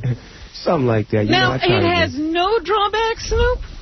I mean, the only drawback that I have is I like to work hard. You know what I'm saying? It gets me real focused, and it makes me go in there and make hit records. Really? I brought in a drug counselor to talk to you guys, because I think you need a little drug counseling. Okay. I'm just a little... Let's find out if you're addicted. Have you ever talked to a drug counselor? Yeah, when I was in high school and I got caught smoking weed in the bathroom. This is Dr. Ockert, and he helps people like Snoop who think they are not addicted. They're fine. Well, let's find out. Maybe you could reason with this gentleman. What's up, Doc? I think the doctor's going to get through. Fellas, have you ever gone through any kind of drug rehab, drug rehabilitation kind of thing? Waking up in the morning. Yeah, that's enough to... Now, Doc, what about these guys? They love smoking their weed. They smoke it more than 7 times a day. The second they wake up, they're smoking weed. Do they have a problem, these guys? Doc? What do you think? The doctor's side. What are you talking about? Doc, are you straight? Be in the I'm room. straight. Oh, now you a doctor. When you was in there smoking with us, you wasn't a doctor. Doc, isn't it a little intimidating to come up to Snoop Dogg and the East Siders and say and talk to them about drugs? They don't think they have a problem, but you think they do. How do you get through to somebody like Tell them why they have a problem, and then head for the hills. Real quick. Right. Doc, go ahead. Well, I'm not sure that I would say their problem is interfering with their lives and their music. Clearly not. And not while like they're this that. close, you're not going to say. Right. Absolutely. Right. Junebug been looking at him ever since he been eyes on him. You got to control anything that you do. Ain't a problem with weed. No. I even smoke this stuff, and I love it. That's That's my Uncle Juba. You're Snoop's uncle? That's right. You have to be very proud of Snoop. I am. Yeah, and do you smoke with Snoop? Hey, I don't have to smoke with Snoop. I do my thing. Exactly. But how long has Uncle Junebug been smoking? Yeah, how long you been smoking, Uncle Junebug? Hey, maybe 3 or 4, when I was 3 or 4. You started when you were 3 or 4. These guys. How are you going to do anything about that? Uncle Junebug, how old a man are you? 77. 77, and you've been smoking for almost 70 years. No. You know, I don't smoke it every day, you know. Right. You do lay off everybody. I got to think, too, you know, just like you. You had a bong in your crib, though. And that little mic there, if you didn't think, right? Right. And I want to see you with those shades. I'll pull your shades. You don't want to see that. Your eyes might be a little red, too. Anyway, so, Doc, what are you going to do with this group? Is there any hope for them to get off the marijuana and other sort of drugs?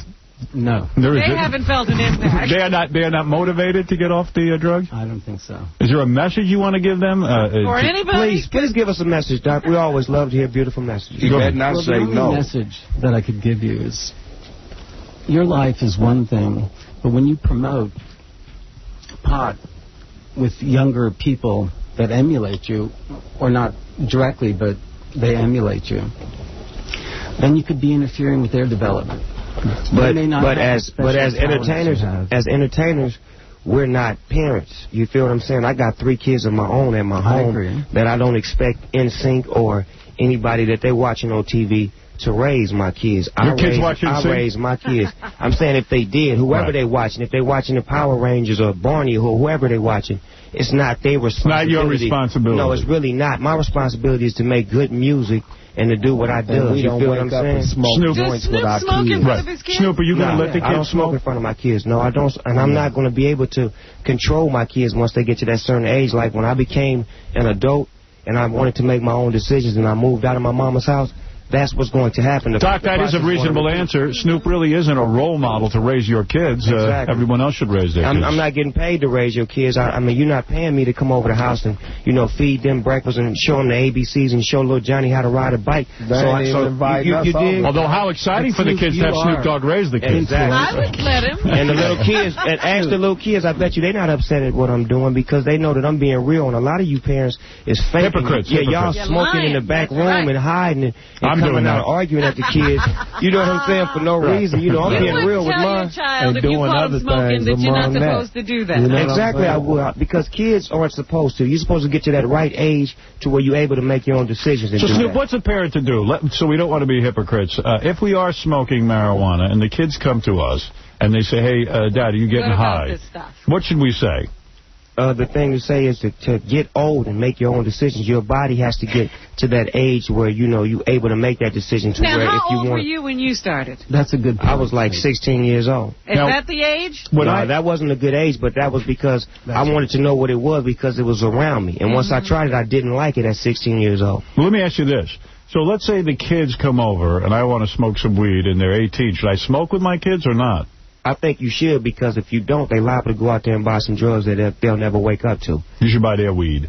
No, I mean, not to buy their weed. It's just to actually do the experience with them to let them know Doc, what do you think of that? Not to abuse it. Show them how not to abuse the drug. What do you think of Snoop's advice? I think you should talk to your kids about drugs, and if you've used them, I think you should tell them. I think it's kind of important, based on current research, that if the parents are very permissive in terms of smoking pot, the kids are more likely to smoke pot. Should I do purple weed with the kids, or just something a little lighter? Yeah, a little lighter. A little lighter than purple weed. Well, Doc, I gave you a shot. Dr. Ockert, I know you're a good drug counselor. These guys are not going off drugs anytime soon. Thanks. Yeah, go ahead.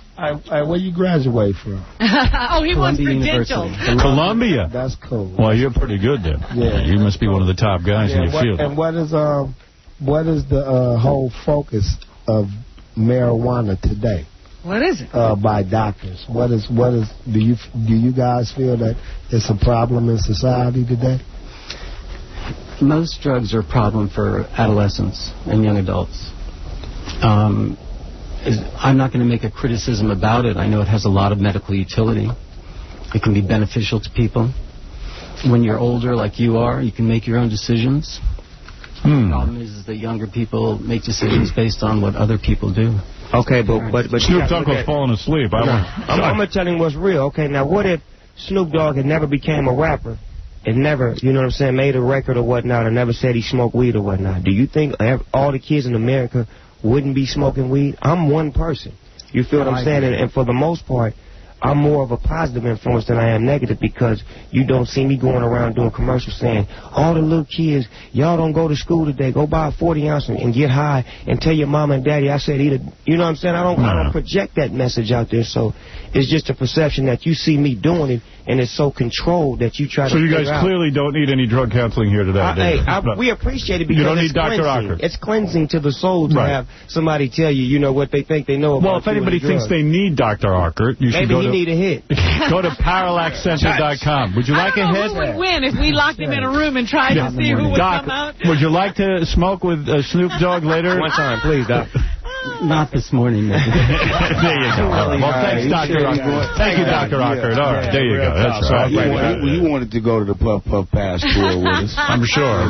Now let's talk about what's going on in your guys' life. The East Siders are putting out the new Snoop Dogg and the East Siders album is out. Today. We're celebrating right now. This is a big celebration. Cheers. What are in your cups? What are you drinking? Moet champagne and orange juice. It's called Matamosa.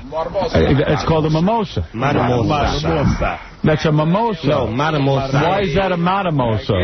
Yeah, I'm saying because, you know, Vadavice, Carisha, Nampagna. Yeah. You guys have fun wherever you go? Everywhere we go. Everywhere I go. But you guys did not have an easy life growing up. In fact, Trey, it says here, I got some notes on you. You're a second-generation Long Beach insane Crip. That sounds very scary to me. Insane Crip. What is that? You know, Crips and an insane I don't know the difference. The only group I knew... If there was sunflower Crips, would it make you feel better? No, I'm saying, is there a regular Crip and then an insane Crip? Is an insane Crip more dangerous? Is that a higher order? Yeah, explain it to me. I mean, it's just all based on what your gang chose to name themselves. I see. So you're a... We were and are known as Insane Crips because that's how we came about the game. We said we was going to do it all. Right. Combined in the gang banging, and we was just going to do it to the maximum capacity. That's how our name derived to be Insane. In other words, you guys were the toughest. You better believe it. Right. And Uncle Joe, which branch of the Crips? Uncle Wonderbug. Just call him the Wonderbug. Uncle Junebug, what division of the Crips are you in? I'm not in the... I've been in my divisions all my life, so, you know... The Junebug division. That's right. That's right. Well, I'm going to let you in on a little secret. I was in the B'nai B'rith Crips. That's right.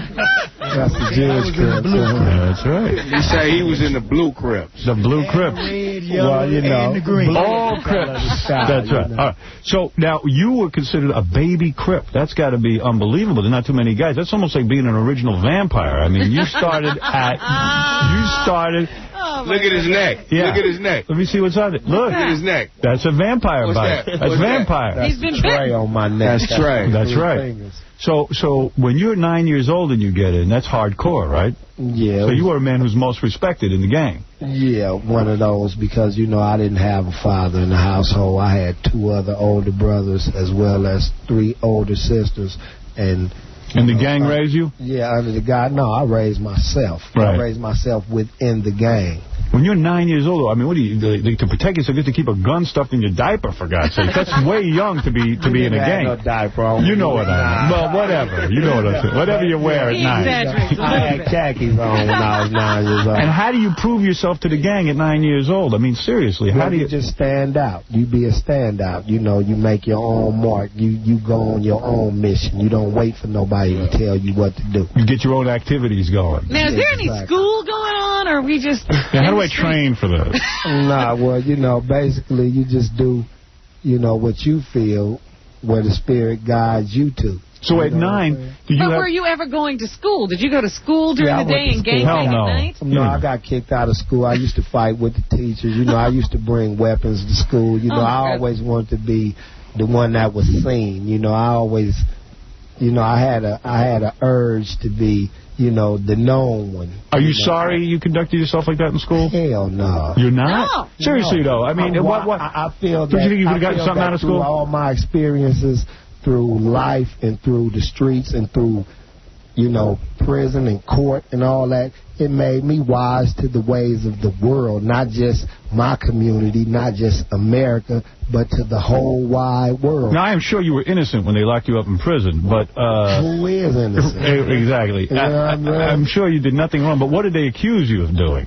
I did it all, man. You know, I just tried to have money to sustain myself and those around me. Yes, we're asking about the charges. Of course they weren't true. Let us make that clear. Were robbery, you know. It's an outrage. You know. It's the system. Shooting. Robbery. Really? Terrorism. Really? Well, I wouldn't cross you. How much time did we do? We did numerous years. Really? We did, yeah. You were able to survive that? Throughout juvenile, throughout the adult system, you know, yeah, and I stayed strong. I never ran. I never punked the game. Did you love jail or did you hate it? I had loved it as a youngster because, you know, really that's where all my comrades. It becomes your second home, man. On the streets. So jail is really not a deterrent to a guy. It becomes your second home. You're just going there to meet some friends. It teaches you how to sharpen yourself, and if you take it's like summer camp. Yeah, it is, you know. Especially when you go to fire camp. In the cycle. But there's no women in jail, though. That's the hard part, right? But you get out. Co-ed. You do go to school. That's discipline. But you do go to school and there be girls there. Co-ed. Oh, yeah? Really? Well, some places they have co-ed facilities. Really? Exactly. Yeah. If you can get laid in prison, I'll go. And it happens. It happens. Guy like me couldn't survive in prison, though, right? I'd have to be somebody's bitch, right? You got a lot of money. You got a lot of money. No, but if he was just like a guy. You know. If I was a regular, you see a guy like me, to be honest with me, I walk into prison, right, the first day. Like, what do you guys say? I think you had some money. You know, I'd be like, yeah, this cat got money, you know. So you'll be rolling me constantly. Yeah, I'll be checking you out. I'll be trying to get me some deodorants and lotions. So, like, would I even be able to hold on to my own shoes? I'd be barefoot in prison, right? You probably stay there high. Would guys anally rape me and stuff? I mean, seriously. If you asked them to. No, I don't want that. You understand? I'm 100% on man. If you locked up with them lifers, if you locked up with them people that they gonna never see tomorrow. Would I have to fight, let's say, a brother in order to hold on to my dignity? You would more or less take a real bad beating. You would more or less have to fight your own kind. The white man. Before you have to fight another race. So I would have to fight a white man. Your race would test you before they would pass you to the wolves. First you're going to get beat up by white guys? Yeah, you got to pass the acid test. Well, let me ask you this. Let's say I get in a fight and I get my ass whipped. Man, you got some gangster in you, man. Hell yeah. Hell yeah. I'll kick all your ass. You got some gangster in you. You ain't going to get whipped on, man. Yeah, I'm a gangster. I don't know if you can pull it out. No, I'll tell you something. I grew up in the black community. And I was rolled every single day of my life. I mean, they took your pants, right? One guy who was in the 5%ers, you know the 5%ers, they were the original gang guys here in New York. They came right up and they said, listen, Stern, we like your pants, give them to us. I said, I can't give you my pants, I'm in the middle of school. No, they really took pants. They took my pants. I took chains and money. And, my money was taken and I was choked for my money and stuff, so I can't imagine. It's choked. They choked me till I passed out, the brothers. They did. Now, I'm saying, so I would never survive in prison, right? I mean, that's the savagery we taught. You know, we always taught to pit one against the other in some form or another. You know, it always, you know, it's just... But if I was in prison and I have to fight one of my own kind, let's say I get my ass kicked, let's say I get my ass beat, would they respect me just for fighting? Yeah, for staying down, as long as you stay down. As long as I fight? Exactly. Even if I lose? Exactly. All right. Just don't lose bad. Right. Oh. Well, I'm a real gangster. For life. Exactly, Uncle. Right. Anyway, so at 9 years old, though, do you have your own set of, like, bitches and all that kind of stuff going on at 9 years old? Do you have, like... At 9, you know, I was really saying I was 12 and 13 because that was the age group that I hung around. So, you know, I was getting them 14 and 15. Is that right? Yeah, I had advanced game. You know what I'm saying? Did you have bitches at that? Were you pimping at that age? Stone Age pimping. Really? Yeah, I do Stone Age. You do? What does that mean? Stone Age pimping? You know what that means. I get under the roots. Gets under the roots. You remember how the cave women and cave men used to do it, baby? Oh, dear. It's a very, very rough form of pimping. Although I know what Stone Age pimping is because I am one of you. You're down. I'm down with you. Explain to the audience what Stone Age pimping is for these naive people. Stone Age pimping is, you know, it goes back to when they used to grab them by the hair and drag them up inside of the caves. You know, I drag them. I drag them by the brain. I go under the roots with my vocabulary and my lyricism. Wow. Entice state mentality. You know what I'm saying? And I drag them. I put them in a somnambulic state. And because of your gangster training, you have said you fear no man. And also, you could take like a cookie cutter sheet or anything and make a weapon out of it. You could take a CD. You're talking to an OG, man. Right. A gangster could take a CD case and make a weapon out of it. Of course. Anything. That microphone right there. Yeah. Give me like 30 minutes. I can have something with a point on it that'll penetrate you and have you leaking. Really? You know what? I would like to see them on Survivor. Yeah. Why not? Why not Snoop and the East Siders? Vote me the first week to winner. What about Snoop? Have everybody on there shook up. What about Snoop and the East Siders doing their own Survivor? I think we'll do it. That's right. These guys will be making bazooka out of those rice. Blowing up the goddamn island. No, you even said you could take a newspaper. I can make a gun out of a magazine. Yeah. Out of a magazine? Yeah, how can you make a gun out of a magazine? Send me a magazine and see what happens. You kill me. If I'm locked up, send me a magazine. What do you shoot? I shoot. How could a brother make a gun out of a magazine? Well, check this out. It's the geometric forms of which you fold. Like origami. Yeah, like origami. I can make something so sharp. And then the staples become the bullets. No, the matches become the sulfur. Yes. The grease becomes the heat. Yes. And the shrapnel is the zippers, the buttons, and all that. And you just, pack so much sulfur that it kicks an immediate discharge to your victim, and you just... Bah! How far do you have to be, and what is our accuracy? My God. You're telling me a magazine... and you drop it. Yeah. So they can't ban guns in this country because you could take a magazine. Yeah, I could take pretty much anything and run it up. You got to ban magazines, Howard. You're a goddamn genius. Making a gun out of a magazine. Forget the guns, ban the magazine. And the staples, magazines came with staples then. So, whatever you shrapnel. Do, any utensil at your disposal besides a bologna sandwich. I can't do much with the bologna. The next time you guys come in here, could I have some magazines and random things around and you'll make weapons out of them? I think that would be fascinating to my audience. You don't want to see that. I had to sell that on video for $49. I think it's a great video. As a matter of fact, I'm working on making a machine gun out of a Poland Spring bottle. and a hand grenade out of a raisin. Might be the best one ever made. Right. So you got to use it. You got to use it. Where's the toughest prisons? California prison system? Is that tough? You better believe it. Yeah, it is? Well, they didn't take a tour, did they? Well, these guys know. They're connected through the internet. They don't think about the brothers. Not actually the internet. You know what I'm saying? Right. You can take a tour of Pelican Bay or New Folsom or Corcoran Shoe, or Tehachapi Max, or High Desert State Prison where my big brother is. You know what I'm saying? Where he doing this thing at right now. We finna have counsel coming through there. I damn near said some crazy things. You ever take a bullet? I miss him so much. I got to get him up out of that hellhole. You know, them just belly of the beasts they build in private institutions. Some of you don't even know where your people's at. They're there. Really? In California. Did you ever take a bullet? In your backyard. Let me see that. Oh, my God. Right in your stomach. No, in the back. You know, and it came out of your stomach? No, it's still in me. Oh. Your bullet is still in you? Can't take it out. Snoop, you ever take a bullet? No, I was slick and sly, baby. Right. I've done it all, man. You know, I'm the G of the bullet. I got hit one time and it changed my whole life. Has Junebug been shot? Uncle Junebug, have you taken a bullet? Look at that, right there. Yes, sir. How did you get involved? Gangsters up in here. You're a real gangster. Yeah, this ain't nothing there. This is the real deal. Yeah.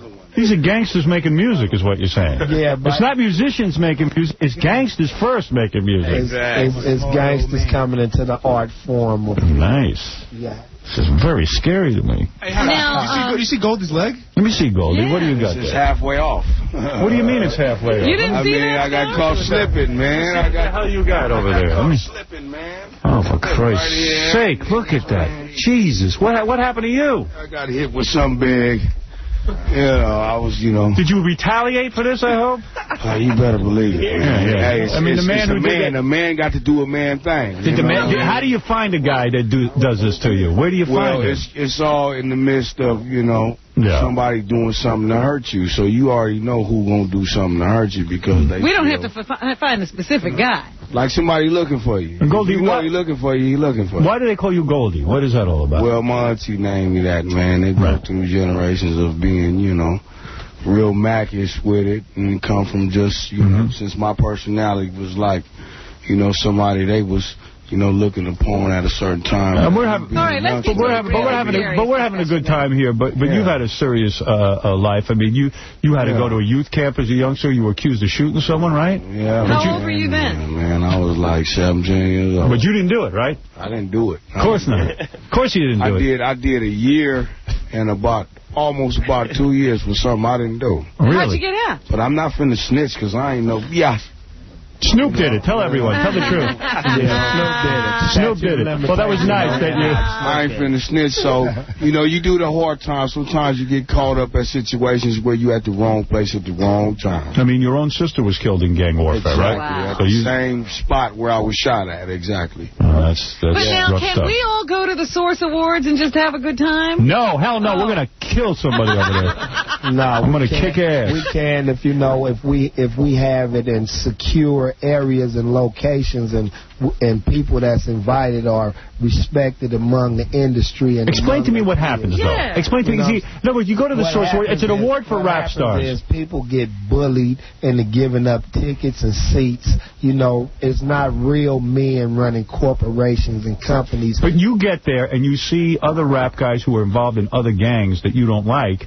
And then right away you guys start warring in the audience, right? No. Isn't that what happens? No. What do you mean I'm crazy? What are you talking about? Accolades for what they have done, and they're receiving their achievements, and other people haven't received any achievements in a while, or been in the spotlight in a long time, and they just feel that they have to do something to get their name back circulating among the public. So they start a problem. So they disrupt a nice affair that was intended to be, right, it's something good. Honor to those who have worked hard and put, they sweat behind, they craft. But you won't take crap from these guys. If they start in with you, you will kick their ass, right? You're damn right. Right. You're damn right. You're damn right. You will kick their ass. You're damn right. No one will mess with you. You're damn right. Blood spills. You're damn right. Right. Period. Oh, well, I guess I won't be going again this year. No, I'm staying home. It's not like that, though. It's just that you have to know where to host these events. You stay home, Robin. Believe me, Robin will get killed over there. You might as well. She doesn't know how to handle herself like we do. I'll say the wrong thing. I know how to mix it up. I want to check us out. Check us out at www.easyfm.com. eastsiders.com. Eastsiders, S-I-D-A-Z, with a Z. Eastsiders come back. Yeah. Deuces and trays today. Deuces and Trays, the old-fashioned way. The album dropped today. In store. That's what we hear. Now, is there a lot of pressure on you guys to come through and sell a lot of records? I mean, is this a scary thing for you?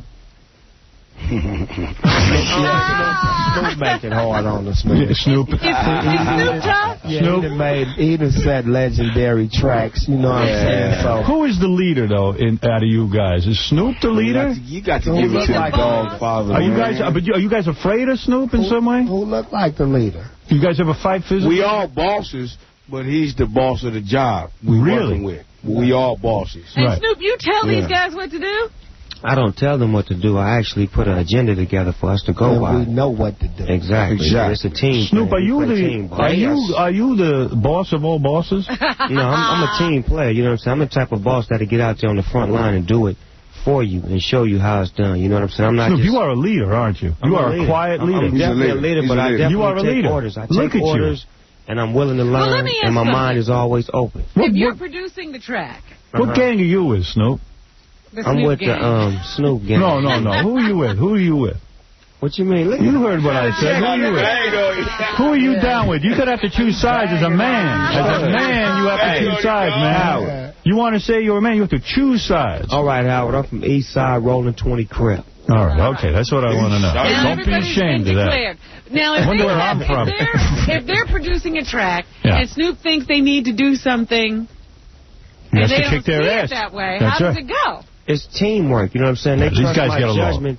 It's just the same way if I'm working on my record and I got them in there working with me, if they write me a verse and I don't like a certain word with the verse, I'm going to change that word. But for the most part, it's teamwork. We all able to take criticism. Would you ever work on a record with someone who is from the Bloods? I have worked on a record with You have? Numerous. We all have. The question, though, is I'm shocked. With Mariah Carey. I am shocked. I am shocked.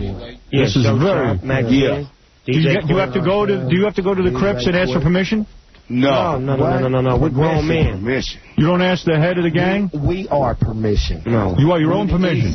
See, gangs ain't like people perceiving. It's not like The Outsiders or movies like that where you got a leader.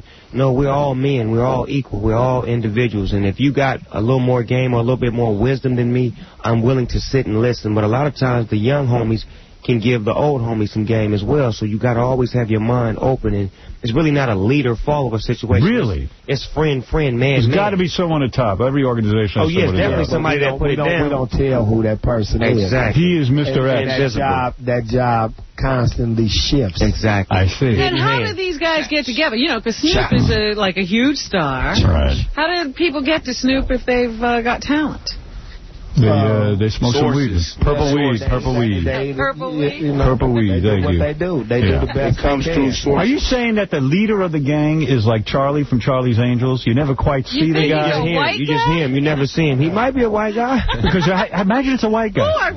That would be a kick in the ass. Yeah, you never know. How would if I was the leader? I heard it's good. You could be. I would love that. Playing all I would love to lead a gang. Imagine I'm the leader. Yeah, you leave here and take all kinds of gang meetings. Yeah, right. I'm busy at a meeting. But isn't there someone you can go to when you have to settle a dispute between gang members? There's got to be disputes. No.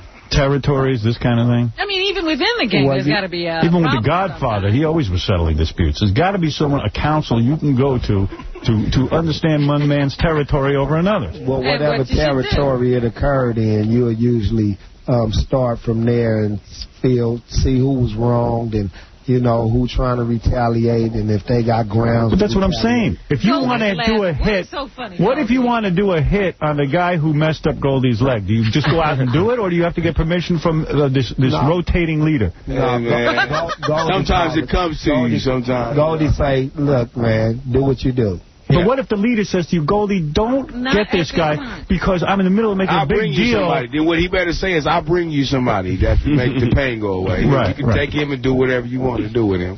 Fascinating. like a brother or something, like a younger brother instead of the guy? No matter who, the gunman. The gunman, they call him the big bad gunman. What would a man have to do to you in order for you to go? Man, nowadays he's known as the boogeyman. I see. All right, I understand. What is it, Gary? Quickly. Yeah, I got to tell you, Snoop is the master businessman. he's got to hand a whole bunch of things. You got some new sneakers coming out, I understand that. Some kind of new shoes? Yeah. What is those? The Fizzies? Yeah, the Fizzles. Fizzies. The Fizzles. Why are they Fizzles? What is that, Snoop? Because they shizzles, my nizzles. Oh, I get it. They shizzles, my nizzles. I like it. I like the slogan. I understand the slogan. Yeah. Haven't seen the TV commercial yet. No, it's coming. So you got the shoes coming out. Also, you got videos, DVDs. Well, check this out. This is really funny. He's teamed up with, Snoop has teamed up with Larry Flint. And they shot this video. Is he a blood or a crip, Larry Flint? He crip. Oh, he's a crip. Go ahead. They got this DVD with the handicap car. Shot at Snoop's backyard. Really? This is Snoop raps while everybody banks chicks in his backyard. Nice. I'll watch that. That's what it says right on the box. Is it only black chicks? Doggy style. Snoop, is it only black chicks while you're white chicks too? White ones too. Yeah, why not bring the whole rainbow? I got white ones, Japanese, really? Filipinos. Because there's only black chicks on the cover. Are these girls? Are these girls? Nicer look. Are these girls your whores? Your bitches? Yeah, definitely. I told you, baby, I had to reveal it to the world and show them I wasn't playing. These are your bitches, your personal bitches. These are my personal hoes, baby. So any of these girls we see on the DVD are available. Available. Hit me up at 1-877-552-SNOOP or www.snoopdogradio.com in your mouth. Barracuda Barracuda pimping. Yeah, that's what I What is that? He's Barracuda. That's me. I Barracuda. What is a Barracuda? That's when I send a female out in the ocean to go get me another female. Right. Because she's the big fish with the big hook. She's your Barracuda. Exactly. She go get them from me. Now, they're not having sex, too. Who are they? Oh, yeah. Oh, you are in the video? Oh, Snoop, you have sex in it? Oh, no. No. It says right here. I'm going to say yeah and no. Go get the tape. I ain't going to tell you. Go get it. It says right here, it's got 6 original music videos and 5 scenes of raw, uncut, and unbelievable backyard effing. And these are all your personal bitches? Mm-hmm. I gave them a personal... a run at the big screen. A few of them was already into the... so you don't have to pay these, what we call bitches, actually because they're your women. They're paying me. The DVD costs $49.95 at the Hustler store. Right. So, actually, these hoes are paying me. That's what it's all about. Yeah, and you won't give these bitches any cut on this. I won't give them nothing. Right, it's up to you. I give them a shot. I give them a shot at the world. Now they can become stars. They're seen, they're heard, they're talked about. You are the original pimp. Say it, brother. You are Barracudan. Say it, brother. Oh, whatever the hell that is. Barracudian. I don't know. Anyway, so tell everyone about your dog, by the way. I was fascinated by this, Snoop. I'm talking about, don't you have a dog named White Boy? Yeah. Yeah. Now, I like that. In other words, you yell at White Boy, and sometimes you're going to say, hey, White Boy, get over here, right? Sit, White Boy, sit. White Boy. Isn't that the idea? No, I call him White Boy because he's all white and he's a Snow White pit bull. It wasn't not a racial. Oh, wasn't it? No, it was nothing. It was nothing racial. It was just you're crazy. It's nothing like that. No, for real talk. Well, let's review what I've learned. Now this is a sweet dog. It's not an attack dog, is it? No, he's sweet on girls, but he will attack your ass. But White Boy is kept apart from the other dogs, right? You have other dogs. Got to keep them separated. Because why? Because he's White Boy. Yeah, they take off on him. Yeah. Well, I've learned all about purple weed today. Yes, sir. I've learned about gang warfare. Growing up in the gang. I've learned about being an original gangster. How to be a man about it. How to be a man in prison. We've learned how to be a man in jail. Yeah, I've learned how to be a man in jail. I'm married now, man. You know what I'm saying? You behave yourself. Yeah. And I've learned how to make a gun out of my Victoria's Secret catalog. Learned how to talk to our kids about drugs. Protect yourself. Definitely. Protect yourself. There's one more thing I want to teach y'all. Yes. It's business. I got a clothing line. Go ahead, Snoop. Tell me about this. It's Snoop Dogg clothing. It's in stores right now. You know Why aren't you wearing a Snoop Dogg shirt today? You know, I'm not. I gave you a whole bag of it. You know what? I wore one of those puffy shirt. Sean John shirt. Would you do business with him, or is he not cool? Sean John, that's my nephew. I'm down with him. Did you see that Puffy is in the paper today? He has a black guy who holds an umbrella over his head. You know everywhere he goes. Shouldn't he have a white guy doing something like that? Be honest. Doing it like that. Yeah, wait, I'm going to show you. The guy has to wear a suit while he carries an umbrella for Puffy. Let me show it to you. That big, man. Have you guys read the paper today? Look at that. Wait a second. He's in the south of France. There's Puffy with a black man holding a sun umbrella over Puffy so he doesn't get too much sun. Wow. So he doesn't get any, any sun. No, it probably was a rainstorm, and he was walking into. Look at that. That's a sunny picture. Let me read you the caption.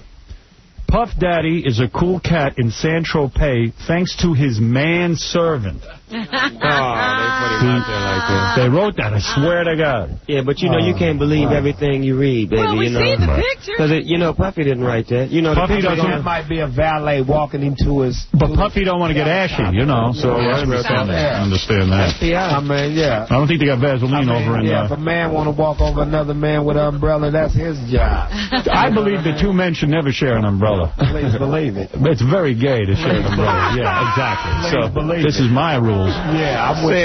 I'm with you, dog. I didn't feel so bad. At least it was a light-skinned guy, you know, holding the umbrella. It was a light-skinned black man. What does that mean? It means he was probably mostly white. But I would let a doorman walk me to my car. Of course. Treating you like a king. It's called treating him like a king, man. Not after that. Exactly. Yeah. A man should share a pipe, not an umbrella. Exactly. Thank you. There you go. All right. That's the mundo. Anyway, I want to congratulate Snoop Dogg and the East Siders on the new album, Deuces and Trays. It's the old-fashioned way, available in stores now. The new single, I Love It, which everyone loves, and I'm going to play a little of that right now.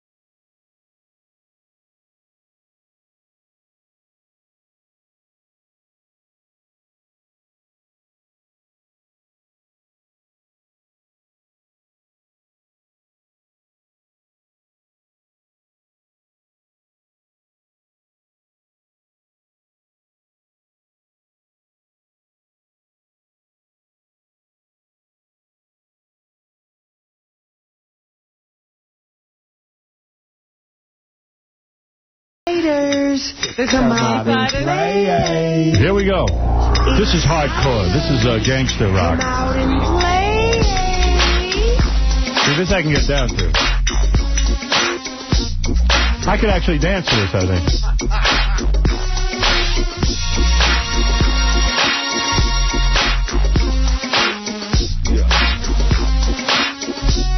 This song makes me want to gangbang. Coming in the front center, state your name and game. Yeah, then we filed back and we came to bang. Giving it up, haters and chucks, brag cane. Strictly insane, then we do the damn thing. It's the big bad East Side Road. Now how many blocks we controlling? 2021, 1517 left, 19 and the mafioso got her the block to the top. You guys got to teach me how to dance. I suck at it. Got some moves for you. Let's show you a little something. What's this? Yeah. Act Uncle Junebug. Hey, what do you think of that? So you move it up and it be the Barracuda. Uncle, you a dancer? Really?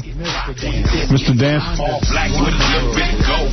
The lips of young busters out East Side Road. Ricky, go ahead. You're on with the East Siders. Snoop Dogg, of course. Go ahead. Hello? Yeah, what's up?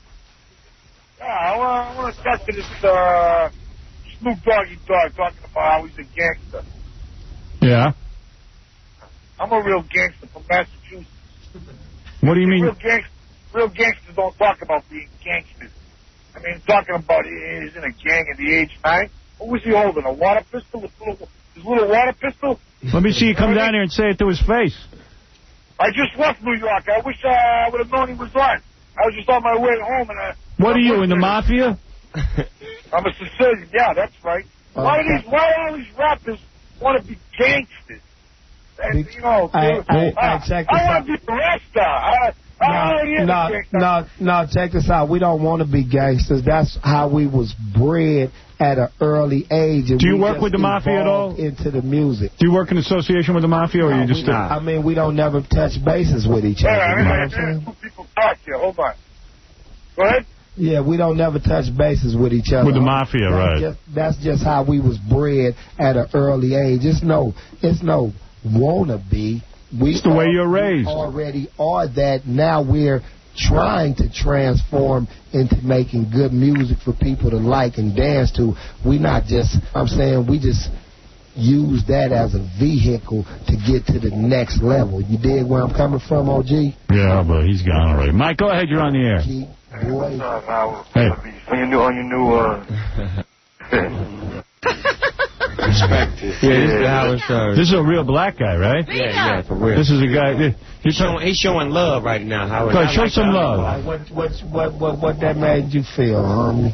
I think it's tight that, I think the hip-hop game is more East Coast, West Coast love combination, you know? That's right. Yeah. Could you tell it was real on that cut? Yeah, I definitely felt that. Hey, Brooklyn, top of the food chain. Yeah. All right, come on, I'm trying to get in on this. Yeah. Represent Jersey. Represent. Yeah, Dizzle. Dizzle. Much love, my nigga. Much love. Yeah. I'm right down there with you boys.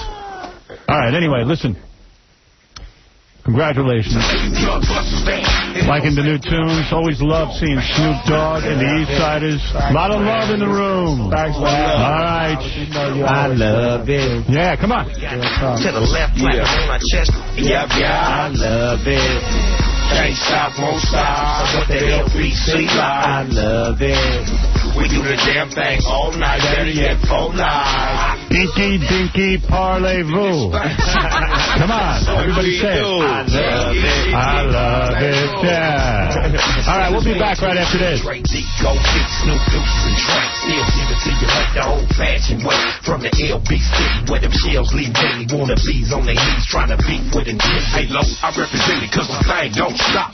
Bump the paramedics and the crooked cops. It's hard to maintain on the front line. A young brother like this trying to speak. Yeah, what's up? Yeah.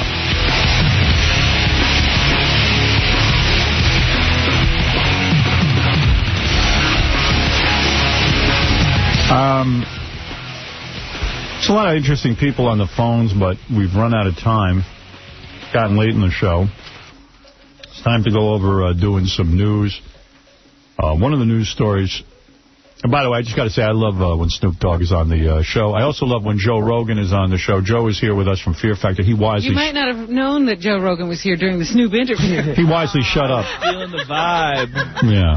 It's a heavy vibe. I was stoned. I had a contact high walking to the bathroom. Have you ever had purple weed? I think I probably have. Right. Really? You can handle purple weed. I don't know if I can handle it. I think I've had it. You need it after going out with Jerry from Survivor. Canada has become the first country in the world to allow seriously ill patients to grow and smoke marijuana. I thought we were the first. We have a couple of states that have instituted those laws. It's not a countrywide law. So in Canada, if you have a problem, a medical problem, you can smoke marijuana. I believe that this is the first step toward legalizing marijuana. It's interesting. Now, in Canada, they say, you could grow it yourself if you need your medical marijuana, or you could designate somebody to grow it for you. Well, I designate Snoop Dogg. Clearly, that's a good choice. Yeah, Reggie, what's up?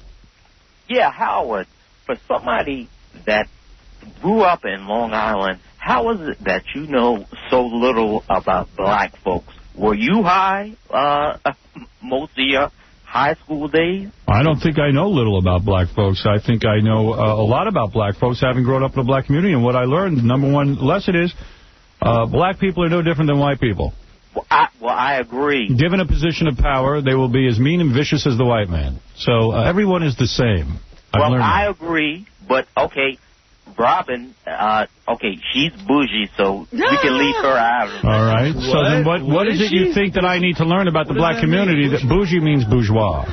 Okay, Yeah. Robin's I'll bougie. accept that. Right. And Robin's white, for all intents. Well, you don't have to say that. Okay. Don't insult me. No, I'm not trying to insult you, Robin. But what is your point? You seem to be pointless, that I should know something about... Yes, you should. What do you know about the black community that I don't? How's that for a question? I know a lot more. Tell me. About your culture. What do you know about the black community that I don't? Teach me something. What does he think you don't know? Yeah. Okay. You just asked Snoop a whole lot of questions about, gangs. Okay. Yes. Gangs were out there back when you were in high school. The 5%ers. Am I correct? Yes, and I said that. Okay. And I asked each brother about his life in the gang and how he survived it and how he survived prison. Right. I mean, what is it that you think I don't know? Well, it appears that you don't know. What, because I asked a guy about his experience? I don't know about his personal... You asked the question. You're the smartest man on radio, but it seems that you don't... I think this dude's high. I am not high. You sound like the black Porky Pig with your stutter. Oh, my God. You heard me. I'll rip you to shreds. Oh, okay. I know that you could. Because, first of all, let me tell you something. Your premise is wrong. You're saying, "What, man, you act like you don't know about the black community." What is it that I don't know? Well, you can't answer the question. Okay, it seems like you belittle every black artist. I didn't belittle. I mean, I know it's your job if I belittled those brothers, they'd take me out in the back and pummel me. What are you, crazy? Oh, come on. I think I show those guys a lot of respect. Oh, I know you show Puppy respect. And what about Snoop? Respect. Yeah, I do. Okay. Well, okay. But what's your point? Well, you don't show that little black guy Beetlejuice. Oh, get out. Okay, I gotta go. All right. You got no point. All right, peace. Peace. Pace in the middle ace. How dare he? I am considered... Fizzle on our snizzle. I'm the Margaret Mead of the black community. I am an anthropologist. Yesterday, though, in Harlem, did it not look like the great white father had returned?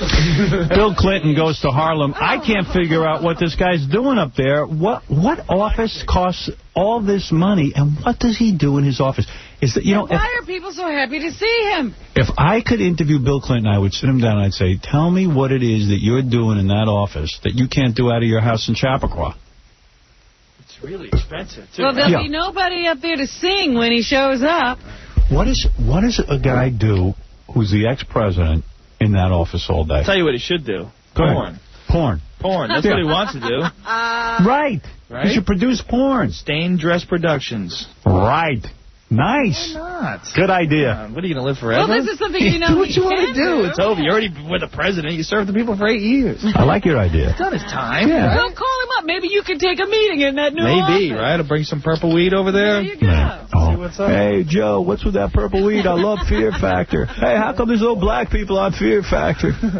There are. What are you talking about? I'm high. I can't tell. They all look gray to me. I bet you Clinton gets high. You think? I know he's over at some restaurant. Someone told me this, so I'm drinking a whole bunch of champagne. Well, that's drinking. It's got to be brutal. It's got to be brutal to have people when you watch you like that, when you have to keep this moral, upstanding image. Please, what moral? Yes, it is. Yeah, but still, he's got to still pretend. But he wants to go. He wants to go crazy. But what I love is when he was in Harlem, what he said was, "You were with me during the darkest times and the brightest times." The darkest times was when he was getting sex from Monica Lewinsky. Right, that's the dark. Everything else is great. The black people understood it. No war. Yeah, I miss him. You I miss him. understand when a president needs a little strange. I'll tell you who I miss is the greatest mayor. I miss our mayor, Giuliani. He's about to give up office in a few months. He's not even gone yet, and you miss him. Yeah, well, it's the end of his term, and he's gotten actually very quiet, and I'm very sad about it. There are so many homeless back on the street now. I love this guy, Rudy Giuliani. I would do anything for him. What he did for this city, I am so afraid of the next mayor coming in here and not carrying on in the Rudy Giuliani tradition. This guy got rid of every homeless squeegee guy, and when I say homeless, I feel sad for a guy down on his luck. But a lot of these people are schizophrenic and mental and running around throwing bricks at people and scaring you and intimidating you on the street. It's a product of the cuts from the Reagan administration. I cannot begin to tell you how different this city is. You can walk through the park and you don't have to fear for your life. And this guy, Giuliani, is going out of office. Every New Yorker should sit down. Everyone in New York State should sit down, because everyone benefits from this city, and sit down and say, listen, term limits are a mistake. Rudy Giuliani will be correct this mistake? Mayor for life.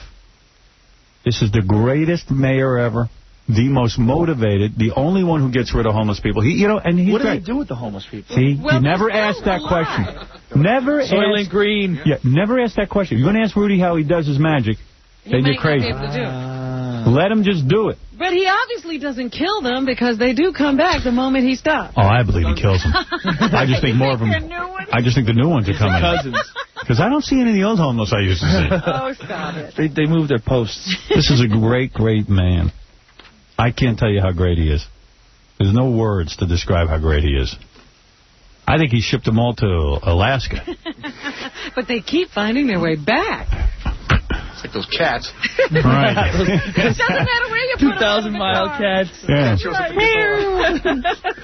Oh, that's so creepy. Cats are so creepy. So crazy. Well, Cats are whatever. not to be trusted. Anyway, Robin, what else is in the news? Well, Paula Poundstone made us Here's God. Robin Grimmett Speaking in of the homeless. goddamn news, you miserable pricks. Thank you.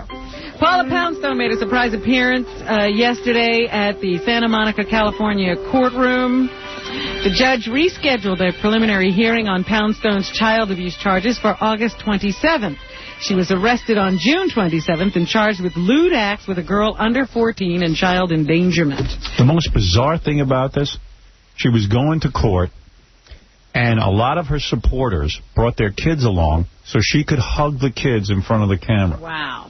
Now, when somebody's up on, I don't know whether she's guilty or innocent, but I would wait to find out the verdict before I'd put my kids in her Aren't arms. you going to feel stupid if she is guilty and Yeah. you took your kid out there to be hugged by her? And they'll be showing that picture everywhere. Yeah. You know, really what the problem is with the foster care system is that a lot of people who were foster parents will not take girls if they're over a certain age because so many of them have either been abused or they will cry abuse because they know that it gives them a lot of attention. You know, That's right. Those kids are really a mess. I'm not quick to jump and say that she's guilty. By the way, a lot of Paula Poundstone's friends are saying that she had some very troubled children, and they would quickly scream abuse, exactly what you're saying. But meanwhile, she's over in the corner drinking. How much help is she? Well, Not much. No, obviously, she had a drinking problem, and she kind of recognized that, right? No. She kind of recognized She had to go I into... understand she was already doing that. From what I understand, she was already... Do all comedians stick up for other comedians? No, look, Is that what's going on here? You know, When you Come here, I'm going to smack you around. have to go to rehab, you didn't recognize anything before it got to be bad. I don't know her. I met her once, and she was very nice, and I don't know what happened. And Was she dressed like that boxing guy? What's his name? Sugar. Bert Sugar. Was I don't think she was. I don't remember. Bert Sugar. Who knows? You know, look, anybody who does anything horrible to kids is evil, and they should be locked up forever. But I don't know if they did. That foster thing is a horrible thing. And what about you? Have you ever adopted any kids and molested them? I have a lot of dogs, though. I molest them, and they can't speak English. Right. Smart. Do it to dogs. Just tackle them and just rub on them. Meanwhile, the mayor of Waterbury, I think he's supposed to be in court again today. This is a guy we actually talked to on the phone and sort of gave an endorsement. He was running against. Speaking of people. He was running for Senator Lieberman's Senate seat. Joe Lieberman up in Connecticut. We didn't really know him, but... he said he was a fan of the show? No, we didn't really know him, but in essence, he was running as a Republican, and Lieberman was running for vice president and senator at the same time. So we said, that ain't right. Yeah. You know, run for one thing or the other. So it turns out Lieberman won, of course, but this guy was running against him. He was the mayor of Waterbury. And lo and behold, he's now been charged with having sex with underage girls. Right. How far underage? A lot. Like that matters, by the way, the guys. 9 and 12. Well, 17 and 3/4. No, this is 9 and 12. We're talking about young kids. Evil. And, well, he's not been convicted of anything. Right. Yeah, that's but the other he's thing a about husband that, and a father. And he had even talked about leaving office after this term. He was not going to seek re-election because he wanted to spend more time with his own kids. Oh. So anyway, he should be in court today, and I don't know what's going to happen there. So anyway. You can't, you know, if somebody accuses you of that, that's it. Even if you're 100% innocent. That's right. I don't know. Once they accuse you of it, it makes everyone think you're weird. Get touched. Paula Poundstone, if she's innocent, everyone's just going to think she's a creep. Well, have you seen the pictures they put of her in the paper? Yeah. She looks creepy now, right? Well, she's so nervous. Like she's crazy. Yeah, but she always, in all fairness, she always looked like she was crazy. She looks more crazy. Yeah. Anyway, go ahead, Robin. Researchers from the Southwestern Medical Center in Utah and the Department of Veterans Affairs say they have discovered why food turns to fat. Because you eat too much of it. When people eat lots of food loaded with carbohydrates, a protein begins a chain reaction that converts those carbohydrates to fat. Absolutely. Now scientists want to find out how to turn off that fat manufacturing protein because we can't stop eating. That'll probably give us cancer, though. That discovery could lead to drugs that induce natural weight loss. But the researchers warn such a miracle pill is probably years away, so don't go off your diet. Natural selection. It's natural selection. Weight loss experts say eat less, and exercise more. What they've always said. Right. Meanwhile, did you read the story about the sausage and egg hermit? He died. Yeah, I heard about him. Yeah, they said there was this guy who's been in his apartment for 13 years, never came out. Lucky bastard. Nobody bothered him. He ordered the same meal 3 times a day from the same store, and it was always sausage and eggs. Oh. They don't know how he made a living or how he was able to live in this nice building in a nice apartment and support himself all this time, but he did, and finally I guess the people missed something about him, and so they called 911, and they walked in, and he was in a bathtub surrounded with medications, and they don't really know what happened to him, but he's dead. He must have called this deli, wherever he got his sausage and eggs, every time he wanted a meal. Like, he didn't set up a thing where, all right, 3 times a day I want you to deliver sausage and eggs. He called them 3 times a day. He called them 3 times a day. Maybe, you know, that's amazing to me. 3 times a day to say, hi. I don't know if he wanted again. Hi, this is Bob. For 9 years, I want sausage, eggs, and cheese. Like, no one ever said to him, you know, hey, buddy, just call up and say, started a new thing. We got pizza. I wonder, did he give? I love to interview the guy who took the order. Because I like to know, did he just say, hi, this is Joe, you know what I want? Or did he say, hi, this is Joe. It's time for my sausage, eggs, and cheese, and juice. And it was like 5 things on there. Yeah, but all the time, sausage and eggs. All right. Have you heard of the code red worm? Yes. All right. That is Joe Rogan's penis name. For his girlfriend. Code red worm? Snake. Code red worm. Worm is just, that's not... That's demeaning, yeah. A worm is the code red worm is an internet virus. No, it's not a virus. A worm is not a virus. It worms its way into your computer and slows it down. It worms its way into a server. All right, well, that's your computer. Well, a server is not a computer. I have a server. Yes, but it's not like your PC. They say it's not going to attack your personal PC. It'll slow the internet down because it attacks servers. And it's specifically targeting Microsoft Windows and Windows NT operating systems. They are the vulnerable ones. It's expected to start multiplying at 8 tonight Eastern Time. And if you have those operating systems, you are being advised to protect yourself from this computer worm. What does it do to the computer? It slows it down. It could dump information. You know, it could erase everything, but it's different than a virus, though. I don't understand why, because I don't know this These hackers, computer they come lingo. up with all this crap, and none of them are making any money off of it. Well, they say this one is very sophisticated, so they don't think it's even like a high school kid. It's, you know, some vicious genius. Adult genius. What? The only thing I can figure out, there's always got to be a money angle. I figure the guys who start it are the ones who have the antidote, because there is an antidote to the virus. Sure. They're already saying, protect yourself. Yeah, they have a thing they sell. Well, like Norton antivirus? Well, not Norton antivirus. It's something else. It's a specific computer program that will protect you from this thing. Now, it would be smart if the guys who created it are the ones who have the antivirus. You understand what I'm saying? Well, I always think the guys who created it are the guys who are like open source advocates, like Linux. They want like everything should be free and open. Well, that's the guys that are always attacking Microsoft. That's why, because it's attacking Windows NT in 2000. You know, those kind of servers, but not Unix and not Linux. So you're giving them a higher mission. Yeah, well, they think that, you know, everything should be free and should be open source. All the freaks who, like, you know, trade codes and, you know, they go to the source and alter it. And all the freaks who were like, I was on the Internet before there were pictures. I was on what was just government operated. And I know, they're all angry. This message board, it was just you post a board and only one person could be online at the same time. Dude, you're an idiot. If that's what you were doing. Yeah. Okay, I was playing Pong, okay, and I wouldn't do that today. Playing Pong. I'm not proud of it, you know what I mean? Whatever, man. All right. Latif, you're on the air. Go ahead, Latif. Hey, Howard. Yes. Hi, how you doing? I just wanted to put in my 2 cents about the whole Giuliani thing. It was great that he got most of the homeless people off the streets and this, that, and the other, and that nobody's getting hit with bricks and pushed in front of trains and stuff like that. But as for the fact goes of cleaning up the streets of the criminals and stuff, at what expense, though? He wanted to get all the repeat offenders off the streets, but they grabbed people off the streets for no reason. Good. Yeah, it's not good. Yes, it's good. No, it's not. Of course. How do you catch criminals? You gotta go in and interrogate people. You can't always. Everyone's not always going to be 100% innocent.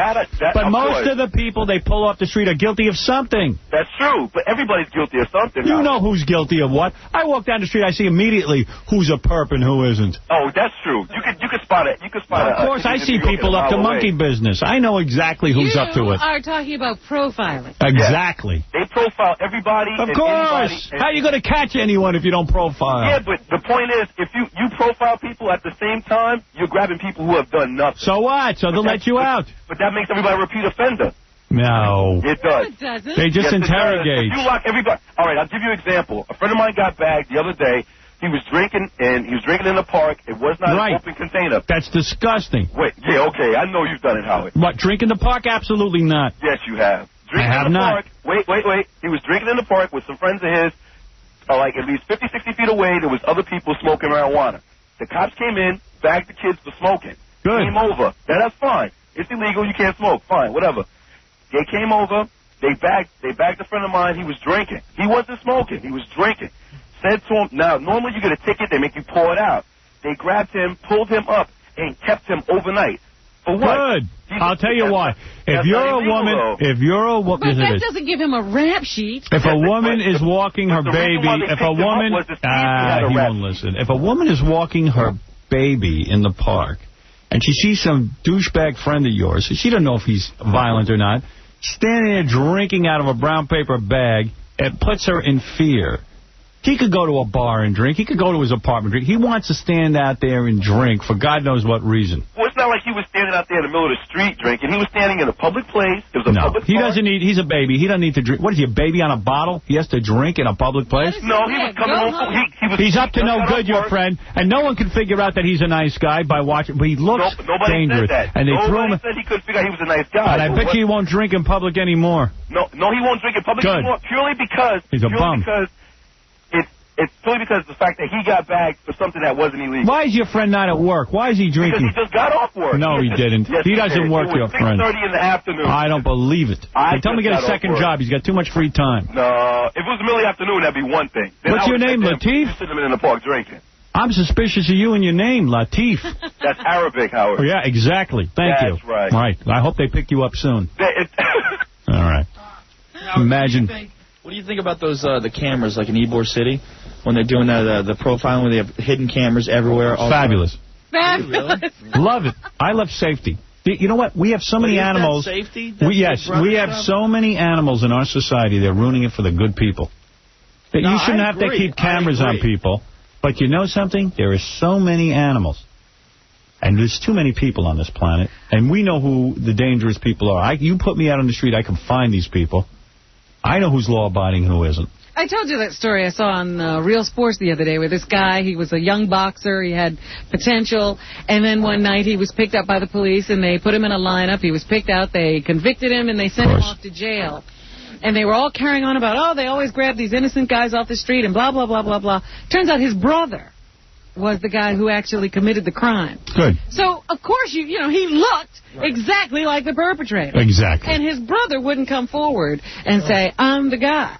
He let his brother sit in jail for like 12 years. Well, we love the story of people who are innocent. I love that. There's lots of stories of people who are innocent, but you know what? It's too bad about them. You know what, though? I mean, I'm down with the, police arresting people for doing it, but the cameras in public places. It's great. And let me tell you why you need it. But what are you doing out there in public? You don't want a camera. I'll tell you why it's great. But it's not illegal. I'll tell you what's great. If you and your girlfriend want to get a little action right now. Nah, you don't need to do it at home. Do it at home. It's worth it. Yeah, but it's a little dangerous. Let me tell you something. That's what I was on. What is it you don't want people to see? There is, let me tell you, that's exactly the point. When you are out in public, the problem is this. There are so many people up to stuff that the police need a record now. No one will convict anyone unless there's a videotape. You know, O.J., they needed a videotape of this guy. They know he did it. We got all the blood evidence.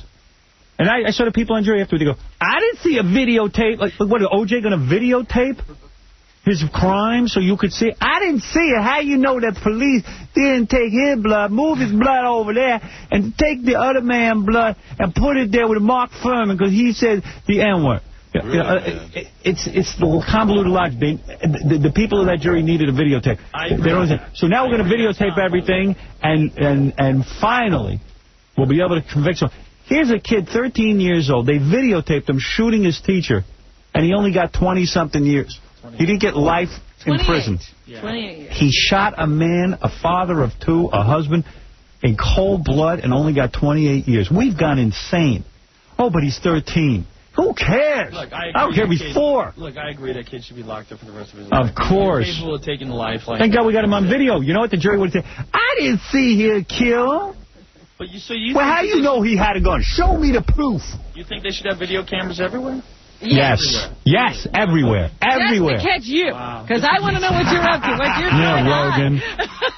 No wonder you're the host of Fear Factor. You're afraid of something. You're afraid of cameras. Right. Oh, no. I'm not the host of Big Brother. I'd like to keep a camera on you. That's why I'm not the host of Big Brother. That's right. That's what we should do. Put the camera on you.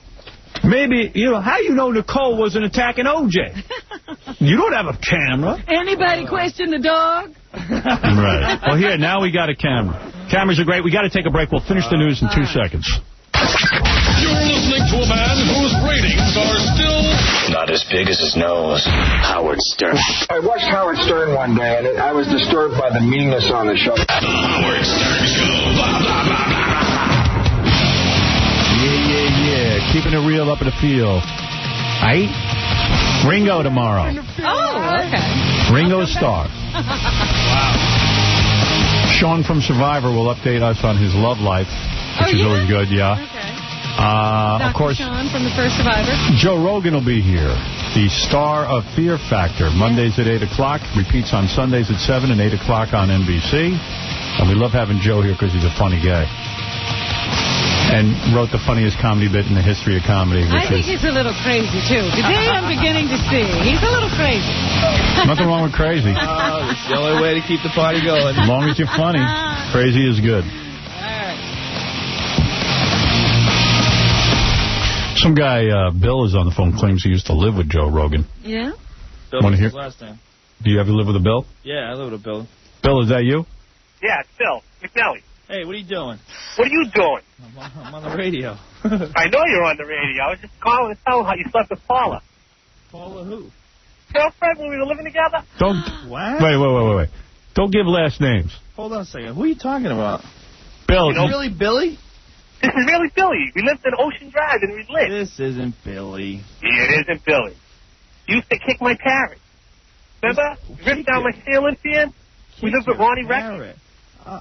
Yeah, I remember Billy, the kid who ripped me off. Oh, yeah. God. No way. Yeah, you did, you thief. You used to steal money out of my bedroom. No, I didn't. Yeah, you did. You were my girl. First of all, your girl was disgusting. I never touched your girl, not in a million years. Is this really Billy? Yeah. Dude, you're out of your mind. You really think somebody slept with her besides you? You really think you just saw me in Boston 3 months ago. Why didn't you say that to me then? Because, I didn't think about it then. You're full of crap. No, actually, Joe, you know Ronnie Record? Oh, Ronnie?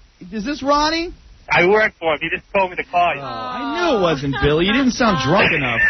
All right, thank you. No, I don't. You don't drink. Why do guys do that? Why do guys lie? They think it's funny. So lame. If you knew that guy's girlfriend, you would, whoa, that's science fiction. Take it easy. She was that bad, huh? She was crazy, too.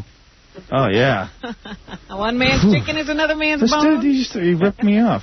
I had to move out of my apartment, but when I was moving, I came back. All his money was missing, my CDs. I'm like, what the hell's going on?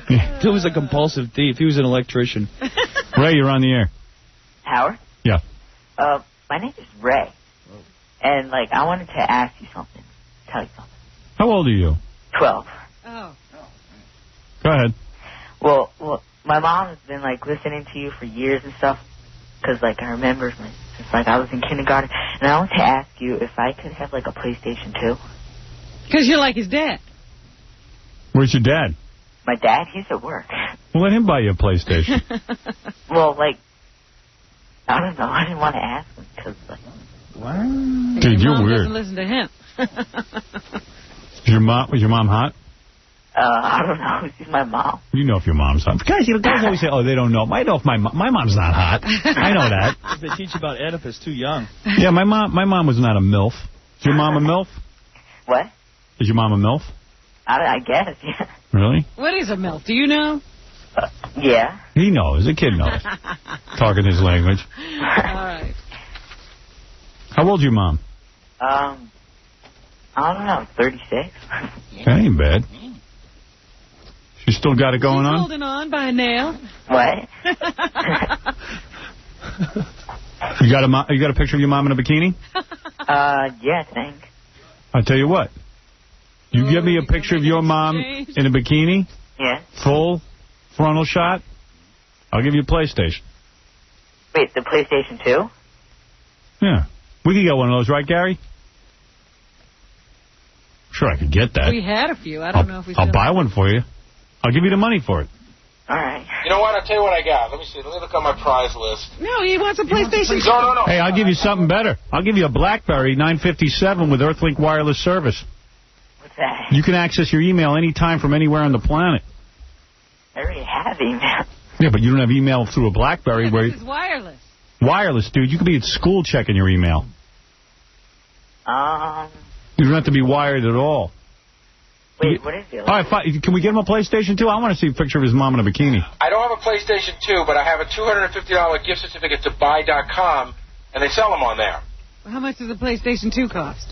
It's a little bit more than that, but that's what I have. I can give him $500 worth of gift certificates. How's that? Did you hear that, dude? $500 worth of gift certificates. To buy.com. To buy.com if you give me a bikini shot of your mom. All right. How are you going to get it down here? Hold on. Email, kid. He's going to ask his mother to bring it. Just email it. I'll send it to you. I don't know, like, through, I don't know. Well, I'll tell you what. I'll put you on hold. You give my producer your real name. Yeah. And if you send me that bikini shot of your mom, I'll send you the PlayStation stuff. All right. You know, buy.com. Your dad. Oh, don't ask your dad. Ask your dad for what? For a PlayStation. Dad's going to want to cut. You bring your mom down in a bikini, I'll get you $1,000 worth of buy.com. Plus a BlackBerry. Maybe, I don't know. Well, she listens all the time. She'll understand. And your mom better not look like Cameron Manheim. Oh, Who's that? You know who that is. That's that fat broad. No. You'd be lucky to get a bikini shot of her. Your mom wears a bikini? Yeah. All right, dude. You're on. I want that picture, though. Gary's in with a bulletin. Wait, am I getting the PlayStation 2 or the gift certificate? I'm just. Why are we throwing away $500 worth of gift certificates? What if she's not hot? I'll tell you why. Like, in other words, we should vote. If she's hot, then we'll give them the money. No. I just want this kid to send me pictures of his mom, but he's got to prove it's his mom. I don't know. This seems wrong to me. No, it's not wrong. Why, he's sending me a picture of his mom? How old is the kid? 12. Oh, perfect. Oh. Yeah, how are you going to know it's his mom? So mom should be about 32? Yeah, I'll cut out a picture from a magazine. Yeah. How are we going to know it's his mom? You got to send me a picture of him and his mom. Right. You got to be in the picture? So you got to send us 2 pictures. One of your mom in a bikini, and then a picture of you and your mom together. Or a picture kissing. Photocopy of her driver's license. Or a picture of you and your mom in a bikini. You got to be kissing on the lips. Okay, dude? Wait, so what do I have to give you? You better take notes.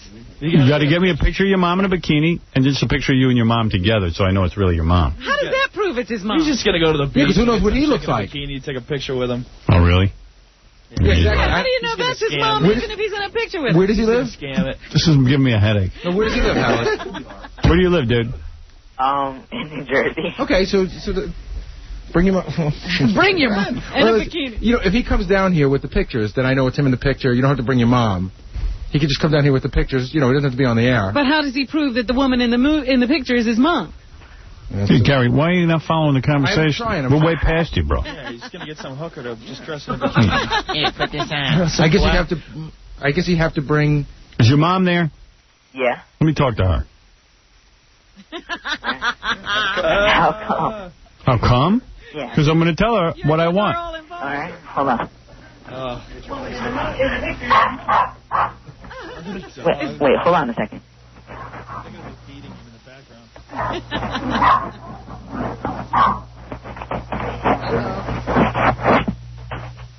Wait, Howard? Yeah. No. No what? What? She's in the shower. No, she's not. I just heard her. She's there. No, that's my sister. Listen. Hi. See? How old is she? My sister, she's 14. Don't. Is she hot? Don't. I don't know. She gets guys. Yeah. What do you mean she gets guys? What happens when she gets guys? She gets guys? What does that mean? You spy on her? What do you mean she gets guys? Yeah. What does that mean? Well, what do you mean? You don't know what that I don't know what that means. Come on. Like, my daughter's 14. Yeah. She better not, like, she gets guys to, like, go to parties with, And but she they better... call on the phone and stuff like that. Maybe they give her a kiss or something, but what do you mean she gets guys? I don't know. There was a lot of sex going on when I was 14. Not me. Really? Nah, I only got to make out. Well, what was it? How old were you the first time you got to third base? Me? Third base? No, You never got... Hey, kid, you never got to third base. I wanted to know if you were talking to me. Yeah, but you haven't even kissed a girl yet. Me? Yeah. I have. Yeah, you haven't. Not for real. How far have you gotten? Second. You did not. The 12? That doesn't count on 12-year-olds. Was it an accident? You might as well be touching my shoulder. Yeah, it was another 12-year-old you got? Yeah. Yeah, and she had something? Yeah. At 12? Yeah. That's a lie. Oh, my God. Yeah, I love the way his voice cracks. He's like Peter Brady. You got second base at 12. Jesus, what's this world coming to? How old were you when you got to third base? The first time? Let me think. Let me make sure I get this right. I think I was 16. But that was the same year you lost your virginity. Right. Right. But it all happened at once. Isn't that crazy for a 14-year-old, 15-year-old? A girl, his sister is getting guys? What does that mean? Going to third base or something. A 14-year-old? 14 is very normal. Yeah, I was 15 when I did it. I was 15 and I did it with a 15-year-old. I was barely 15. And it didn't seem crazy. You lost your virginity at 15? 16, I was. So crazy. Third base. 14 is very common. They're going at it. Well, I don't know that her 12-year-old brother should know. But he does now. Dude, where's your mom? Where's your mom? In the shower? She in the shower? What? Yeah. Get a Polaroid. You can get her out of the shower. Pants down. Polaroid. He's got his pants down right now. You got a kid. So you send me a picture of your mom in a bikini, but you got to prove somehow it's your mom. All right. And I'll send you the $500 gift certificates. All right. I love that I have to negotiate with a 12-year-old. We'll never see. You're altering the course of this kid's life. This one conversation on the radio will change his whole life. Why? He's going to get a PlayStation for a bikini shot of his mom. What's the big deal?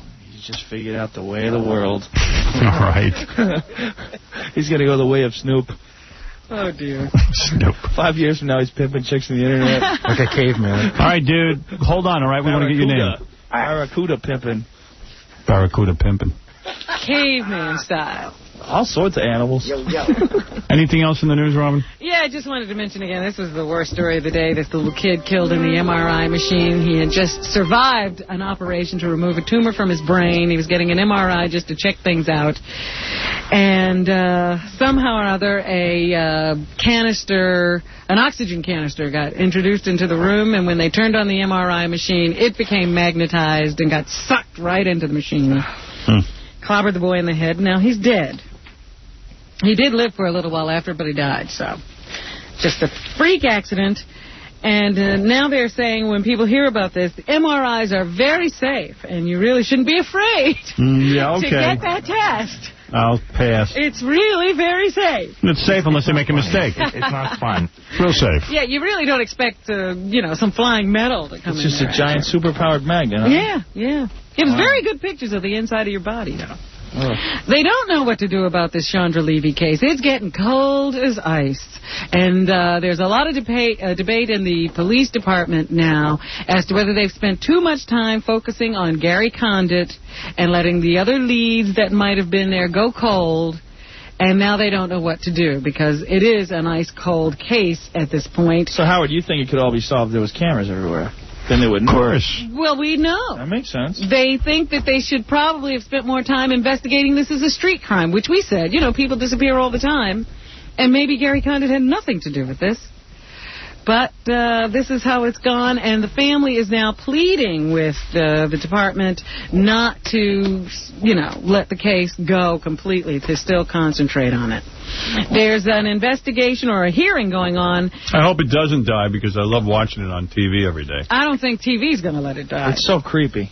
It's so creepy, he's but creepy. It sucks you in. Oh, he's such a joke. Well, he had his first run-in. They say Mr. Cool lost it yesterday. He actually went after one of the photographers who was standing outside and been staking him out for weeks. You don't go smiling everywhere when your friend's missing. Well, that's the thing. He's been walking around like nothing's happening. Yeah, I mean, it was his friend, right? He was having sex with her. He knew her. He hung out with her. He worked with her. That's his friend. And yet she's missing, and he's got a big smile. Doesn't even want to talk about it.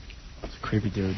There's a Senate hearing on ecstasy. That has come to the awareness of the U.S. Congress. They had some people there yesterday who say they have become addicted to the drug. A 17-year-old said he robbed homes to pay for his $300 a week habit, and a 16-year-old said she began using the drug when she was 14, and that it eventually took her down a deadly, destructive path. So now they are concerned that ecstasy is much more than just a recreational drug used in clubs. It is causing problems for young people. Please. I did that. They're also debating... Yeah. Oh, you did ecstasy? Yeah, I did it once. It doesn't do anything bad. You feel great. You just want to give everybody a hug. It's awesome. I heard it makes you paranoid sometimes, no, like marijuana. Doesn't make you a little paranoid. You're not afraid of anything. You think everybody's connected. You totally lose all your inhibitions. You lose all your pretenses. And why did you only do it once since it was so wonderful? I don't know. My friend Free's really into it. He does it all the time. And he's like, come on, I don't do anything. I've smoked some pot and I drink every now and then. But I was like, all right, if it's that good, I'll try it. And I was like, wow. What about this? It changes the way you think about people because you realize so much of what we do is based on insecurity. So much of how we behave around other people, And you get that, and everybody's just real friendly. You think it's like a sex thing, but it's not because you don't want to have sex with anybody. You just want to, You want to touch them. Shake hands with everybody and hug everybody. It's like a nice thing, What about everybody should take it. What about That's they're the saying solution that to crime. What are they saying? It wraps around your spinal cord, the DNA, or That's something? if you got a weak spinal cord. You got to do a lot of squats. Right. That's the key. Get in the gym, do some squats. Alyssa work the back. Alyssa was on Fear Factor last night. Wanted to say hi to Joe Rogan, the host. Alyssa. Hey, Joe, what's going on? What's up, freak? What are you doing? Yo, it's your texture girl. I remember you. What happened then? Let me ask you something, Alyssa. What? I noticed that a lot of the girls on Fear Factor seem to want Joe. Did you want him? How did I know something like that was going to come out of your mouth? Well, what else would we talk to you about? I got to be honest with you. I felt a little chemistry there, but I wasn't getting any signals. Right, yeah. Come on, Joe, let it go, No chemistry. Yeah, Joe doesn't give the... Does the girl... Look, you're a very pretty girl. Don't get me wrong. Very attractive, but I have to think about all the contestants like they're just a bunch of dudes. Because, you're the contestant. But you were very fun, though. How come the President of the United States can't control himself, but the host of Fear Factor can? Why is that? It's in the show is it's a big thing with the men and the women and everyone's together and there's a lot of responsibility. You got to treat everybody equally. Yeah, Joe was all business. It was fun, though, right? I had a great time. It was a lot of fun. The balls. I wasn't eating the balls, though. She got to the buffalo testicles. You were the funniest one when it came to it, though, because you put it in your mouth for a second and you went, oh, my God, no way. Oh, my God. Yeah, threw it down. It's the balls of a bull. No way. A bull balls are small. Buffalo testicles are huge. Buffalo testicles are like the size of a big fist. Yeah, I came in the middle of that. I didn't know what those were. They were huge. I thought they were Canadalach. She was so funny, though. She put it in her mouth. Oh, my God. Oh, I didn't even I put my tongue to it, and I was like, no way. Honey, did it taste gross? Howard, Sorry to wake you up. Next one came in from Facebook. This is from Scott M.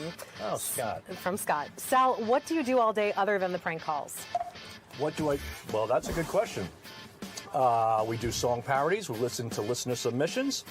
We put bits together. We put games together, like the Debbie the game today. We also write when people go out on the street. Rich and I actually go out on the street a lot, so we're constantly coming up with new concepts for the street, like Occupy Wall Street, like going to Harlem, talking about topical topics there. While the show was on, during the course of the show, I and Richard also send Howard jokes and media during the course of the show through Will and Steve on the computer. We submit jokes for other people as well, like Evil Dave. When George Takei comes in, we write the announces for him. So constantly doing stuff. You're a busy guy. Yeah. Jose N on Facebook says, has there ever been one call that you really loved but couldn't play it on the show? Yes, there are quite a few, and there's one in particular that we really, really, really love. It took about 6 months to produce. It involved many characters on the show, like Wood Yee, like Craig Gass doing his Gene Simmons impersonation, and we just couldn't play it. This call was so good that Gary reached out to this particular person. They do have a product that they sell as well, and even gave that person the opportunity to come on the show and be interviewed about it, provided that we could play the prank call. Still didn't happen. There are a lot of great prank calls that we just can't play. People say no, and that's it. No is no. Everything that we do, we get a consent for. And if we don't get the consent, we can't play it. What percentage doesn't make it through? I would say lately it's been like 40-70 in our favor. About 40% does not make it through. 40%. Do you recognize that 40 plus 70 is more than 100? Oh, my God, I just just 40-60. 40-65, yeah. Can we go back to the Series 7 question? Yeah. Michael G tweeted us. So embarrassed. Sal, is your hair growing back with the fake Propecia? Feel it. What do you think? It actually looks good. It looks pretty full. Yeah. Wait, I didn't feel it before. So well, it was called Propecia, and I got it from India. I went to this website online because Propecia is very expensive, and I can't afford it. So I looked online, and I received this Indian Propecia called Apecia. And I tried that for a little bit, but I was getting some wacky side effects. So I stopped that, but what I'm doing now is I'm doing Rogaine twice a day. I do the Rogaine foam. Get right in the peaks, rub it in, go to the back. How's the back look? It looks good. Yeah, fill it up there. That's it. And then, and just the opposite on my balls, it's nair. Gets all the hair out. So bald here, full there. It's a match made in heaven, ladies. Match made in heaven. Next is from Live and Uncut on Twitter. If you had to choose either your wife or Richard to live with for the rest of your life, who would it be and why? Wow, that is a great, great question. Sorry, buddy. But I'm going to have to live with you for the rest of my life. You pick me? Do I stutter, Ed? Thanks, honey. Well, I've had my wife for quite a long time. I've known my wife for 16 years now, and I've only known Richard for 7. So to be fair and to balance it out, I have to give him at least 9 more. So, yeah. Welcome aboard, babe. You're in. Thanks, honey. You're welcome, sweetie. Anything. I want to thank Sal for answering all the questions that you, the fans, provided. Keep sending your questions in via Twitter, Facebook, email, and video submission. And remember that this is your show, so don't screw it up. Until next week, I'm Rachel Fine, and I hope you had a fine time. I know I did. Thank you very much for that. Shut the cameras off. Jesus. Richie! No, Richie. Bye.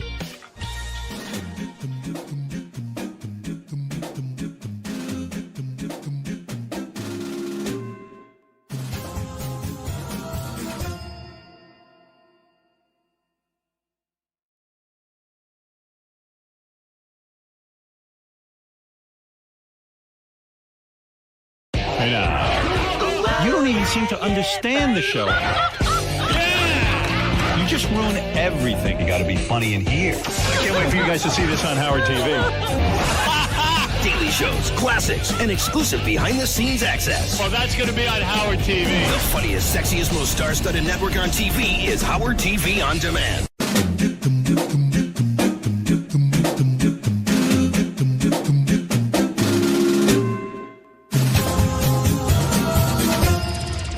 Hey Stern fans, welcome to Fine Time, the show where you, the fans, get the opportunity to ask questions and interact with your favorite Stern Show staff, whack packers, and celebrity superfans. I'm your host, Rachel Fine. Now, when the guys at Howard TV first conceived the show, my guest today was one of the first names that popped up as a must-have. Now, it's not because of any one particular thing that he does, it's because he has utter and complete verbal diarrhea. You may love him, you may hate him, but you certainly know what his penis looks like. His phony phone calls are instant classics, and his least favorite number is 143.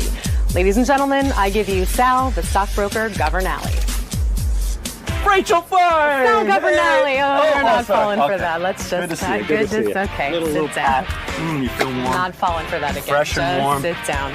Are you ready to answer some fan questions? I am ready. I'm ready for anything that you ask me. Fantastic. Can I keep your eyes in this general direction? Yes. All right, first question comes from JM on Twitter. He wants to know, how did you feel when you got hired by Howard? Extremely excited, Rachel, but at first, to be honest, I thought it was a prank because Gary pranked me 5 years prior. You know, they got me pretty good on the show. I was working on Wall Street, and I was actually that day writing jokes for Artie Lang because he was doing the Donald Trump roast. And I was kind of bummed out, you know, that Win John's job just ended, the great Richard Christie won, which was the greatest thing to happen to the show. And I got a call like, hello, you know, Howard was speaking, we'd like to give you a shot here. And I'm like, are you kidding me? Sure enough, I got invited into the show, and it's been 7 years later. So it's been great. Wouldn't be the same without you. Oh, thank you. Next question came in from Facebook. This is from John R. He says, F, marry, kill, Richard, Howard, and Robin, and explain your reasons. Okay. Well, definitely marry Richard because I love him, and he's my second wife. I would probably fuck Howard because it would make for great radio. Robin, you won't believe what happened to me last night. What, Howard? Sal fucked me up the ass. Oh, my God, don't tell me that. Yes, he did. And I would, unfortunately, because of the game, have no choice but to kill Robin. That hurts. Sorry, Robin. That's crazy.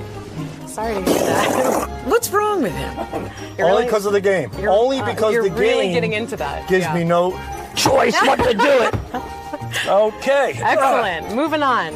Is she dead yet? She is dead. Next question is from Joseph M. on Facebook. He asks, what do you want to do once the Stern Show ends? You. Every night. So sweet. As long as Richie Wilson doesn't kill me. You're going to have to clear that with Richie. What do I want to do? I want to continue to write with Richard Christie, put shows together, comedy, perhaps work for a television show like Jimmy Kimmel, certainly pursue stand-up, and just continue within that vicinity. In the entertainment industry in some capacity. Sounds good. Maybe you'll be the next Ronnie Mund. I said entertainment. Next question is Kim S. also on Facebook. Kim S. She says, Sal, tell me one thing you love about your wife. Really love, no jokes. Can you? Yes, of course. My wife is a spectacular and awesome mother. Really, really great. That's one. I could tell you a few. Give me another. I think she's absolutely beautiful. I think she has a great personality. And I also think if it wasn't for her, 80% of my material would be out the window. She always says to me that, you know, if it wasn't for me, you wouldn't have anything. And to some point, that's true. You know, the price that we pay for that is a different story. Good shot! But it's certainly the truth. She's really good. She's a good source of your comedy. Yeah, she's got a good sense of humor. So romantic. Next one also from Twitter is from Roger. He says, how did you ever pass the Series 7 exam? I studied every day. I actually made it a job. I got up at 9 in the morning and I went to my kitchen table and I stayed there till 5 p.m. And the only time I took a break was at noon, like I took a lunch break and I would put on The Price is Right during my lunch break. And I watched The Price is Right and then I went back to studying and I studied real hard. I crammed it all in and I got an 86 first time out. Nice. Do you think if you took it again today without preparing, you'd pass it? 68. It would take some time, but I could certainly pass it again. Nice. Next question also from Twitter is from Stacy. Stacy says, is Gary still eating black and white cookies with crumbs running down his chin? I would have to say yes, I am. I love them, and there's nothing better to put me to sleep quicker than a good old batch of black and white cookies right after I'm done playing solitaire, boy. Sorry to wake you up. Next one came in from Facebook. This is from Scott M. Oh, Scott. From Scott. Sal, what do you do all day other than the prank calls? Well, that's a good question. We do song parodies. We listen to listener submissions. We put bits together. We put games together, like the Debbie the Come game today. We also write when people go out on the street. Rich and I actually go out on the street a lot, so we're constantly coming up with new concepts for the street, like Occupy Wall Street, like going to Harlem, talking about topical topics there. While the show is on, during the course of the show, And Richard also sent Howard jokes and media during the course of the show through Will and Steve on the computer. We submit jokes for other people as well, like Evil Dave. When George Takei comes in, we write the announces for him. So constantly doing stuff. You're a busy guy. Yeah. Jose N on Facebook says, has there ever been one call that you really loved but couldn't play it on the show? Yes, there are quite a few, and there's one in particular that we really love. It took about 6 months to produce. It involved many characters on the show, like Wood Yee, like Craig Gass doing his Gene Simmons impersonation, and we just couldn't play it. This call was so good that Gary reached out to this particular person. They do have a product that they sell as well, and even gave that person the opportunity to come on the show and be interviewed about it, provided that we could play the prank call. Still didn't happen. There are a lot of great prank calls that we just can't play. People say no, and that's it. No is no. Everything that we do, we get a consent for. And if we don't get the consent, we can't play it. What percentage doesn't make it through? I would say lately it's been like 40-70 in our favor. About 40% does not make it through. 40%. Do you recognize that 40 plus 70 is more than 100? Oh, my God, I just realized that. 40-60. 40-65, yeah. Can we go back to the Series 7 question? Yeah. Michael G tweeted us. So embarrassed. Sal, is your hair growing back with a fake Propecia? Feel it. What do you think? It actually looks good. It looks pretty full. Yeah. Wait, I didn't feel it before. So well, it was called Propecia, and I got it from India. I went to this website online because Propecia is very expensive, and I can't afford it. So I looked online, and I received this Indian Propecia called Apecia. And I tried that for a little bit, but I was getting some wacky side effects. So I stopped that, but what I'm doing now is I'm doing Rogaine twice a day. I do the Rogaine foam. Get right in the peaks, rub it in, go to the back. How's the back look? It looks good. Yeah, fill it up there. That's it. And then, and just the opposite on my balls and cock. It's nair. Gets all the hair out. So bald here, full there. It's a match made in heaven, ladies. Match made in heaven. Next is from Live and Uncut on Twitter. If you had to choose either your wife or Richard to live with for the rest of your life, who would it be and why? Wow, that is a great question. Sorry, buddy. But I'm going to have to live with you for the rest of my life. You pick me? Do I stutter, shithead? Thanks, honey. Well, I've had my wife for quite a long time. I've known my wife for 16 years now, and I've only known Richard for 7. So to be fair and to balance it out, I have to give him at least 9 more. So, yeah. Welcome aboard, babe. You're in. Thanks, honey. You're welcome, sweetie. Anything. I want to thank Sal for answering all the questions that you, the fans, provided. Keep sending your questions in via Twitter, Facebook, email, and video submission.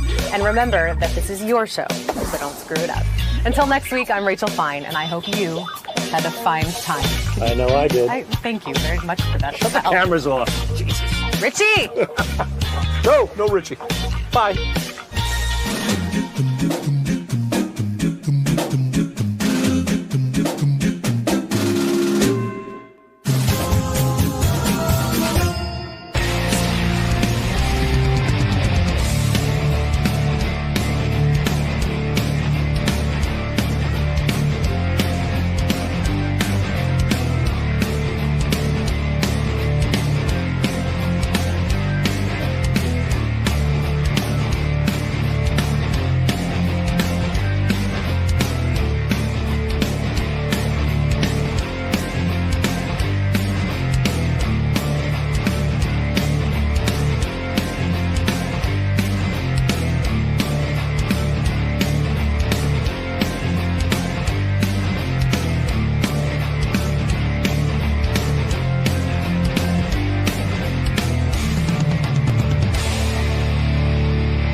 Joe Frazier dead at the age of 67. He passed away yesterday after a battle with cancer.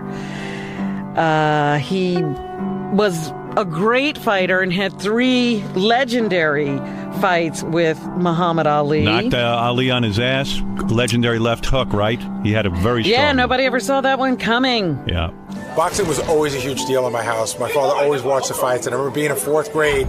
It was the first Ali-Frazier fight, which I couldn't see. But, when I started working on the show, and we got Joe Frazier to come on the show, I was excited because Joe was a huge deal. He was one of the great boxers of my generation. Ali was the greatest, but you always need a great opponent to show how great you are. And that was, Frazier was that for Ali, so I loved having Joe Frazier on the show.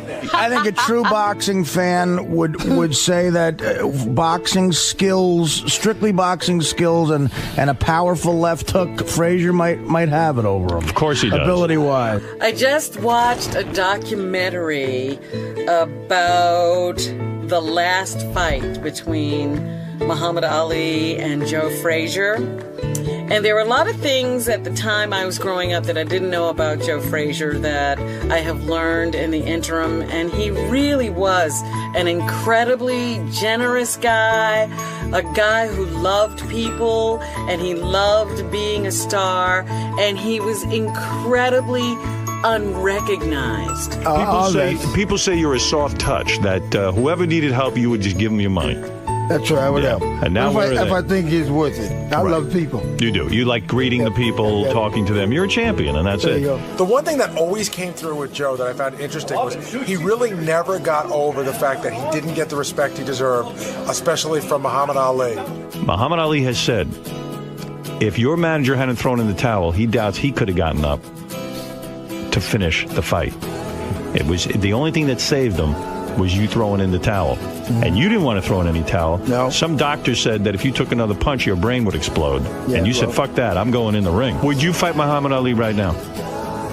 Why not? Why don't we set it up? Kick that motherfucker's ass once and for all. Fight number 4? Fight number 4. Gorilla in Manila, right here. I'll set it up. Joe Frazier was one of the greatest boxers, one of the greatest heavyweights of all time. I remember being a kid, watching those fights with Ali, and he was the only guy who could really stand toe-to-toe with Ali. But those fights, man, were just legendary. And the great thing about Joe Frazier wasn't only his boxing acumen, but he was a real personality, which is no small feat because Ali was such a big personality with the rhyming and all the things that he did. But Joe was just a funny guy who had a great sense of humor, and when he came on this show, you got to see that side of him in a lot of ways. I said, this scam booger. Right. He's talking about me like... Say it. He don't like me. Holy mackerel. I said, give me the power. Yeah. The energy to know how to kill that scam booger. Ali is, the greatest of all time. I still say he's the greatest of all time. Called you a gorilla and made a racial remark. That was after. That was after. Yeah, before was that when was the money after, came. and then he After he called him a gorilla. Joe has been such a great guest on our show over the years. Responsible. A great friend to the show. He is. He's the greatest. And I told you, he's the greatest boxer of all time, and he's the greatest guy of all time. Robin's in love with Muhammad Ali. Oh, stop She's over there looking at his magic tricks, telling him he's a genius. It. Oh, he was doing magic tricks for her. Told me you give it. I say it's too goddamn late for them tricks now, man. You should have had them tricks.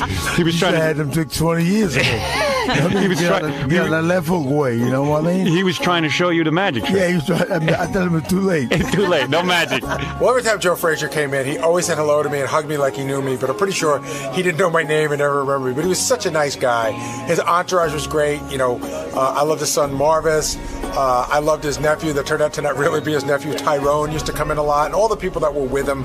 We're really just a nice group of people. That's right. Let me sing the praises of the Lord off key. Thank you. Now go ahead, Marvis. Take over.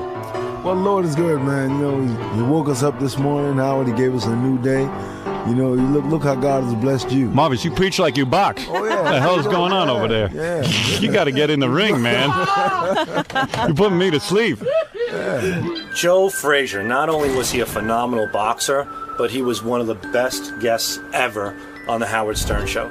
He just lit up the airwaves when he was on the air. So funny, so charismatic, and just so great top to bottom. You want to lick a girl's vagina? No, not right now. And you never done any gay stuff, right? In your whole life? Never. Oh, no. Never. Not yet. Not yet. I love Joe on the show because Joe was just funny. There was that time he came in and started talking about Spoopledoop, which I think was really funny. And then I always thought when he accidentally fell, even though people falling isn't funny, it really is. And when Joe accidentally fell and we made that the end of our CBS TV show for like 2 years, sort of like Mary Tyler Moore's cat meowing at the end. I love that. Joe just came in, he always had a story, whether it was cutting his toe off in the lawnmower or a lot of things. But, Joe was just a part of the family. What does that mean when a man has 4 or 5 different wives? Not doing the job. You're not doing the job, right? The women he's not doing the... Yes, sir. Yes, sir. Amen.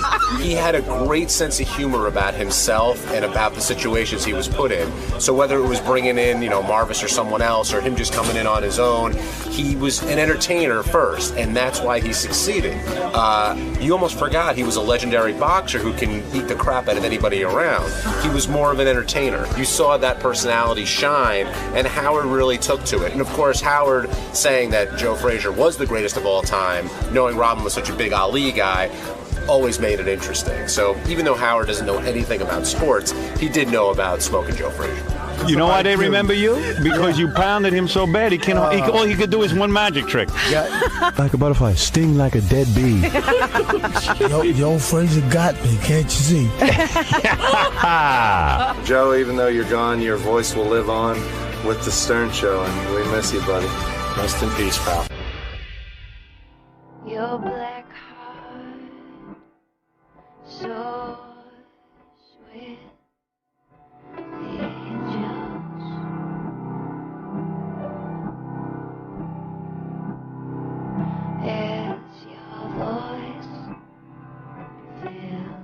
What's up, fellas? What's up, Jeff? How are y'all?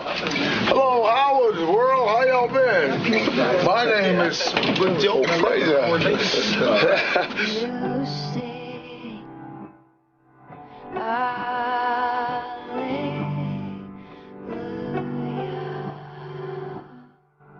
Welcome once again. We have one of the greatest pugilists of this fistic era. That in the program, Smoking Joe. Good morning, y'all. Do you reveal your penis size in this book? Huh?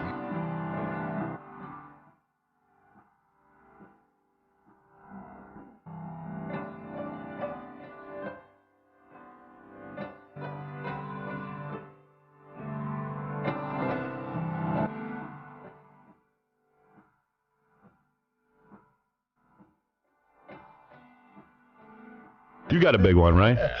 You got a big... My fits? Not fits. You know what I'm talking about.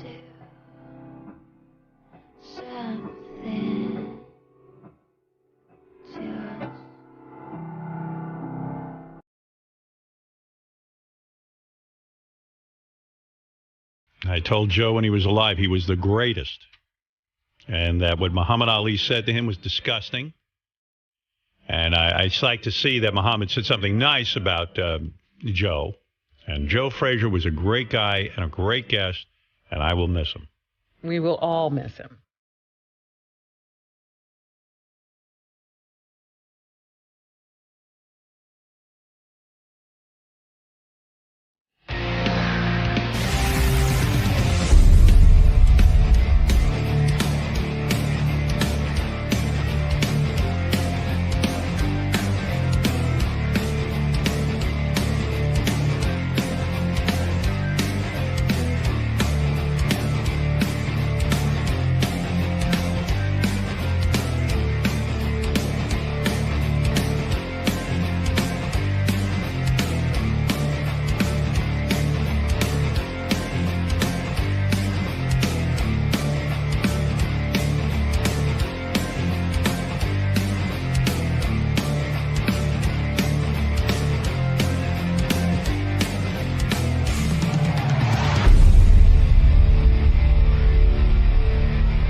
This is the best of the wrap-up show. A recap and behind-the-scenes look with John High and Gary Dell'Abate. The Best of the Wrap-Up Show begins now. Hey, it's Gary Dell'Abate. On Tuesday's wrap-up show, Ronnie the limo driver came in and we talked about his poem that he read at the holiday party. Ronnie's still not really understanding how he insulted Howard. And then we talked a little bit about Ronnie and Doug Goodstein had a little bit of a disagreement because he thought that Doug threw him under the bus, and that turned into the whole thing. Here's how it all went down.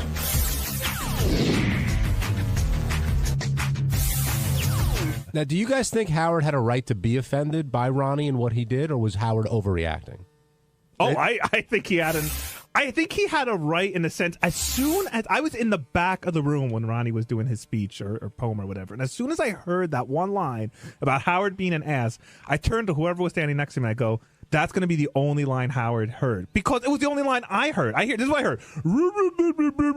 My boss is an ass. I mean, because it was, we played that tape today, which was kind of hard to hear. But standing in the back of the room, people are talking. It's noisy. There's that speaker system. And then I just hear a lot of mumbling. And then Howard Stern is an ass.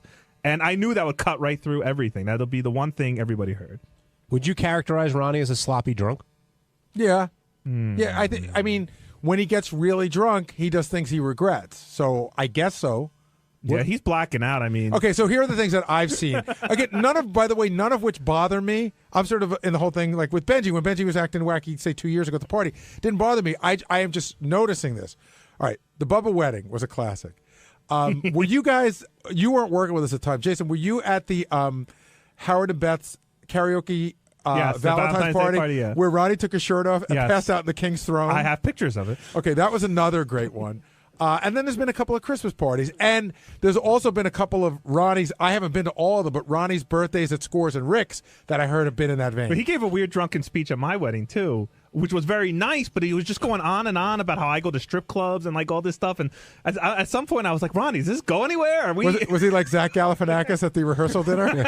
Well, another thing Ronnie did today was actually walk out. If you missed it, let's hear that clip. You've lost it. Your ego is way out of control. Dude, humble yourself a little. All right. You're out of control. All right.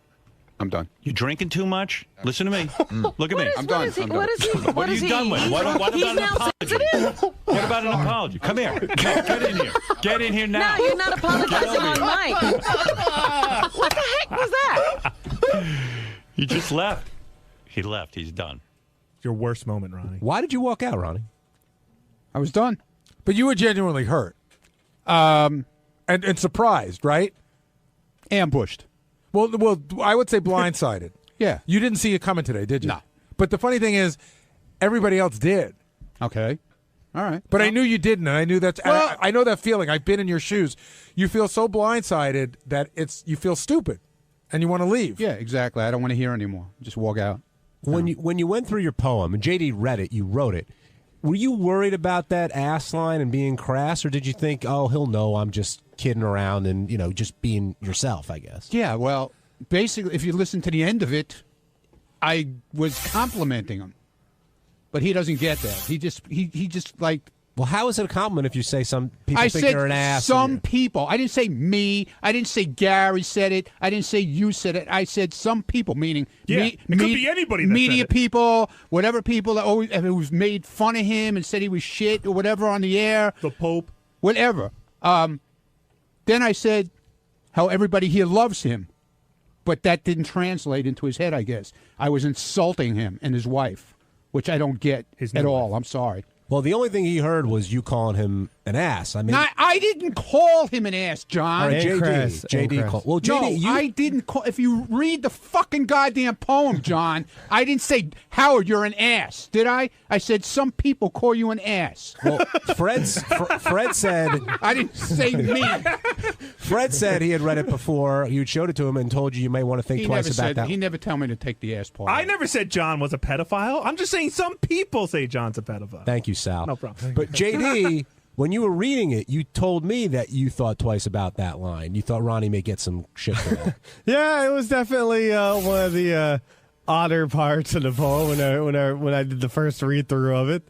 But listen, I was just trying to power through it. I didn't want to. I wanted to be wanted to be as entertaining as everything was made it out to be. Do you think Howard has a right to be offended by what Ronnie did or how he acted? I can see how Howard is offended, but I can also see how Ronnie was trying to. I can see how Ronnie wasn't actually. He was trying to say something nice, but in a weird way. I can see where both points of views are. It seemed to me just like listen, if Howard, I could understand now Howard's point of view about it. At the time, I didn't realize it at all. It just seemed more like a roast kind of thing. But hey, some people say this, but we all love you. That's what it seemed like to me. I think we're learning that it actually takes talent to write poetry, and that words are a tricky thing, and that it's all about how you arrange you've heard them the last fucking poem out of me around here. You're done? That's for sure. You're done? I'm done, man. What made you decide that? What are you kidding me? No, Are you fucking kidding me? Your balls get busted all the time. Yeah, and but now this is all like of a sudden you're folded I up. insulted his wife. How did I don't even know how I insulted his wife. I can tell you. We can tell How? you that.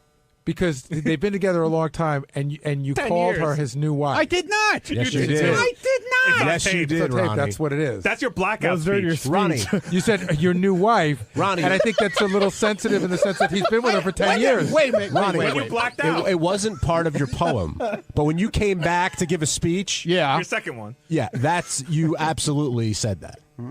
We know because the reaction of everybody in the room was like, "What did he I just think say?" you called her a chippy or something. Oh no, that's what Scott's wife called you. Yeah. It was right before you fucked Robin Salem at the party. That was also funny because I had heard. Tell me not to get too many. You ask me whatever you want, Gary, because I had heard that this might be the last time you have me on the air. Okay. I had heard that you said before Scott's wife got there that she better not start with me. I don't want not taking any shit from her. If she fucks with me, I'm going to give it right back to her. And then, like 30 minutes later, you guys were dirty dancing. Yeah, because first of all, I wasn't the one who was really hurt by the whole thing. It was Stephanie who was hurt by it. But what happened that she didn't give you any shit? I guess did she apologize? She apologized to me, and she also apologized to Rachel for last year. All right, so that's cool. What about the Stephanie? Yeah. Oh yeah. Yeah, and to Stephanie. So it was all water under the bridge. See, but we didn't know any of that. Yeah. Worked it was out on the dance well. floor. You guys didn't have cameras. Now, what You had to happened? Follow me around. No, you Why? wouldn't come in this morning because you were still mad at the other thing. Now, why did Howard think you were loaded when he first got there? He said you were drunk I from wasn't. the get-go. I don't know. I didn't even do a shot. I don't know what he's talking about. I don't know. You were pretty drunk when I first got there. I wasn't drunk at all, Jason, the whole night. Well, you don't remember giving a speech? So you're blacked I out. remember giving it. I just wanted to see. We went out to dinner the other night. Doug Goodstein and Richie and Ganji and I forget who else was there. And he started this whole thing with, "Do you remember the speech he gave?" And everything with him, he's recording on his phone. I mean, we're out for dinner. We're supposed to be like we're on vacation, but everything with him is the TV show. I mean, you can't have a night where you just sit there and have fun where it's not. You know what I'm saying? Well, yes and no. I understand. Yes and no, because I think you were in here a little bit about So- a year ago telling me everything that Ganji ate when you guys went on that shoot in Texas. Yeah, well, you asked me and I'm answering. Dude, I don't care But- where this story's going. You were drunk at the Christmas party. But I wasn't drunk. Yeah, yes, you were. No, I wasn't drunk. You were worse than drunk. No, I you were wasn't. No, I oblivious. wasn't. No, I wasn't. No, I wasn't. All right, if you weren't drunk, how would you categorize yourself? I was high, having fun. Okay, here's a question: if you were driving and you got pulled over, No, I wasn't driving. Would you? If you were, I would have went to jail. you would have gone to jail. But you'd be having fun. I would have went to jail, but I wasn't loaded to the point where you had to carry me out. Right. You know what I'm saying? Yeah, this guy walked out on his own 2 feet. What are we getting on Yeah, this exactly. ass for? Matt in Syracuse, you're on the wrap-up show. Hey, John. Hey, Gary. Love the show. Thanks, Matt. What's up? What's your question? No question. It's just rip Ronnie's ass apart. There's no question. No, go ahead. Make your comment, Matt. In fact, I think I'm ripping on Howard because I think if Howard's got such a problem with Ronnie's behavior, he continues to validate it by putting him on the air and making a big farce out of everything. If Ronnie needs to shape up, Howard's got to be the one to say something about it. Who would have ever thought that Ronnie would be the one to take himself off the air? Like, I would have swore if it came down to it, it would have been Howard kicking you off the air. What do you think of that, Ronnie? Do you think that if Howard were really, really upset with you, he wouldn't bring it up on the air? He'd talk to you about it off the air? But I don't know anymore. I don't know where he's coming from anymore. Did you talk about the party at all when you drove him in this morning? Happy New Year. How are you? How was your vacation? That was it. How's that new wife of yours? Yeah. So this literally came out of nowhere to you this morning. You didn't expect to hear anything about the poem. Did you think you would be praised for the poem? I don't know. I thought it was halfway decent. I didn't think it was terrible. Not like you rhymed ass with ass or anything. It's not like I cursed him. I didn't. He claims I cursed him out, but I don't get it. I just don't get it. I'm sorry. I just don't get it. All he did was hit me this morning with, below the belt with everything. Didn't bring up anything like good stuff. Like the one good thing out of the whole vacation was how I got great shit on Twitter and from people about hosting the best thing of 2011. Didn't say a fucking word about that.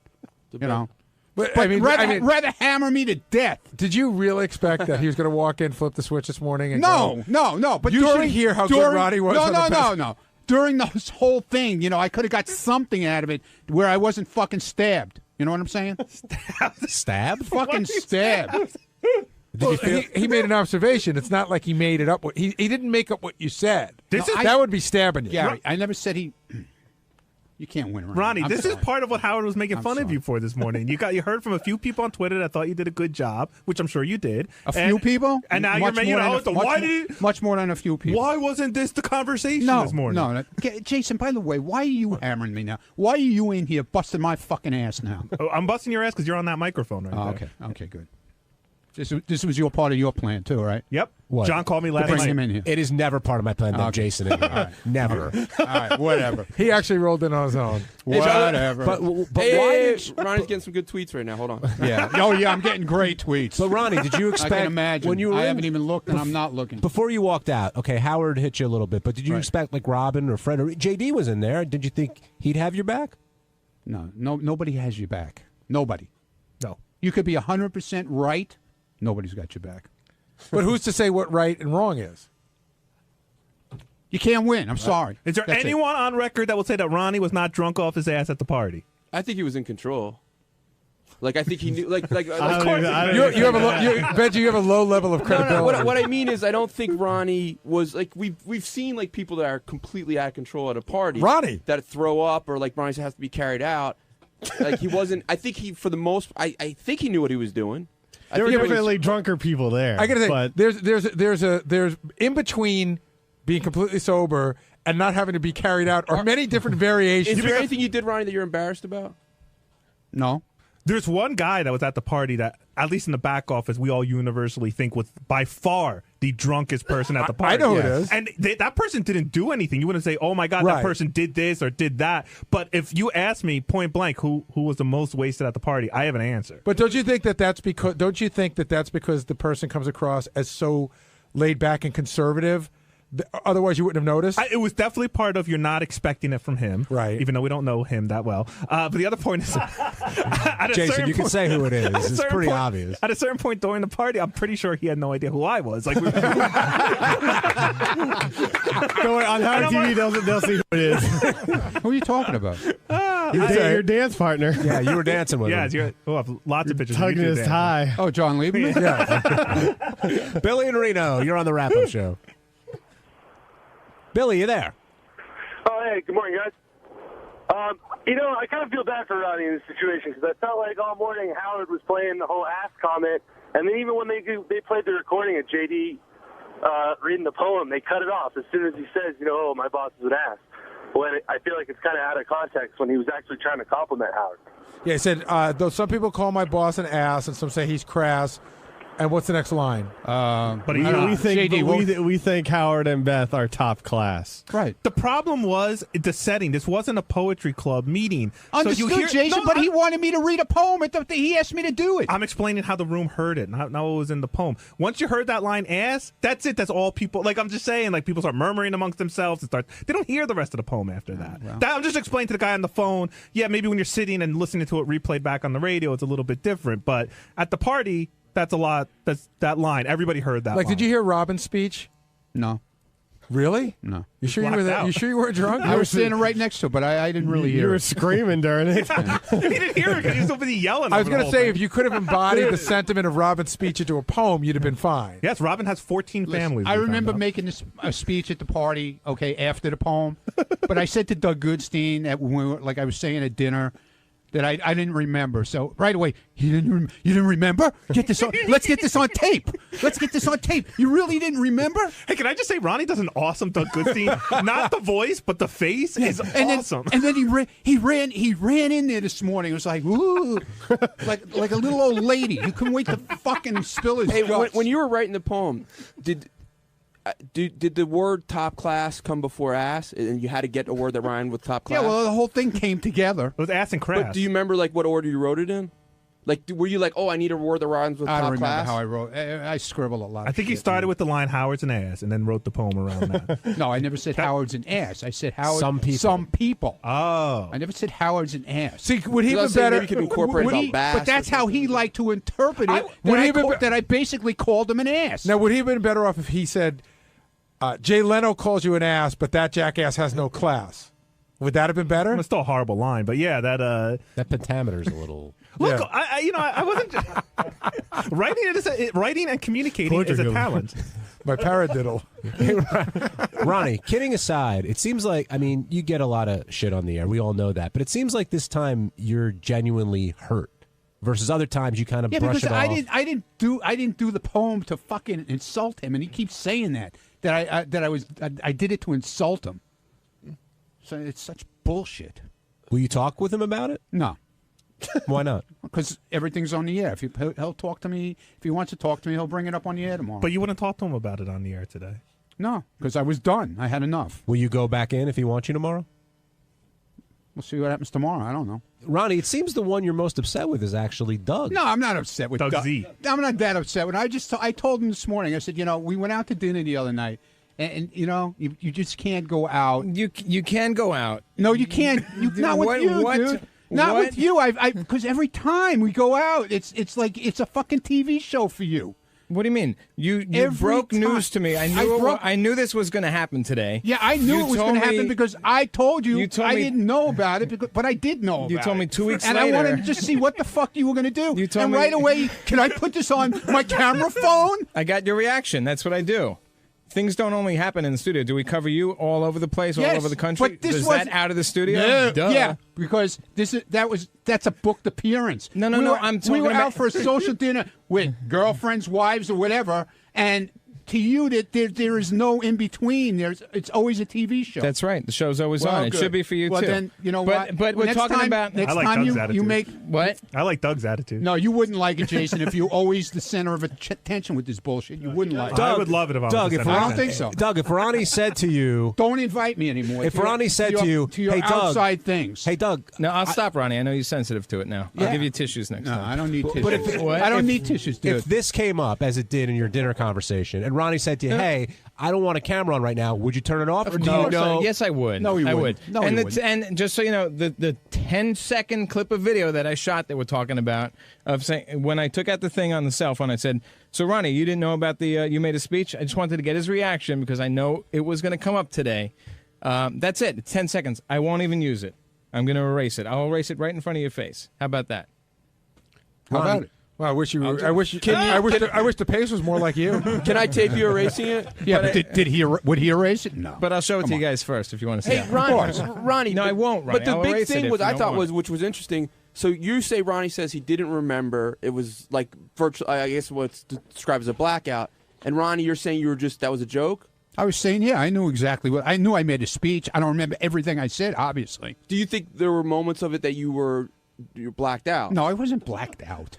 Well, I just didn't remember. If you don't remember certain that doesn't things, mean I'm blacked out. You're blacked out. You're laying on the floor practically. No, you could have a blackout without falling on the floor, meaning you have lapses in memory. Yeah, I did. Yeah, I didn't remember. I didn't remember saying about what you. Right, the new wife thing. But see, that's a blackout. Okay. All right. Yeah. No, it's not remembering. Maybe it's early Alzheimer's or something? Yeah, maybe. Early old timers? Maybe it is. That's low. Is it really early? Gary, is it fair for Ronnie to complain about Doug always having the camera on, or is that part of the bargain you make in being part of the show? I don't, these guys hang around a lot more than I do off the show, so I just figure they've I don't know what their deal is. I figure they got it. It always winds up in an argument. It really does. It does, because he's got to film everything. This whole exchange, we're talking about this whole conversation with, the video is about 10 seconds. Whatever. And the conversation it's still was a about camera. 2 minutes. It's still right away with a camera. Oh, can I film it? I got to film it. All right, so I got to film it for the TV show. John, I'll ask you a That's question. right. And we like to film you all over the place. We'll stop that if you want. But that's... But I'm saying one thing has nothing to do with the other. You're missing the point. I'm saying you're missing outside the point. at your appearances, we shoot you all over the place, not just at your club at the appearance. Don't. Yes, we do. We go out. We have cameras sometimes. We'll do other things. We'll take you around and about. Yeah, right. Okay. But it's and if something happens, it's part of your work thing. We weren't working at all. Were we working at all that night? No. I've been invited to the lovely Goodstein household on several occasions, and none of that ended up on TV or cameras. How come? I don't know. But Ronnie, so you think it's personal? It sounds like Doug said before he taped, he said, "Can I tape this?" Right? It's like I'm fucking Doug's clown or something. Oh, You're not my personal. clown. Yes, See, it is. I knew it. Well, I'm going to be very sensitive to it because I respect Ronnie. Believe it or not, I do. I like him a lot, and I don't want to hurt his feelings. Seriously, I'm not. No, going to kid around. You didn't hurt my feelings. I didn't do it to hurt your feelings. It just proves how it's everything. Everything you can't, separate work from having a social night out. But Doug, didn't you say you said, "Can I tape this?" before you taped it? Yeah, he did, and I knew he was going to bring it up today. Well, I mean, but and this is Gary. Would you have brought this up if this happened privately at a dinner that you were at? Yeah, I think I would. I wouldn't need it to tape it because my word is worth it. But I get what you were going for. I certainly would have brought it up. That Ronnie didn't remember totally. Do you feel like Doug has you on a string in some kind of way, Ronnie? And when did you start feeling this way? Do I have that power over You Ronnie? went a little strong there, John. Yeah, I'm a puppet. Yes, I'm Doug's he's puppet. not my puppet. No, seriously. When did you start? Is No, this it's something just- new? It's not new because every time we go out, it turns out to be a camera thing. What do you mean? But isn't that all? I don't see everybody sitting there filming you, Doug. Doesn't that happen when anyone and everyone goes out and with work? Doesn't something always happen? Doesn't someone always bring out a camera? I just saw clips from your Doug, New I Year's could have Eve brought party. out camera. I could have brought out my camera phone in your house and taped things that you said. But that was so fucking ridiculous. Well, did Doug say Like anything what? interesting worth taping? Doug's never said anything interesting. What? Marlo. Unfortunately, Ronnie doesn't remember. All right, wait. You invite people to your house, okay? Right. You invite them for drinks before you're going out. So the guy pours you a drink, and then he goes, would like some chips? If you want, bring them out. Okay? Goes to the closet. There's no chips. He starts yelling to the wife, Marla, we have no chips? Oh, we got some old kettle corn here. Kettle corn? What are you talking about? It's opened it that day. No, you didn't, dude. That was it was opened already. It was stale. Party foul. Give me a fucking break. If you're going to tell a story, tell the story correctly. telling it correctly. No, you were supposed to come over. We had a babysitter at 8 o'clock, and you told me your girlfriend was not getting home till 6:30. I gave you an hour. Figured you'd get there by 7:30. We'd hang out for 10, 15 minutes or so.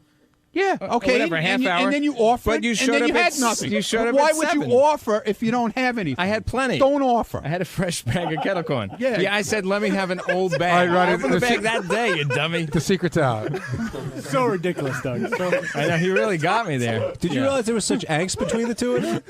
I didn't even know they hung out. I swear to God. No, we hung out. And We we have a hang good out. time. We We have a hang great out time. all the time. But you know what? It's so ridiculous. It's got to be about the TV show. I thought I was the only one that got angry about snacks, but it's good to know I'm not alone. What I about got you? angry because I didn't like. It was like all these little crumbs. It's bullshit. I agree in a with bowl, you. in a fucking bowl. Fuck and then up. he's asking his poor daughter, "Oh, would you like some?" There's nothing there. It was like little pieces, No, like it the wasn't. bottom of Oh, the my bag. God. So there's no So you're bullshit. saying- You gotta go get a bag of I Ruffles. wish I Doug? pulled Come out the on. camera. 'cause Doug this is starves not the baby. true. Is that what you're saying? Next time I'm going to bring my own stuff with, so you have something Yeah, there. bring some dip. Ronnie, are you going to get yeah. upset tomorrow when other clips potentially come up that from a private party? I think he's talking about what There's you New shot Year's at your Eve New Year's parties. Eve. I party. didn't shoot anything. See, I didn't. I wasn't there, but other people did. No, but people asked me. They asked me in advance, "Is it okay?" And I said, "Yeah." But Doug asked speaking you of too, spending- though. Yeah, but I knew. I said yes for a reason, just to see what was going to happen. Oh, that was smart. See what happened? Yeah, I see what happened. On Wednesday's wrap-up show, there was a lot of talk about transcendental meditation. Scott DePace doesn't believe in it, although we don't know why. Gary's doing it, Jason's doing it, Ganji's trying to do it. So we talked about it and what you believe, and as always, it ended up in a fight, because all good wrap-up shows missed it.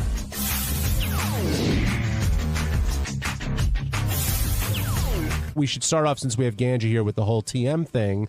And I asked DePace to come down. I think he's going to in a little bit. But it seemed that conversation, first of all, Page 69 is back. Some people are excited. Some people are terrified. I know Will and Jason are very proud of it. And they who does stories about them? They have done stories about each other at times, but yeah, you're right, Ganji. For the most part, it's all of us. I like to do Page 70. But today there was a story about Scott DePace not believing in TM, but that quickly went from Scott not believing in something he doesn't do to Ganji and him not having the time to do it. And how we talked about this before, once your name comes up, Howard just seems to zero in on you, and he said a lot of things about you personally, the way you're brought up, all that stuff, and I know you don't enjoy hearing it, but I mean, let's start from the beginning. Can you make the time for this, or are you just choosing not to? No, I'm trying to. I want to. So I'm trying to make time. What was happening, I've been doing it consistently once a day. So around... Oh, so you've been doing it the whole time? Yeah. Okay. I've been doing it once a day. So I do it every day around like 7 o'clock at night. So I do it in my office before I leave work. So I've been trying to do it in the morning. My biggest problem is not getting up early enough to do it where it makes sense. So what was happening is I was getting up early, and I was literally just moving from my bed to my couch and then re-falling asleep. So it wasn't like I feel like I wasn't getting anything out of it. I was just falling asleep in a different spot. Okay, so if you're getting up early, why don't you get up early, shower, eat, do all your stuff, and then try it? Well, then I just need to get up a little bit earlier to do that. So, but you were getting up earlier to do it anyway. But I feel like I need to be up and like kind of like a little bit of little active before I. Right. Just taking a shower is not going to make me not fall asleep on my couch. So before you did TM, you get up in the morning, right? And then what do you do? Wait, in the morning? Yeah, like you get up, like before I did TM. Right. All right, I get up in the morning, I take the shower, and I'm out the door in literally like 30 minutes. Okay, so do all of that, but get up 20 minutes earlier and then do TM after you get ready to go out the door. No, true. And the other thing was a couple times where I was doing it, again, I was falling asleep, and then I was like late for work. So don't you set a little time? They make a little app on your iPhone. I do, but I wasn't hearing it for whatever reason. I wasn't hearing it. Really? You're one of those guys. It takes maybe TM was like putting 10 him alarms. in a trance and he couldn't hear it. No, it takes like 10 alarm clocks for me to get up in the morning, and if I fall asleep, sometimes I don't hear it. I don't. Yeah, did you hear they made a movie about you? What's that? The smartest guy in the room. Gary, everything you say, whenever you say something like that, you're the exact opposite.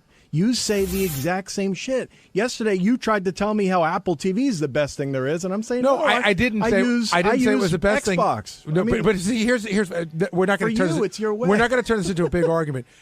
You, quite honestly, I said Xbox. I said Apple TV is really good, and you were more like, I use Xbox. You sort of discounted what I said. You're like yours is the greatest, and my idea was stupid. No, that's for me. Because I didn't know, I'm not an Apple guy. I didn't know. I didn't know anything about your Xbox, and so we were talking about using TV and how you can watch things around the house. Yeah. And I said, I got to tell you, Apple TV is the greatest thing. And he goes, yeah, I don't know anything about that. I use Xbox. He was sort of really downgrading. Yeah, I said I know a lot about that. I've used it at a friend's house, and I think the Xbox is better. That's it. Okay, now that you two have agreed to disagree once again. But Gary just doesn't understand that. He thinks, he finds there's no issue with Will or whoever making fun of me for being mildly into religion, but yet you've got a view now on TM, and I can't make fun of that at all. I didn't say you couldn't make fun of it. Well, I didn't say it. Howard said it. I think it's interesting. Listen, by the way, you're not the only one. There's other people here who are, I will say, skeptical. You're just a loudmouth about it. But you're not alone. In other words, I'm not a loudmouth. I talked to one person, Doug Goodstein, about it, and then he yapped to Jason. Well, he yapped. He was upset about it. I will tell you that Doug told a couple of people because he's a baby. It's sort of like you're trying to try out this thing. I'm confused though. Why is Doug upset? Because Scott put it down. Doug can't do it now.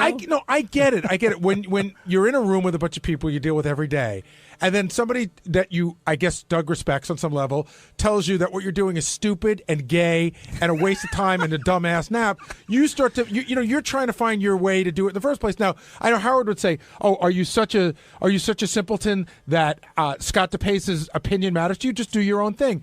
But it does weigh on you a little bit. Like, I know there's people here that aren't doing it, that think it's dumb, but they just don't say it to me. Can I watch you do it? Sure. I mean, there's nothing. Did you refer to it as a dumbass nap? Yes, you have. You did to me, too. Maybe. It sounds like something I would say. Yeah. But what about what Howard's saying? How could you not believe in something that you haven't tried? Well, I would say the same thing to him. He has not tried religion or Christianity, right? I mean, I think he has, actually. He has. No, I think he's tried Christianity. No, but he's tried religion. Well, not Christianity. Maybe that's Christianity. You should know what you're into. Yeah, he's into something different. Christianity. Christianity. Did I say it wrong? Like 5 times. Christianity. That's right. That's it. Anyway, so I don't understand. In other words, I'm just simply saying that I agree. If it works for him, that's great. But don't make me out to be foolish or. But nobody did. I don't believe it. But see, nobody did. What happened was you were making Doug out to be foolish for trying it. Doug and I are friends. I'm making. See, that's a deflection. But you're just saying. Howard says, "Well, you've never tried it. You don't know." You just said, "Hey, if I'm into religion, don't mock me for being into religion." But then Doug tried TM and you mocked him for it, and you're like, "Well, that's just me being fun." But Howard and Will do mock me for, or they did once. I'm not even Mr. Religious. Yeah, I don't think of you as very religious. But it became that I was stupid because I happen to believe in God, and that evolution perhaps is one of God's things. Well, I'm having a vague recollection. Were you one of those guys who doesn't think that evolution should be taught in school? I couldn't remember. No, it came up around that. I just said that I'm not willing to believe that a bang created all this thing. I think God is behind stuff, and that's it. I believe if there is evolution, I could care less if there is. If there is evolution, I think God is behind it. That's it. That was my simple statement that somehow made me out to be crazy. And I would just like to say that Howard basically said the same thing today, that since I don't believe in his way, that... But let's get to the core of it, because I just asked you about it. You just said, hey, don't mock me for being into religion. And then I said, well, why'd you mock Doug for trying TM? And you go, oh, we're just kidding around. Listen. But you just said, how do you know Will and Howard weren't kidding around with you for the sake of the air? Well, that could be. But, But you can't have it both ways. Of course. And Howard can't either, right? No, I'm talking about Howard you. Can't Hold either. on. I'm talking about you. I'm talking about Howard. I know, but I'm talking about you. How is Howard having it both John, what ways? do you feel about it? Why don't you do it? What, TM? Yeah. Because it's not for me. How do you know? You haven't tried it. Because I've talked with Gary and other people about it, and I respect that they're doing it, but ultimately it's just not for me. I sit in front of I sit in front of a TV for hours. That's my TM. Okay, I get away that way. Yeah, and I get it from golf. I don't need. But I'm not saying I don't believe in TM and it doesn't work for people. And it sounded like that's what you were saying to Doug and others. You were making it like John says it's not for me. Whereas what I got from what everybody said you said is you said it's stupid. People need to lighten up. No, but what do you think it's stupid? I can't. To me, it's something that I don't think I could use. I don't need it. That's fine. And that's fine. But do you think it's stupid? But amongst friends, yes, it's stupid. But why? Would I say it to Howard or you even know? I think your religion is stupid. So what's the difference in what I said and what you said? And you've told me as much. So what's the difference? I have not. I'm not willing. I wasn't in on that conversation. Of course you've said it in the past. What do you believe? No, I haven't. You and I don't talk religion. In this room, we've said it. Are you a devout Christian? No, we're not. But I don't think, Scott, I do think it's ridiculous that you say I don't believe in it. I don't think you know a lot about it, about what the purpose is, that kind of thing. But we do that all the time about every single subject here. How many of us tried the video caddy before we bashed how silly it was? I pretty much saw how it worked. I mean, I didn't have to try. I don't play golf, so it doesn't matter. Well, that's ridiculous, though. If you believe it, see, you don't. I know. Play golf, no, hold on. I know that. I agree with Howard. This is what we're going to say. I know that you're basically saying tripods are silly. I know that you should videotape yourself playing golf. I know that works. I'm not sure that the clamp you're selling is the answer. But it's one answer, but not the answer. Saying a tripod is ridiculous. No, there are just better tripods and clamps. But you don't you can't don't want a tripod on the golf course. You can't reinvent a clamp. I didn't reinvent anything. I made one and brought it to a market. That was it. So that's all I did. You're saying that you can call TM stupid with certain people because you have that relationship. With other people, of course, you can't. So who do you have that relationship with where you feel comfortable saying something like that? Most people here, but Ganji and Doug. If Will came to me and said, "Hey, I'm doing this TM," I'd make fun of him for it. Of course. Who are you not afraid to give your opinion to? Who would you rather not give your opinion to? Well, I wouldn't tell Howard that. I don't think. I don't think I would even say that to you. There's I a think if different we were level. riding up in the elevator and I told you I was doing TM and that was the first you heard of it, you'd probably chuckle. Inside, I would chuckle, and then I would tell you that I'm not into that. But we don't have that same relationship, you know. Gary, Howard said when you first had the list of who was going to do TM, he went through every person and knew who was going to stick with it and who wasn't. That's right. Now, do you think were his and your assessments off? Did anybody surprise you? I guess Sal bailed early. Yeah, he thought that Sal would bail and he thought that Ganji would bail. He thought that Jason and I would stick with it. And then how does he know that? Just a guess. It's not. I mean, he said on the air that Jason's disciplined. What the hell is? Who's he looking at? What do you mean? I mean, what's he? 300 now? 300 pounds? Oh, weight wise, you're saying? I mean, that doesn't look like a disciplined guy to me. Can you be disciplined in some areas but not others? I mean, I guess because, maybe he just chooses. All right, I'm not going to be disciplined when it comes to my weight. But everything else I'll be disciplined with. I don't know. Well, when he was describing everyone, he did say that about Jason. When he got to Ganji over here, instantly he knew Ganji wasn't going to do it because he can't stick with anything. Yeah, because of my weight. Yeah. Like he's basing it on my weight. Well, is Ganji disciplined? I don't know, man. I don't know who's. That's a no, by the way. Yeah, that's probably a no. Yeah. Well, but he also said, Ganji, because of the way you were brought up, you've always been coddled. I don't understand where he gets that idea from. Well, how was I coddled? I don't understand that. Well, I mean, I could tell you how we think you were. Right, tell me how. Your father ran a business that he did very well in, and you guys all worked for him, and you never really. I mean, did you have to work growing up except for him?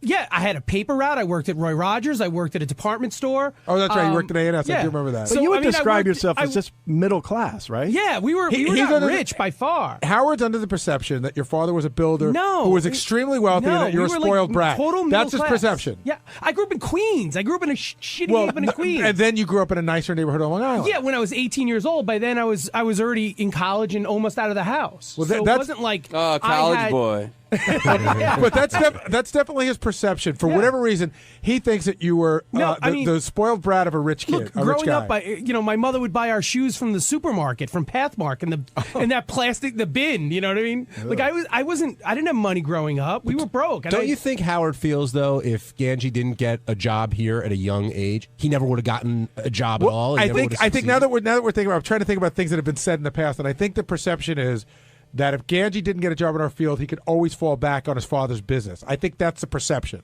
Well, I see. Oh, so I lucked out that my father had his own business? No, I think he never wanted to work there. I'm not casting aspersions. I'm just saying, in his mind, he's thinking like, well, you never really had to work that hard because you always had a safety net. Yeah, but that's like saying, like, I'm sure Howard's father could have got him a job where he was working. Everybody's dad can try to get their kid a job somewhere. No, but your father owned the business. Yeah, but okay, but it's not like I was trained to work in construction. It wasn't like something I was planning to do as my plan B. I've tried using Ganji for construction. It was horrible. Yeah, I'm not. Really? He knows nothing. Ganji, I would think that you're. See, that's funny. In my mind, he's like an ace. No, I hate it. I've always hated it. He was literally nothing better than a pair of hands to hold something. Now, Ganji hasn't been able to succeed at the TM twice a day. We talked about that. But someone who has been able to do it is undisciplined Jason Kaplan. Yeah, I heard I'm undisciplined. What's up with that? Nothing. Scott mentioned that you're undisciplined because I'm very disciplined. I go to McDonald's every day. It's hard to keep that kind of discipline up. Okay. No, listen, undisciplined would be if I was trying to diet and it was important to me, and I ended up being like Tim or Ganji, or going on and off diets every 2 seconds. So you don't care if you're like, at what point are you concerned? I don't know. I'll let you know when I get there. Hey, can I just jump in? When was the last time I was on a diet? You're saying I'm jumping off diets every 2 seconds. That story he told was from 20 years ago. It wasn't like I'm on diets every 3 days. Well, weren't you in one of our contests? Well, so was I. That was 8 years ago. That was for money. So wait a second. You want and us? I only was in the contest to maybe win money. So you're not would like the world porn to dying people. You're dieting. You would like the world to know that you're not trying to lose weight. You don't care. I don't want the world to think that I'm this yo-yo dieter and I'm not doing anything and I can't. I haven't attempted to diet. No. Oh, okay. I take that back. Why did you decide to do the TM? Like, what in your life pushed you to I just thought it would help me with some more focus. I would like to be more focused. I was feeling like I'm always tired. And one of the things they tell you is you can get some more energy, so I always feel tired. And And I wanted a little bit more focus. I feel like in this ADD world now, where like I have my phone, I have 2 computers at work. I'm like constantly looking between like TV monitor. You know, like I'm starting to feel unfocused, and I thought it would help me. And do you think you'd be able to get up a little bit earlier and do this now that we've talked about it? I mean, I hope so, and that's my plan. I want to try to. I'm trying to go to bed. I'm trying to transition into going to bed earlier. So each night, I'm trying to go to bed a little bit earlier. Well, if you take all these TM naps, you're not going to be able to go to bed earlier. They're not naps, though. They're really not, and they're not. And they're not sleep replacement. And they're not sleep replacement, and there's no spirituality involved in a sense. Like I don't believe in any religion. There's nothing like that. No, I never said that there was. I know, but it's again. I'm saying that you are just one person who thinks it's weird. I said in the air today, I find it difficult to talk about because people really think that we're in some odd cult. Describe it better though. You get out of this and suddenly you're like, wow, let me take. But on I the didn't day. say that. Or no, I'm trying to. I'll tell you. I'll talk about something that's. Are you talking about the benefits of TM? Yeah. I mean, Gary, something I talked about in the meetings. I'm on prescription medication for my acid reflux. I've stopped taking it. Wow. No, but that's just ridiculous. But why is it ridiculous? How could it have anything to do with your physical reflux? But it does. Ridiculous. So you sound ridiculous. It does. So if I told you, do you think the Sarno stuff is bullshit? So hold on. No, do you think the Sarno stuff is bullshit? The way Howard describes it, yes. Howard describes it. It'll cure all back pain, and you know it's the cure for everything, which is I think is just bullshit. It may help. There might be a certain case. I'm one of them. I can tell you right now. I went in and I was told to have an operation on my knee, which never happened, and I went to Dr. Sarno. So why can't this help Jason's reflux? Well, it is helping it. Well, let me just ask you this then: Could it also have helped him to go golfing and relax that way? And then his reflex would I don't think. I think it would be very. There's no proof that golfing cures acid reflux. Can I just answer for myself for 1 second? Real quick, Jason. Okay.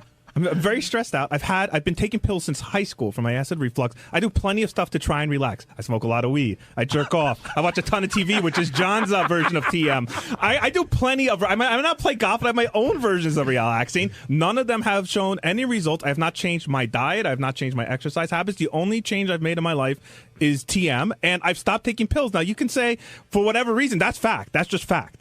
Maybe you didn't need them in the first place. Okay, well, I couldn't go a day without taking a pill until a maybe month ago. John. Maybe it'll cure your diabetes. Should try it. TM? Yeah. John has a disease. I'm skeptical of that. I will admit that.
New Year's Eve, I drunk dialed our fans. Really? Yeah, you didn't hear about, you didn't read any of the many articles on this? There were articles? Yeah, there were tons. I was out of the country. I'll tell you the story of how it evolved, this New Year's Eve of mine. Well, how could you drunk dial fans? You go on Twitter and ask them to give you their phone numbers. Oh, because I was going to say, I mean, you don't have their numbers in your phone. No, but I got them rather quickly. I hadn't been on Twitter in a while. Beth is on Twitter now more than I am. She has an account that is now verified because there are about 1 million fake Beths.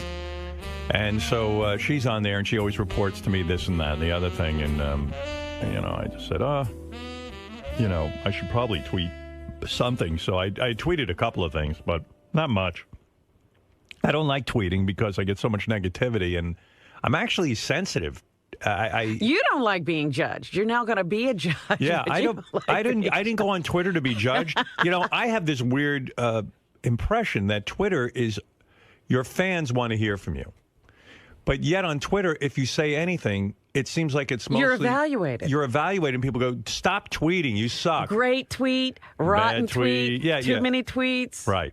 Who cares what you have to say? I have friends who tweet way too much. I mean, they tweet literally, I'm going to the store now. I'm going to the, and I'm like, wow, it's a little too much information for me. But I hadn't tweeted in a really long time.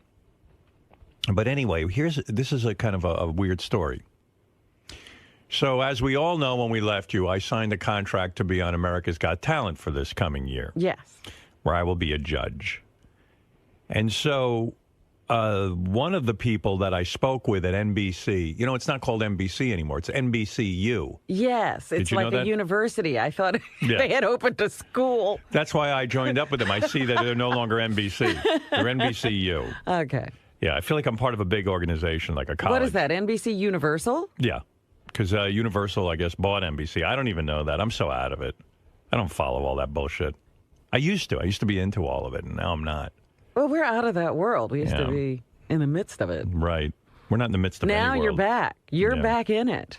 Yeah. So, anyway, one of the guys who was responsible for bringing me in to NBC and America's Got Talent is this guy, Paul Telegdi, who I mentioned, And Paul's a British guy. He's got the accent. Hello, Howard. How are you? I think we talked to him before we left. We did.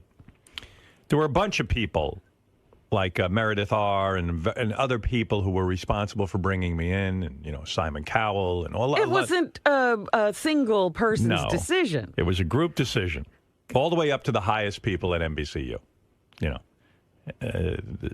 including Steve Burke, everyone. Everyone was in on this decision. But so anyway, we went off on vacation. And leaving the news hanging in the air. Leaving the news hanging in the air. And the soap opera, that's my life. And about 3 days before New Year's Eve, I'm not sure exactly when it was, about 3 days before New Year's Eve, my phone rings. And I got that service that forwards my calls. Yes, that wonderful service. So usually I just don't pick up the phone. But all of a sudden it said, there's a call from, and I heard, Paul. So I knew it was Paul Telegdi. That's the only Paul you've got. Right. And I figured, well, maybe he wants to wish me a happy new year because I'm his new guy at America's Got Talent. Who knows? Come on, Howard. Yeah. It's you. Well, it was Paul anyway. So I picked up the phone. I go, hey, Paul, how you doing? Happy New Year. He goes, Happy New Year to you. So I said, Paul, by the way, I'm really glad I signed up. So he called you and you took over the conversation. I did. Well, he said, hey, he says to me, he gets on the phone and he goes, hey, I just wanted to tell you, I heard you were saying a lot of good things about me. And I said, Paul, who would ever say anything bad about you?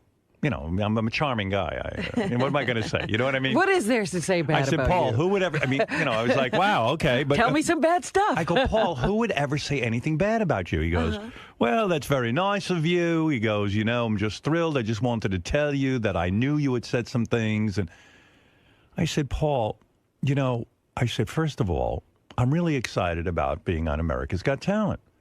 And if it wasn't for you, I probably wouldn't be doing it. You were very, very convincing and blah, blah, blah. And by the way, what do you think of the publicity? I think it's been fascinating how many people are talking about this. And he says, well, I'm glad you're happy with the publicity. Oh, dear. So I'm thinking to myself, Paul's being really weird. Like, what does he mean? All of a sudden, the wheels start turning in my head. I realize I'm not talking to Paul Telegdi. Who are you talking to? Paul McCartney. Oh. The Beatle. What? Yeah. So I realize it's Paul McCartney. I go, Paul, wait a second. Is this Paul McCartney? He goes, why, yes. He goes, Howard, I feel funny saying Paul McCartney. I just said Paul. I go, Paul, listen. I got to stop this conversation. He feels funny identifying himself because everybody's supposed to know him. Yeah. So I said, Paul... You're not the only Paul. Wait, I go, Paul, listen, I got to tell you what's going on in this conversation because you must think I'm fucking weird. I said, yeah, you two are getting publicity. He goes, what is all this publicity? I go, no, Paul. I go, listen. And I'm glad are you're you thrilled. two getting married? And I must have sounded like such a fucking asshole because who talks about their publicity? Well, you are. You thought you were talking about this to a guy you're in business with. Right. So, and quite frankly, I was going to say to Paul, Ringo is the only Beatle that can use a first name because no one else is named Ringo. That's right. There's a lot of Pauls in the world. So I said, Paul, I thought you were a guy from America's Got Talent. Oh, really? What's going on there? He didn't know? No, he didn't know anything. That's I go, funny. Paul, they tapped me to be a judge on America's Got Talent. Oh, I said, it's this thing I'm doing, and there's a guy named Paul who has a British accent, and I thought it was. I don't think he fucking knew what I was talking about. He's lost in his conversation. He didn't know. But what was Paul calling about? Paul was calling because he had heard that I had said some things about him. He was thinking. I realized what it was. I thought it was I was talking about his Linda's photography book. I think when I was playing the song "Ooh You," but I didn't remember what I had said or what it was, why he'd be calling me. But he was calling me with his wife. His wife I've met. They were calling to wish me a Merry Christmas and a Happy New Year. That they just, were thinking of me and they wanted to say hello. And he had heard you were saying some nice things. Right. Wow. So I can't tell you how exciting that was for me. Of course. Because I love Paul McCartney. I mean, who doesn't? Unless you're an asshole. Well, as you said, who could say something bad about Paul? Right, but I was talking about Paul Talegdi. Well, in that sense, it was a good sentence. So I turned to Beth afterwards. I said, you're not going to believe who that was. That was Paul McCartney and his wife, Nancy. And I spoke to Nancy for a while. But wait a minute. Your phone said Paul. And he just said Paul. He said Paul. Oh. And I heard a British accent. Who the fuck is going to think Paul McCartney's calling them? Nobody calls me. Oh. My phone lays dead. He doesn't even think he should tell a recording, Paul. He felt like I don't it's know. not like he was talking to a person. Right. If he had said Paul McCartney, I would have been in business. Right. Well, anyway. Might have fainted, though. I got to tell you, I spoke to him for about 5-10 minutes about various things, various topics. He probably got off the phone and said, I'm never calling him again. He's crazy. Yeah, well, no. Then it got normal afterwards. And we started chatting about a couple of different things, about what he was up to. And he was talking about a tour. And he is going to be doing some stuff during the year. And I said, are you burnt out? You should do America's Got Talent. Maybe you'll win. Yeah. You know what I said to him? It's funny you said. I said to him, hey, Paul, with some practice, you could win America's Got Talent. I'm the judge. I would vote for you. I also told that to Billy Joel, by the way. Is that right? I said, Billy, go on America's Got Talent. You'd win. So he could probably use a couple of bucks, right? Why not? I don't know that Billy Joel needs money. He doesn't need money, but why not? It's never bad. So after I hung up, I was like really on a high. I said, I said to my wife, that was really amazing that Paul. In your lifetime. Yeah, who would ever think that Paul McCartney would call me? As a kid, right? Never, ever, ever dreaming that one day Paul McCartney would call your phone. Right. So anyway, fast forward New Year's Eve, my wife and I were alone. We decided not to go out. And I was also, I was busy with family and stuff. There was all kinds of things going on. And so we sit down and we have some time to ourselves. And I'm talking to her and I said, that call that I got from Paul McCartney was unbelievable. I said, who could I do that for that I know? That you could just make somebody's day. Make somebody's day. So without missing a beat, Beth says, Marianne from Brooklyn. Wow. So I said, you're absolutely right. Marianne from Brooklyn has been the most loyal fan ever. And never asked for anything. Never asked for a thing. The others ask. Right? I said, and if I called her home and wished her a Happy New Year, I think she would really flip out. Oh, my goodness. Right. So I called Gary and I got Marianne's number. The number Gary gave me must have been old because no Marianne. I got like, I don't know. Like a doo-doo-doo. That number has been discontinued. That's odd that we don't have her number. I mean, we talk to her almost every day. Well, yeah, but I called Gary back and I said, Gary, if you can, get me a good number on Marianne from Brooklyn because I do want to call her. So in the meantime, I'm sitting there And Beth says to me, well, who else can you do that to? Or something like that. And I just said, you know what I'm going to do? I'm going to go on Twitter. And I'll ask people for their phone numbers, and then I'll call them. And they would like it, I think. Mm-hmm. And she said to me, well, why don't you just tweet that you're drunk dialing? I said, drunk dialing? Who's going to know what that is? Evidently, that's a thing. What is drunk dialing? Drunk dialing is something you do, like when you get drunk, you call your old boyfriend or you call your old like girlfriend. Richard when he called and told somebody he was peeing. You're right. He told JD, I'm going to fuck you. Or, you sexy bastard. Whoever Will he was, Murray, I love you. Yeah. He was calling Will. So I was just like, drunk dialing. No one's going to know what I'm talking about. She goes, no, they'll understand. They'll send you their numbers. So I tweeted that I was drunk dialing, and if anybody wanted me to call them, send me their number. Well, I got numbers. Of course. Yeah. So I took one at a time, and I started calling people,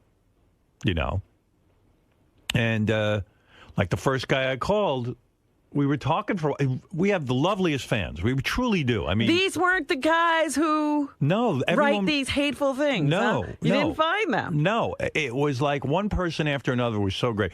There was all kinds of reactions. Some people were rather chatty. Some people were like, "Oh, okay, Howard, thanks for calling." Almost like they didn't put their own number up. There were some people who got very shy. They clammed up on me.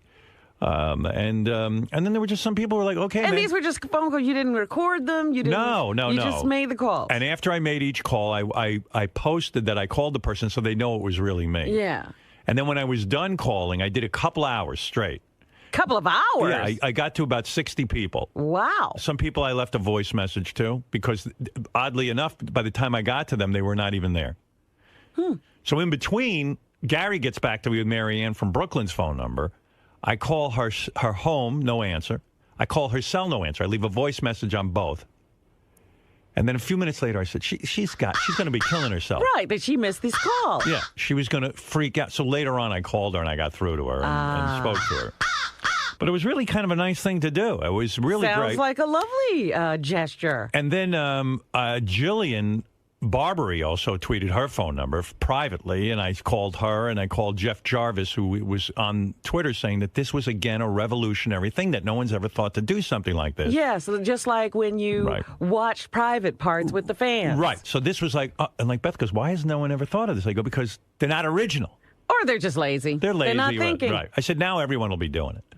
Well, I drunk dialed for an hour, then I ate some dinner, and then I drunk dialed for like 2 more hours. You had so much fun, you went back? Yeah, and we just sat on the couch. The cats were in our laps, and we were dialing people and calling them and saying hello. And it felt good, actually. Good. And our fans were great, truly great. Well, you know what? I think even those people who say rotten things would be great in person. They wouldn't be that mean. Yeah. Mary Ann from Brooklyn. Oh, my God, Howard. What can I say? I don't know how to thank you. She was coming in her pants. Oh, wait, Howard. Where were you, Marianne? I went to pick up Chinese food because my daughter's friends were getting ready for New Year's Eve, and my husband said it's going to be too crowded. I missed both calls, Robin. I was so bummed, you have no idea. Oh. How could it be that I missed Howard calling me? And then, like a couple, I think maybe, I don't know how, 2 hours later, an hour later, my husband said, I feel so bad you missed it. And I said, so do I. This is how I'm going to start my new year. Yeah, I knew that she was freaking out. She would be bummed. So we just decided, like, about a half hour later to call her again because I just knew it would be like, she'd be like, oh, fuck. You know, if Howard finally acknowledged me. And yeah. Howard, you get it. You get it. Mary Ann will never leave her phone again. I mean, you didn't take your cell phone with you? Just to go pick up Chinese food. Whoever calls her. Oh, my goodness. All right, Marion. Howard, can I just say one thing? How bad did I sound? Was I really crazy? Or No, you sounded great. We had a long conversation with her. Was she calm? She was calm. We had a nice conversation. Yeah, I love you, Howard. You don't know how great that was, how you made my year, how everybody on Twitter, Facebook, whoever knows. Thank you, Marianne. All right. Jeff Jarvis. Now, this guy's fun. Jeff Jarvis wrote me privately because I follow him and he follows me. Yeah. And he says, call me. So I said, okay. Like you wouldn't? Yeah, I would call Jeff. So he had his number there. I call it. And I get, this guy does not take calls from people with blocked numbers. So I wrote to Jeff, I can't call you because you have a blocked number. I mean, I have a blocked number. And he goes, that's not true. I don't have that. He goes, you must be, you don't know how Your to dial. drunk dialing is off. Yeah, he goes, you don't know how to dial. So I said, okay, maybe this guy knows what he's talking about. Maybe I hit the wrong number. And Beth was reading the numbers to me, so I know I wasn't dialing them wrong. I dialed again. I got the same fucking thing on Jeff Jarvis's thing. It said, you can't get through if you have a blocked number. Right, unblock your number. I wrote him again. He goes, very, very strange what you're saying. I don't have such a thing. How dare I doubt you? Yeah, so then Jeff tried, he called his own number, and it turns out he's blocked. He's blocked. I couldn't call, I tried. There was a nut job years ago who called us all the time, and I forgot that we blocked. So I missed this golden opportunity. Yeah, but Jeff was following you didn't get to Jeff? Jeff was following my drunk dialing. He liked it. It was magnificent. You know, you watch Twitter, and if you just do a search on Howard Stern, right, you could see it scroll by. And there were, first tens and dozens and 20s and hundreds, just people putting their numbers up there. And some people said, my God, you're putting your phone number on the Internet? Well, we used to have phone books. That's what I said to Beth. Beth goes, how can these people be putting their phone numbers on the Internet? I said, they're in the phone book. What do they give a shit? I said, who's looking to call them? I think some people, some guy told me he got about 20 texts afterwards and things like that. But most people said home. They got their numbers. They're public. But it was a great thing to watch because, not to kiss your ass as usual, Howard, but you really understand that entertainment isn't just about putting out a product. It's about relationships.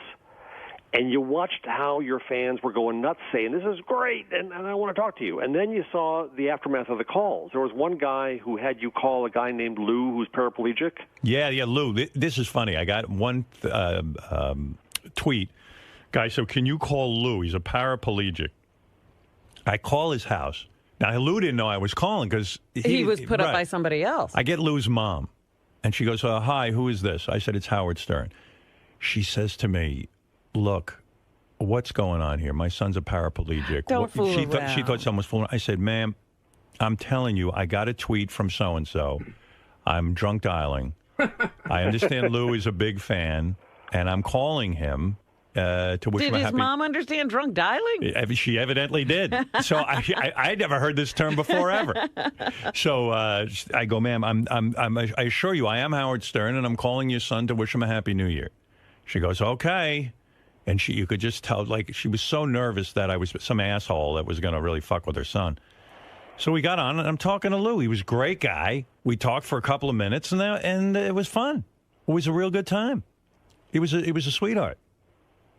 So did you regret calling anybody, or not at all? Fans was fine. It was great. In fact, even when I got a voicemail, I left a message saying that I called, and I would have called more people, but it was so tedious typing on my fucking iPad each time afterwards. The whole process took me to do the tweet afterwards. All of a sudden, I'm like, I need an organization to do this. Now, some people on Twitter were saying that they weren't taking your phone calls then, so they would get a voicemail and they could treasure it forever. Yeah, well, I don't believe that. After a while, I stopped leaving voicemails because it was taking too long. If the phone rang like 20 times, I was done. So what did you say when you left the voicemail?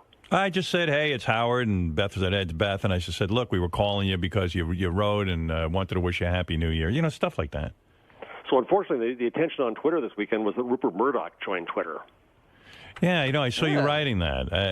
Who cares? Who cares? And I yelled at somebody at Twitter and said, this is much bigger news what Howard's doing. Who wants to talk to Rupert Murdoch? Amen. Well, it was news across the country. I've got about 1 million television reports here.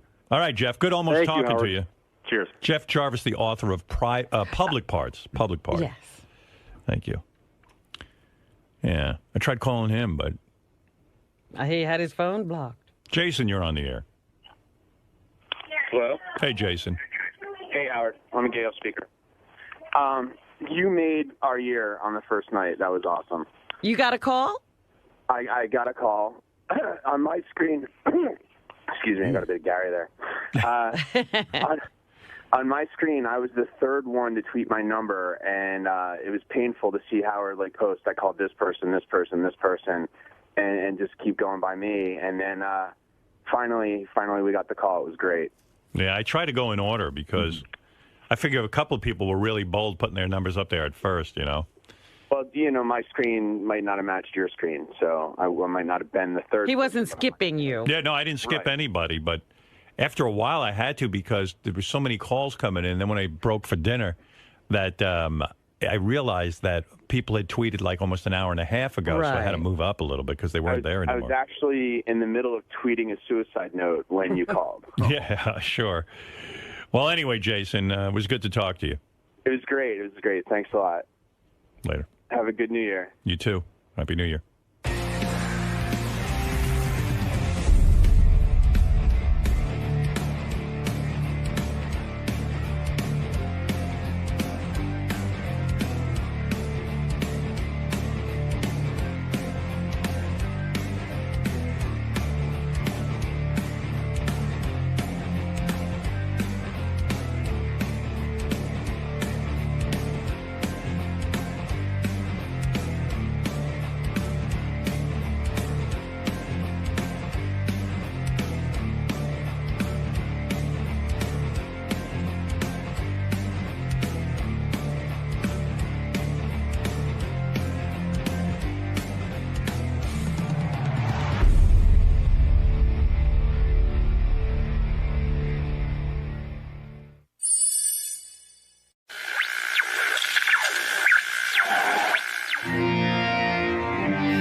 So, as we all know, when we left you, I signed a contract to be on America's Got Talent for this coming year. Yes. Where I will be a judge. There was a couple of things I thought over the break about that. First of all, you're going to be international. That's right. Of course I know that, Robin. I am? I mean, of course I am. They replay that show all over the world. For all my relatives in Guatemala, I hope they... They will see you now. They haven't seen little Howie in a long time. And then the other thing I thought is that, yes, on those nights that you're doing live shows. Yeah, what's that going to mean? Well, I've got the schedule worked out. Gary can tell you. Well, I was looking at our vacation schedule and saying, this is odd. So I said, oh, this must have something to do with your schedule. It has everything to do with my schedule. You're on my schedule. I was like, what are these weird dates? They might as well make you a judge because you're on the same schedule as me. No, here's the weird dates. There are some, like when we tape for America's Got Talent, when we do like boot camp week and stuff like that, I took the week off the radio. Okay. You know, because we're entitled to a certain amount of weeks off. There are those random one days off because I have to go around the country on the weekends. Oh. And so like on a Friday, Saturday, Sunday, I'll be taping. So I took a Monday off here and there. I see. Sporadically. Okay. Okay. Then when there are live shows, 5 of the weeks that it's like 10 weeks of live shows. 5 of the weeks that there are live shows, we're going to be off the radio, so I don't have to worry about staying up. Okay. Even though I still can't stay awake. They might cut to me and I might be asleep. You stay on the same schedule pretty much no matter what you're doing. Like there might be some really good talent and my head is going to hit that buzzer, that X, and I'm just going to be like... Should we disturb Howard and ask him what he thinks? When they were asking me if I would do the job, I wasn't being difficult, but I said to him, like, when you guys do those live shows, any chance you could start at like 5 o'clock? Like make it a late afternoon? Well, then it's in nobody's prime time. Yeah, I said 8 o'clock is so fucking late. They look at you like you're nuts. Right. I go, but what they did was the show this year, I think, is going to be on, I don't know if they even want me to say this, but well, they got to promote when it's on. They want people to watch it. It used to be Monday and Tuesday. I think it's going to be Tuesday and Wednesday, but I'm not exactly sure. You know, I don't know what it's going to be, but that would be like Wednesday night show. We don't work the next day some days, so you'd be okay. I'll be okay. And then there's only 5 Tuesday nights where I got to really stay up to like 10, 11 o'clock. Really? And then come in here. Because which I could do. Times that we've taken off. Right. But most times when they do the live show, we'll be off. Mm-hmm. And most times when we tape, like, how long does that show run? It's like from July to mid-September, and then there's 2 weeks off for the Olympics. Oh, so it's not huge. A long run. The only reason I'm going to be gone a couple of weeks is that they tape stuff in advance. Right. You have to do those trials, I guess. Yeah. Where you get all the contestants. Well, yeah.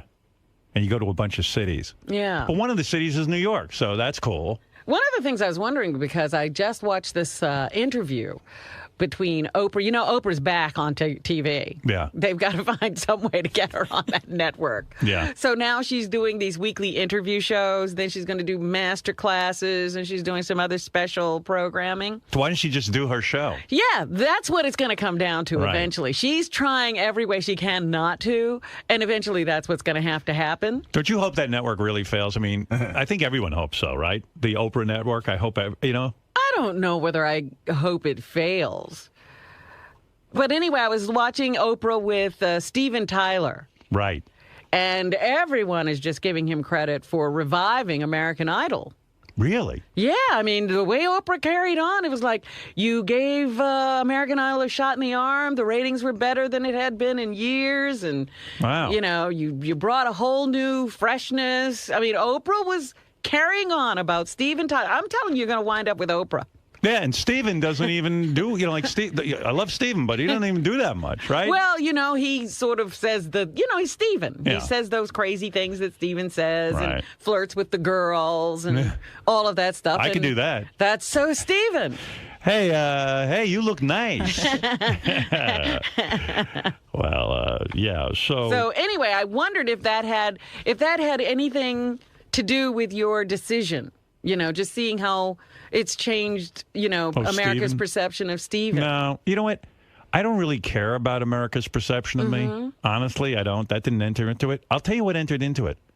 I love the fucking show. And I enjoy watching the thing. And I said, well, it would really be weird for me to be a judge on one of these shows. Like, it would just look weird. The whole thing, like, even if I don't know if you've been following some of these newspaper articles. Oh, my God. They put my picture next to Howie and Sharon, and it's really funny. Yeah. And I'm like, the whole thing just seems surreal to me. And I like the idea of being on network television. I think that that's just funny. I just think the whole thing is funny, that I'm a judge on America's Got Talent. Right. And it's like the NBC's #1 show and all that. But, I mean, the same kind of thing sort of happened when, they were talking about J-Lo and Steven taking over the American Idol thing. It was like, can Steven Tyler really judge anything? Right. What is Steven Tyler really going to say? Well, is it a good idea for Steven Tyler to even be doing it? Well, apparently, no matter what you do as a judge, it doesn't seem to affect anything because, when you think about it, Steven just says positive stuff. Right. And he even talked about how it kills him when people don't know they can't sing. Right. And, it becomes apparent that they can't sing. And when they look at him and say, what do you mean? My uncle says I can sing. He said it breaks his heart. Yeah, well. He can't even deal with it. Yeah, well, I mean, I think I understand what he's saying. I mean, I haven't done it yet. But, and I will tell people they can't sing or they can't juggle or whatever the fuck they do. I'm not going to sit there and stroke somebody who sucks. Yeah, yeah. I'm going to say, look, man, you don't have it. You don't have it. There's no shame. Most of us don't have it. I'm not sure what I have. You know what I mean? Well, is Sharon doing the show? Yeah, Sharon's doing the show. Well, when I last read, she hadn't said anything. Well, I'm assuming she's doing the show. I know Howie's doing the show. Howie was a definite. He's selling his house. He's selling his house and moving to New York. He's doing the show. Is he out of his mind? The show's only on for a couple of weeks. But yeah, it's not a year-round show. I got a feeling he was doing that anyway. I think so. Yeah. But, well, one of the things they announced, this was interesting. A newspaper article came out while we were on vacation that said Simon Cowell, who is the executive producer or one of the producers, they're going to add a 4th judge. Is that right? For glamour. They want some glamour on the show. Get Nicole Scherzinger. Just put her on every show. I tell you, she's great to look at. Yeah, well, she's glamorous. Right. She's an idiot, but she's great to look at. There's so many things going on about this America's Got Talent. I would need 10 hours to tell you what's going on. 4 judges? Well, wait a second. So my first reaction was like, well, how could they not tell me that they're adding a 4th judge? I started to get all worked up about it. And then I said, asshole. That's what I call myself. I said, get a grip on yourself. I said, this is exactly why you joined America's Got Talent. Because you don't have to run it. I don't run it.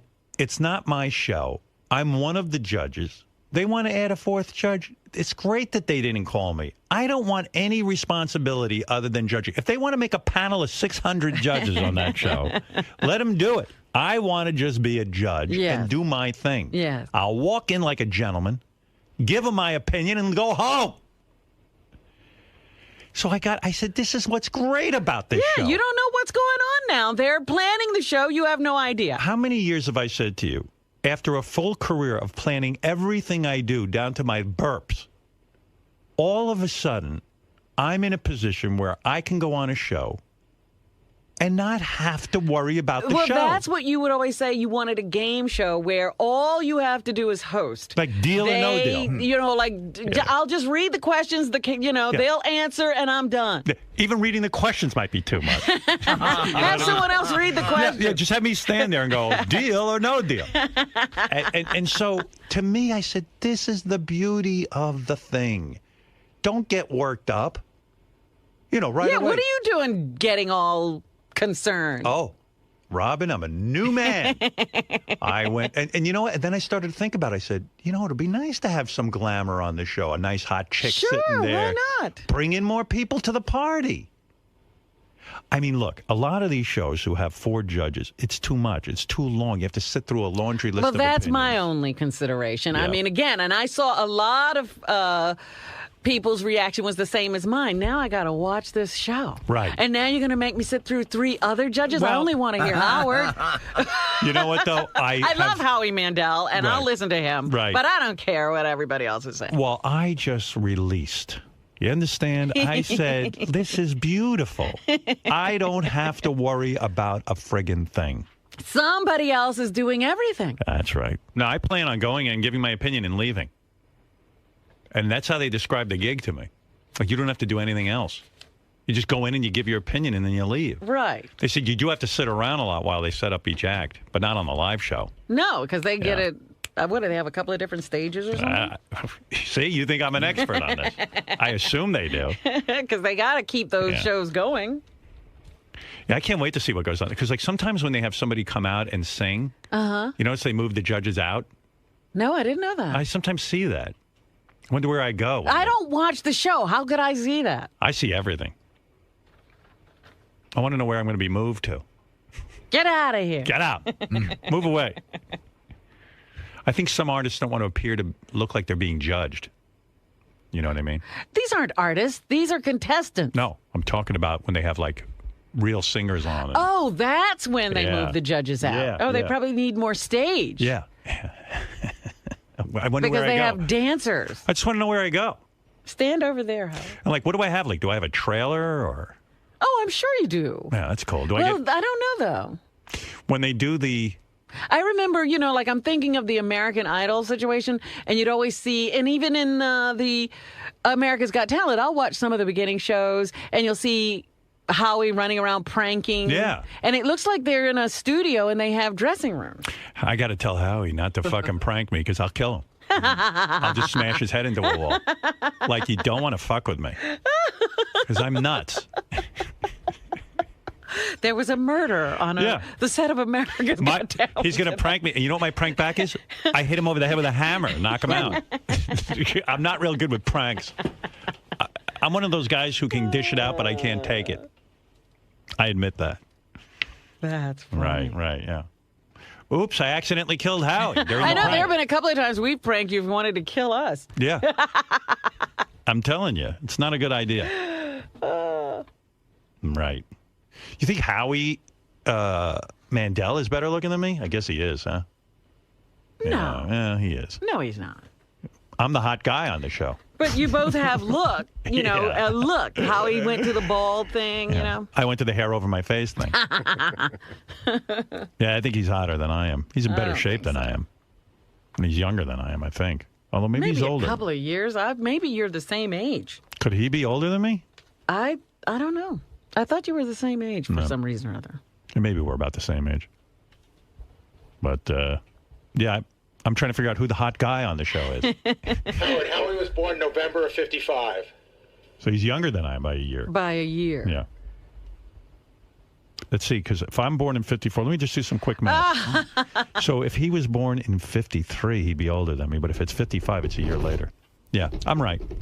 I know you were having trouble with that, Robin. I like to show you how I figure that stuff out. You've confused me now. Yeah. Do that Well, what you again. got to do is figure out, like 54 is an older year than 55. Right. See? Then I know I'm older. Okay. But you could get confused and think something else. Yeah, because 54 is a smaller number. Yeah, that's the confusing part. Because you go, oh, he's younger. He's only 54. So you think I'm better looking than Howie Mandel? Yeah. Oh, wow. But on camera, I look bad. What? You know what I mean? At certain angles. There was a picture that I saw somebody put on the internet. They were really using the picture for editorial comment. Uh-oh. And the headline was, NBC hires pervert. And it was, my goodness, the worst picture. You had a beard, like you hadn't shaved in a couple of days and your head was down. And like those guys who live near, like, elementary school. Yeah. Maybe I shouldn't have taken this job. That was the one that hurt me. I was like, look at this. I was done with all this scrutiny. Being safely here on Sirius XM, kind of coddled and put away my nice little niche programming. Now all of a sudden, I think there's going to be such a turnaround. I see this being, like, huge. Yeah? Yeah, you're going to start doing commercials. Hey, that'd be cool. You're going to get endorsement deals. Yeah, I want to do, like a Pepsi commercial. Yeah. Hi, this is Howard Stern. You know what I like? Pepsi. This shit is fucking great. It's, they can... You wouldn't believe it. It's sugared water. And what we do is we start kids on it very young. And then they become obese.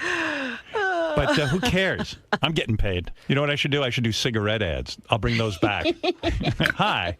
Do it during the show. Yeah, Live. I'm smoking. Just smoke during the show? Hey, a lot of us smoke. Especially you kids out there. We need you to smoke. There's a lot of jobs being lost in this country. Tobacco industry, great industry. All right. I'll endorse the most heinous product. Gary was asking me, he goes, don't you have to, like, go and do press with Howie and Sharon, like, do press photos and the commercials? I said, not that I know of. I hope not. Like, well, of course you do. No, I don't. I don't have to do anything. I'm obligated to judge. That's what I'm doing. I'm going in there and I'm judging. Now, how do you think it will be? You're not going to do any talk shows. If I do, I'll do them because I want to do them. I'm going to go maybe if I'll do Dave Letterman or something. Like, I'll do that, and maybe I'll do Matt Lauer's show. Just before the show starts. Yeah, maybe I'll do that. Now, how do you think it'll be if you do the show this summer and everything that we think will happen, you'll become big and you'll just transform the show? Big. No, but bigger. But, who needs to be bigger? I'm just saying, and so that's what. No, but the show becomes big. The show becomes big and because of you. Oh, okay. A lightning rod. People want to interview you. People Magazine wants to put you on the cover, not the three of you, just you. Oh, okay. If I have the energy and I'm available, I'll do it. Do you think that'll cause friction with the other two?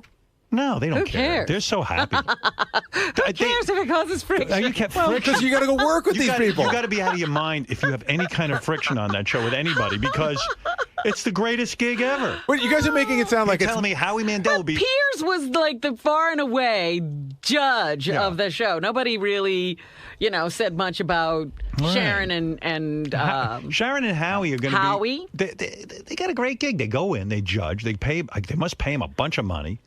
And then they go home. I mean, what is to be unhappy about? What do they care if I get noticed? Listen, I had That's a career. all good for them. I had a career before Howie and Sharon. But it's all good. It's really good. You're talking very logically. People don't always think logically. I don't think Let me tell you Sharon's going to have a problem. I have no problem talking sense to people. If anybody has a problem, they can come see me. I mean, Sharon sat next to Simon Cowell. She knows what she's doing. Right. Sharon knows how the game's played. What if Sharon comes back to my trailer and says, look, I'm going to be honest with you. Ozzy doesn't fuck me that much anymore. I need you to give it to me. Come on, Howard. Let's have an on-set romance. Come on, Howard. Come on, governor. Give it to me. Give it to me.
Mr. Riley Martin. Hey, how are you? Welcome back, sir. Come here, darling.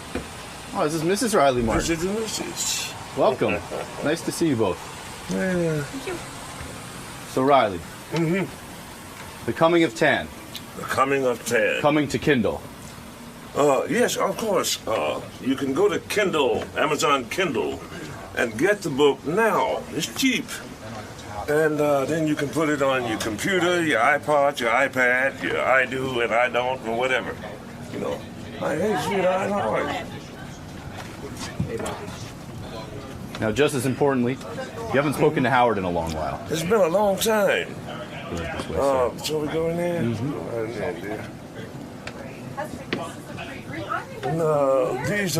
These are my crew. That's Matt Panther. That's my white son. My white son from hey guys. Georgia. And this is Ron McCauley. He know me. And this is my driver, Al Soprano Trabuco. Hello, how are you? How are you? How you doing? Riley. So do you look forward to seeing Howard, or do you have a beef with him today? Well, I mean, you would think that after 6 years plus on the air, that ultimately they would cut me some kind of slack and give me a little more than one stinking hour at the midnight hour every week and what have you. The show is very popular, and I think it's definitely a valuable asset to Sirius XM. And I have diligently, worked continuously. And I should think that it's about time now, simply because I don't think you'd have anybody else working for you for 7 years and don't even give them a cost of living break or anything of that nature. So I think that's rather shitty. You understand? Absolutely. Well, perhaps today you can really state your claim and Howard will listen to you. Perhaps today is the day. Let's say hopefully so. I wish the gentleman well. I consider him a friend of mine. Nonetheless, he has not reciprocated to me in all of this time. And I don't know why. You know, I may be a bit abrasive at times. But as my wife can tell you, I have the most sweetest and dulcet personality that you're ever going to run into and all that.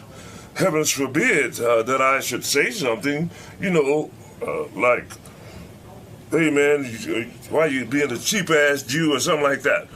Heavens forbid I should say that. Nonetheless, I look forward to talking to him today, okay? All right, Riley. Good luck today. Yeah. Riley Martin has been a part of our show. There's a strange thing that Riley's show now has been on the channels, I think, the longest, right, out of any of these. Yeah, I think it was the first one, wasn't it? Yeah, and it's weird because the show now has morphed into people just calling up and making phony phone calls to Riley. Yeah, nobody really listens to the babble about other worlds. Yeah, nobody, I think, cares about And aliens. the end of this one. I think everyone's heard that alien story a million times. So here's some samples of what's going on Riley's show. Here's Franklin in New Jersey. Hello, Franklin in New Jersey. Hey, guys, Happy New Year. Happy New Year, Franklin. Hey, I was wondering if you were going to address all these prank callers on the Howard Stern show tomorrow, if you're still going on. And I was also wondering if your New Year's resolution is to keep ripping people off and to keep sucking Iran and Matt Panther. Yeah, well, I mean, what I'm saying, but if that is your New Year's resolution, you keep doing that, son, but only do it with another adult, okay? Idiot. Next call. This is Gary in New Mexico. Hello, Gary in New Mexico. Yeah, I was thinking, for resolutions, you should really stop sucking Iran's cock. Yeah, right. And you should try to go and eat Carl Rose poop. Well, anyway, so, and it goes on all night. All right, next call. This is Roy in Texas. Hello, Roy in Texas. Hey, Riley. Hey, did you get drunk on New Year's Eve, or are you too busy drinking Iran semen?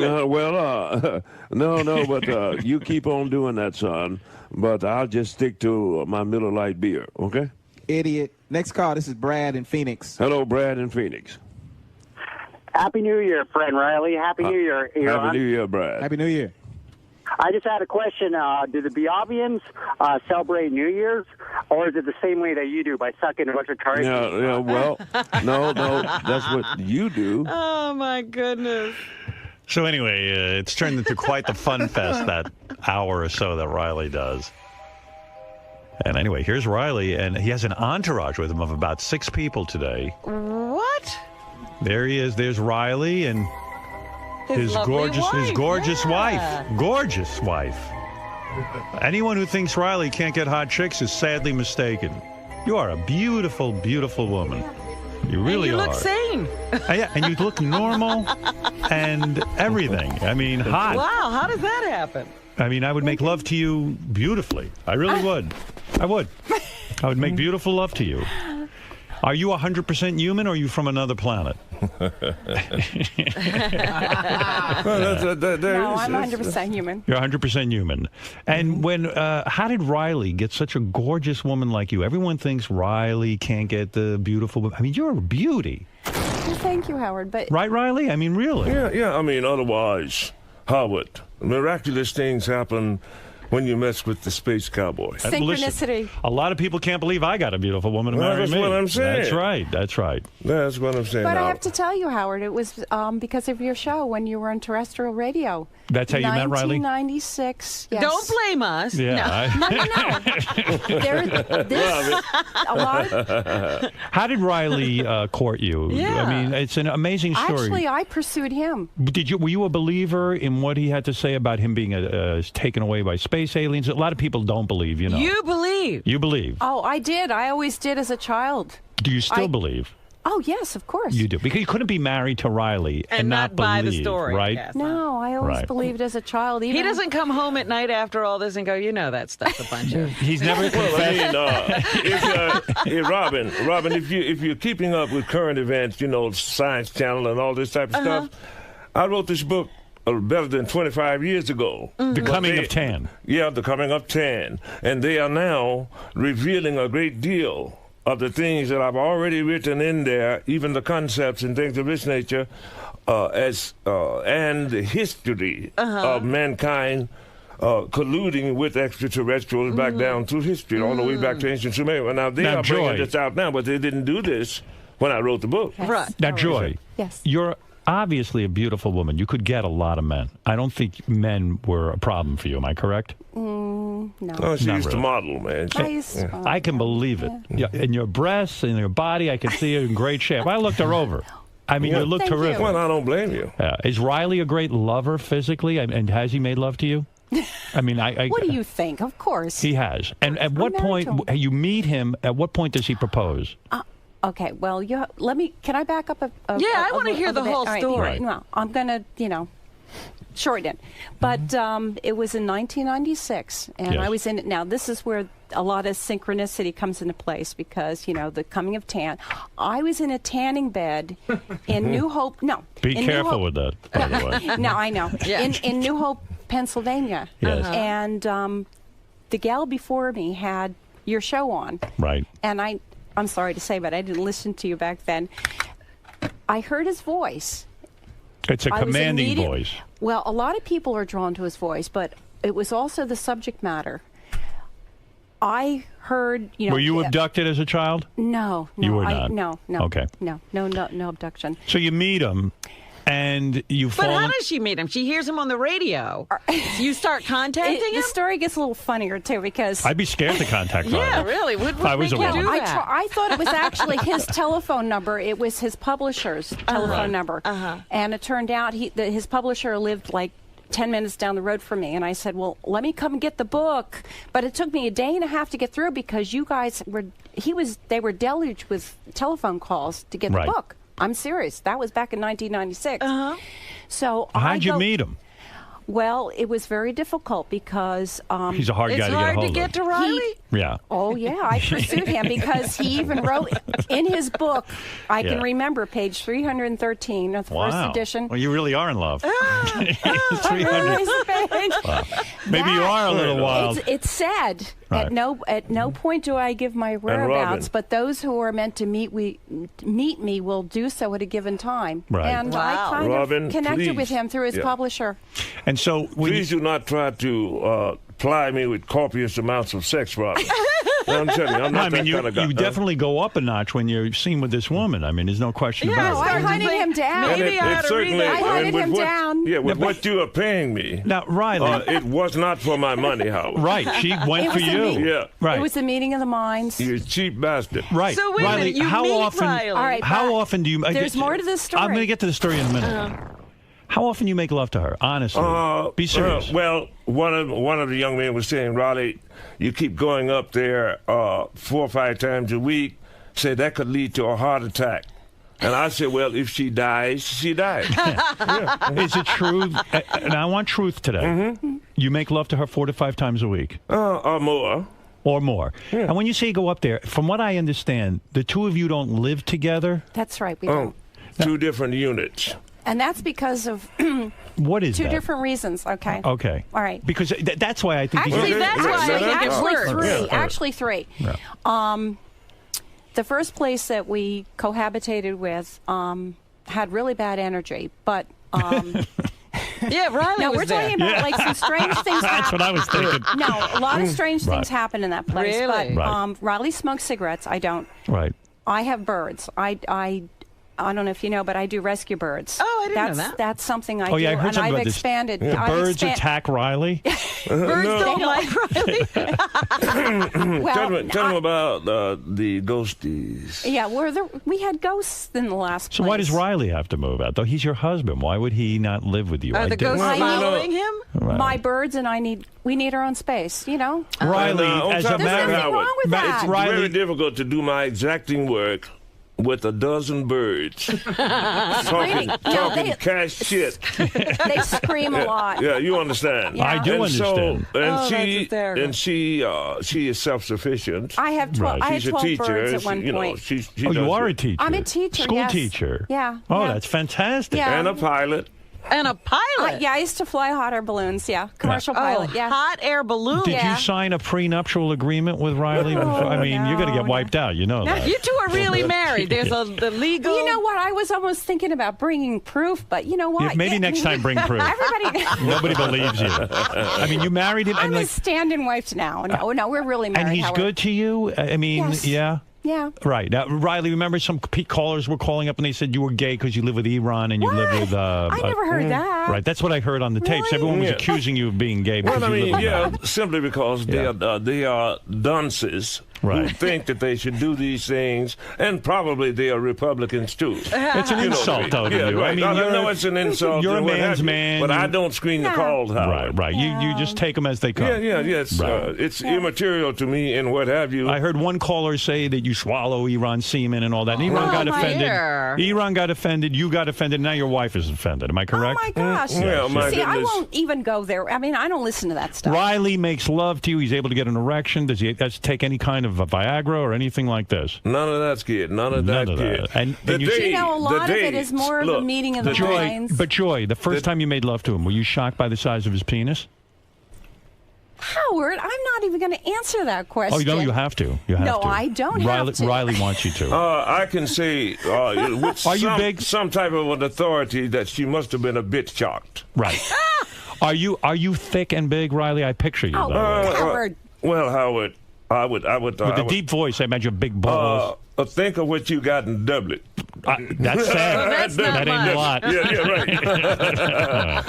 Right. Is he a great lover, Riley? Honestly, and is he the biggest man you ever had sexually? That that really doesn't necessarily apply, Howard. You don't have to be big in order to be a great lover. Right. However, love is more than a simple marathon. Love. A man's Joy. Stop it. It comes down to physical equipment. A man's bravado should not be measured by is he a great his strength, lover? but by his tenderness. Yes. He is. Yes. Would you say he's bigger than 9 inches? No, I'm not even talking about Inches? any of that. I'm just talking about the spiritual aspect. Right. Well, you're a school teacher. You can't talk about that kind of stuff. Absolutely not. Right. Well, I respect that. Yeah, and Howard, you would do well to give her some type of respect. Of course. Yeah. Well, spiritually, I think he's 9 inches, at least spiritually. No. Yes. You go beyond that. So it is a marriage not of convenience. It is a real marriage, a growing marriage. What could be convenient about it? Right. She married me for my money. Now, don't you think Riley complains too much to me about money? Bullshit. Shouldn't he leave the show if he's...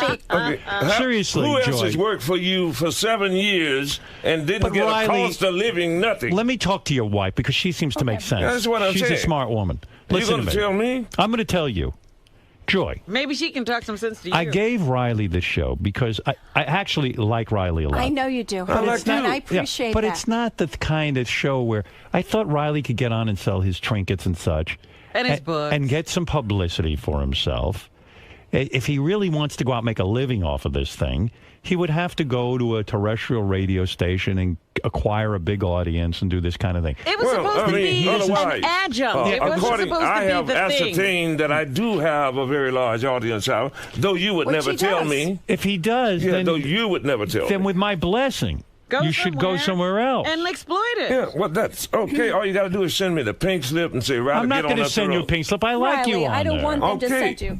And now, look, this is one thing I want to ask you. After Joy, am I making any sense? No. After No, you are, Howard. Yeah, after 6 years. Riley. After 6 years. Joy just said. I'm asking you. Give me 2 more hours per week. That's 3 hours a week at your discretion. It's too much, Riley. No, well, my goodness. If you paid me the equivalent, son, I would be fine with the 1 hour. You are a spice.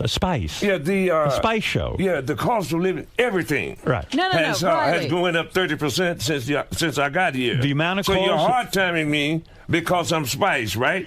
Listen to me. Riley. I'm not doing this to punish you. Fucking cheap punk. I'm trying to tell you, Riley.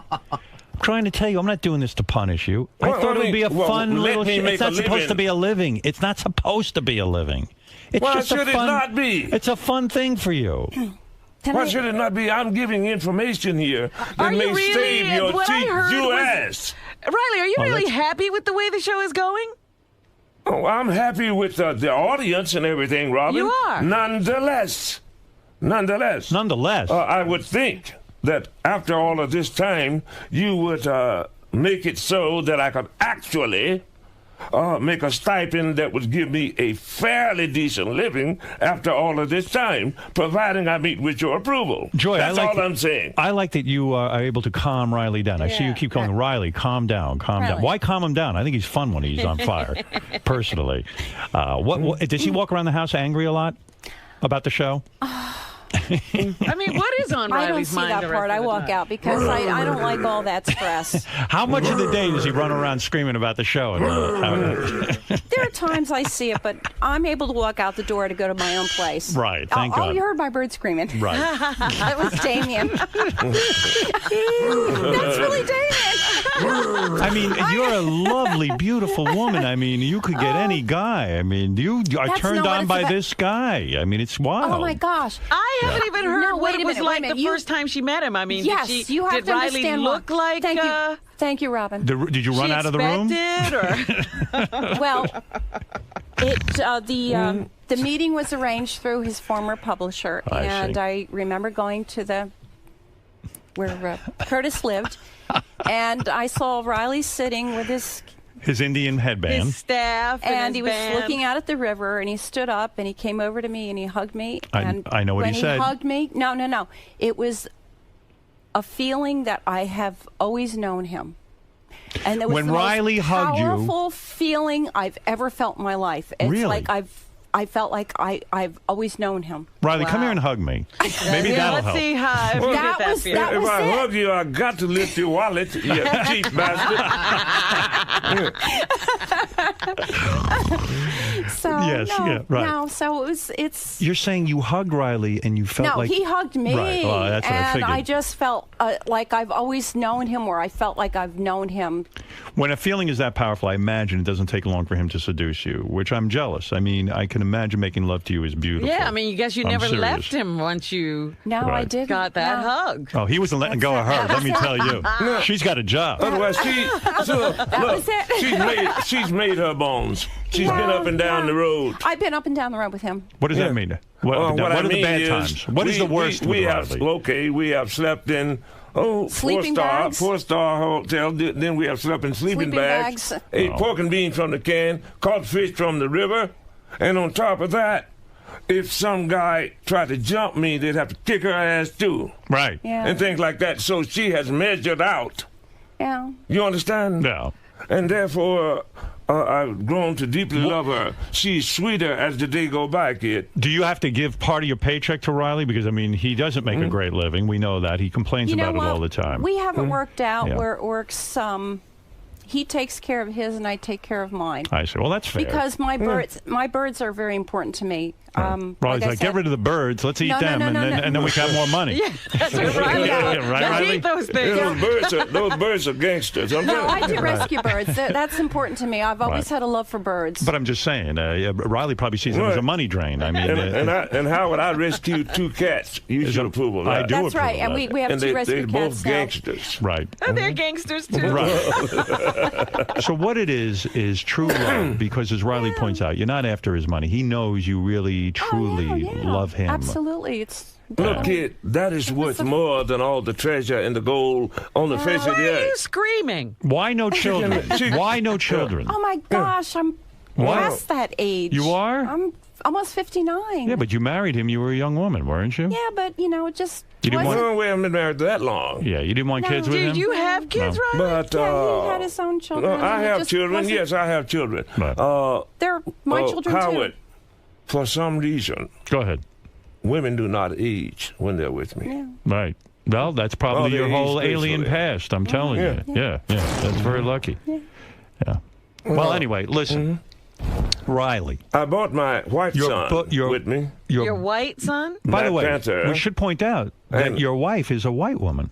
Yes, and Eron McCauley is here also, the great Eron, my co-host. Right. And how is living with him? Is that fun? You live with Eron. He does. Yeah. Well, otherwise, Eron says what he means. Matt Panther says what he means. I say what I mean. It's a house full of people who say what they mean. Yeah, say what they mean. But it's like no wonder Joy moved out. Yeah, it's like we get along. Too much we talking get along. in that But house. one time, By the way, what do you guys mean? in the old house, right? Joy, one time I went to her bedroom and opened the door because I'd be working late. Right. And here she is, this high off the bed, man. Now, honest to God, no. I crossed my heart. You're saying that You know Joy what? was She was off levitating? levitating. My bed was levitating, and a lot of strange Joy, things. do you remember levitating? Yes. You do? You mean your husband walked in the room, Riley? I was calling because let's she- start it out with my.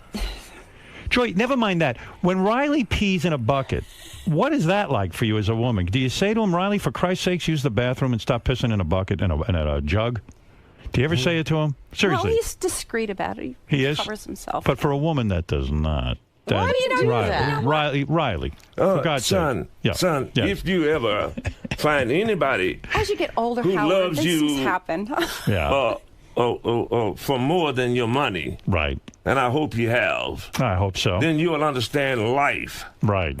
Instead of because you got 42 rooms and all this shit, and you're keeping me in a shoebox if you can, you dirty bastard. Then all of a sudden you're going to Why are you keeping Riley in a shoebox? dictate the nature of what actual love is. This is love. You mean because your quarters are small, you have to pee in a jug in front of your wife? I don't get it. No, this is love. No, the last place where I had to climb a flight of stairs. I moved now now. the new place doesn't have So that. you now don't he need uses the the jug? bathroom. He uses the bathroom? He moved his office, and it's a Joy, will you ever walk around nude to excite Riley? Are you that type of woman where you're free with your body? Are you a hippie kind of woman? You know what I mean? And you'll just walk around naked? No. You will not. Will you ever do anything to please Riley, like go out of your way and give him what he wants, no matter what? What or, does Riley want? Yeah, what does Riley want? What does Riley want? What do you want, Riley? Does Sexually. Is there something she doesn't do that you want? No, I would say, I would say, darling, it is a fine day for me to touch the soul of your lovely spirit. Get naked. You know, like that. What when you guys are lovers though? Is there any romance? Because you guys have been married a long time, or is it just like let's get it over with and do it, and then we're done? No, Howard. We had a lot of good times on the road. When you get to the point where making love is no longer a spiritual or deep loving treat, right, then quit. Right, right. Good advice. Good advice. Yes, Gary. Yes. Jason was telling me an interesting story. I guess he went out to the house once, and he said he was sitting around talking with Joy and Riley, and they were walking around, and there were some pictures on the wall. And I said, what are these? And Joy goes, oh, these are representations of the children that Riley has had with some of the Biavians. Oh. Her stepchildren. Who drew those? Oh, I drew it. In fact, hey, Howard, They were in the tell the listeners to go to Amazon and buy my Kindle book. Yeah, now the coming of Tan is now on Kindle. Yeah, on Kindle. So you can get it electronically, your book. Yes, you can get it electronically now, and it's cheap. And if I go to Amazon.com, I write in the coming of Tan, and it'll come up, and then I can order it. Just go there and say Riley Martin. Riley Martin. Yeah, it'll come up. Well, that's simple. I mean, that's it. There's a man on the phone who claims he is the real Riley Martin and wants to speak to us. Let's talk to him. Okay, Riley, go ahead. Hey, man. Hey. I gotta tell you, son. Go ahead. Your act is a piece of shit. Oh, wow. All right, well, listen. In fact, be so kind to stay the fuck out of my face forever, you sorry motherfucker. Riley, whoever you are, I'm sitting here with the real Riley, so I don't know who you are. I said I don't know who you are. I said I don't know who you are. How many times I got to say I don't know who you are? All right. Thank you, Riley. I think you're the real Riley, for whatever it's worth. Yes, Riley's book, The Coming of Tan, is now available for download on the Kindle. For more information, you go to RileyMartin.com.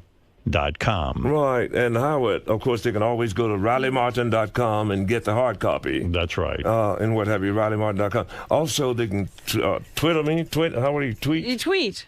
You can tweet me. We'll leave that up to your wife. Use Riley L. Martin. Right. And also, there's a great deal of film of me that before I even met you on YouTube now. Really? And what is going on with your teeth? You've lost a few teeth since I last saw you. What's going on there? Are you not receiving dental care? Yes, he is. Yeah, I'm receiving dental care, but, it takes time, and you got to come up with some kind of money. It's all my fault. Everything that's going wrong is my fault. No, what I'm saying is, Howard, I should think that by now you should make it so. Go ahead. That I can actually keep up with the cost of living or something of that nature. I'm not asking you to do anything that I'm not deserved of. Right. I believe and truthfully believe that I'm a valuable asset to Sirius XM. Well, I am going to go speak with Tim about this immediately. I mean, my goodness. It's really up to Tim, and I'm going to sit with him and make my recommendation. If it's up to Tim, he will never do anything. How are you getting along? How are you getting along with Tim? I've never been able to talk to Tim because he talks to me like some kind of a house jigaboo, or something of that nature. He talked to you too. Well, I mean, I know he's. Thank God Joy is here. He's polite under these circumstances. Did he talk to Riley like a house jigaboo? Well, something of that nature. No. All right, he's telling me, we don't have any money when what he would pay me is less than what he would pay the boys down to the bathhouse. Right. That he goes to. You think he's going to gay bathhouses? He's down the bathhouse with them boys up in there. Probably. Well, eating bonbons, too. Riley, it's always fascinating to be brought into your world. I know you've had your ups, and I know you've had your downs. Yeah. Some of the guys said when tough times, you had no air conditioning in the summer, and you had fly strips all over your apartment. Yes, he did. And it was right. He does. Is that hard to take, Joyce? What, was that because all the windows were open or something? Right. I don't know, but that was the old place. Right. He's in a new as well. place Anyway, now. even the cats didn't like it. They sensed something was bad in there. Right. So, Riley, you've had your tough times and you've had your good times. Right. You could make it better, Howard, is all I'm saying, man. Riley, if I've it's made possible, it. give him more hours. Make it so. That's Can all. I just say something, Joy? Because you seem to be rational. Yes. Listen, the idea of giving Riley a little show on here was not so it would become his occupation, but that he could introduce him to the audience in a way where he'd be on his own. He'd have an outlet. An outlet to sell his products and things. Okay. And, that would be a part of his business, not his business. He's not a radio guy per se. He hasn't gone out on the road and proven his act, which I recommended that he does if he wants to make a career out of this. Well, he's working on that, Howard. Right, and I want him to do that, and I do appreciate him, and I love having him a part of this. I know you do. But it's not like a business for him here. It's a little promotional vehicle. It's a free infomercial. All of the rest of your personnel that's on every day, they're radio people, and I'm not. No, listen. I gave you a radio show, and you do a fine job. You do a great job. I love you. I was hoping this would parlay into something for you. Truly, he does. I'm not trying to keep you down. I'm trying to help you. Who else is giving you a radio show? Nobody on the planet. But I don't get a thank you, Joy. I get a fuck you. That's what he does. You know, I thank you, Howard. He won't thank me. And you know what? I think I'm the buffer here for Tam and him. Like you profess to do. Yes. Then you would give me an opportunity to at least make minimum wage, you cheap bastard. No, But who else is giving you an opportunity to make anything? Otherwise, look. Well, what Ronnie says he's working late into the night. That work doesn't pay him? Robin, I have information. I have information that's implementary. That's the job he ought to quit. I have information that's implementary to the listeners, to the people of this world. And if you were not so busy rubbing snake oil on your ass No, Riley. and trying to be cutesy-poo and riding on the boat with them white boys, bitch, then you would be able to it always becomes racial. Yeah, check some of the information. You check some of the information and see that it's bearing fruit over the years since I wrote it. Riley, and therefore, it may be implementary for you to listen to something that I say because somebody knows something about something, Howard. Riley, you do have a great following. I know. And I gave him that. And you know what? Work with it. And because that's it. You have to remember, you are here to get the message out. Joy, if you work for me for 7 years, which will probably shortly be terminated, if you work with me for 7 years, I would give you something. Okay. You understand? More than good point. Chump change. Good point. And on top of that, the young man today, I told him I had to take my wife off work today. Where's Tim? Wait, let me see if I can get you some more money. Riley, let me see if I can get more money. He didn't even agree to pay the parking. Nothing. Nothing. All right, Riley, let me see if I can. Hey, Jesus Christ. Hey, Tim, can Riley make a decent wage around here? Hey, man, why? Well, look, ask him, can he find in his great magnanimous heart another couple of hours a week somewhere? Can't you find in your great magnanimous... Where is Tim? You're screaming and carrying on? He's drying off from the bathhouse. Yeah. Tim, why are you so fucking cheap, man? Why are you treating him like a jigaboo? I'm saying, right. I'm just saying that after all of this time, what the fuck is wrong with you? If indeed I have come up to measure. Has he measured up? Has he measured up? For much of the garbage that you've been putting on. Riley, let me handle this. Has he measured up?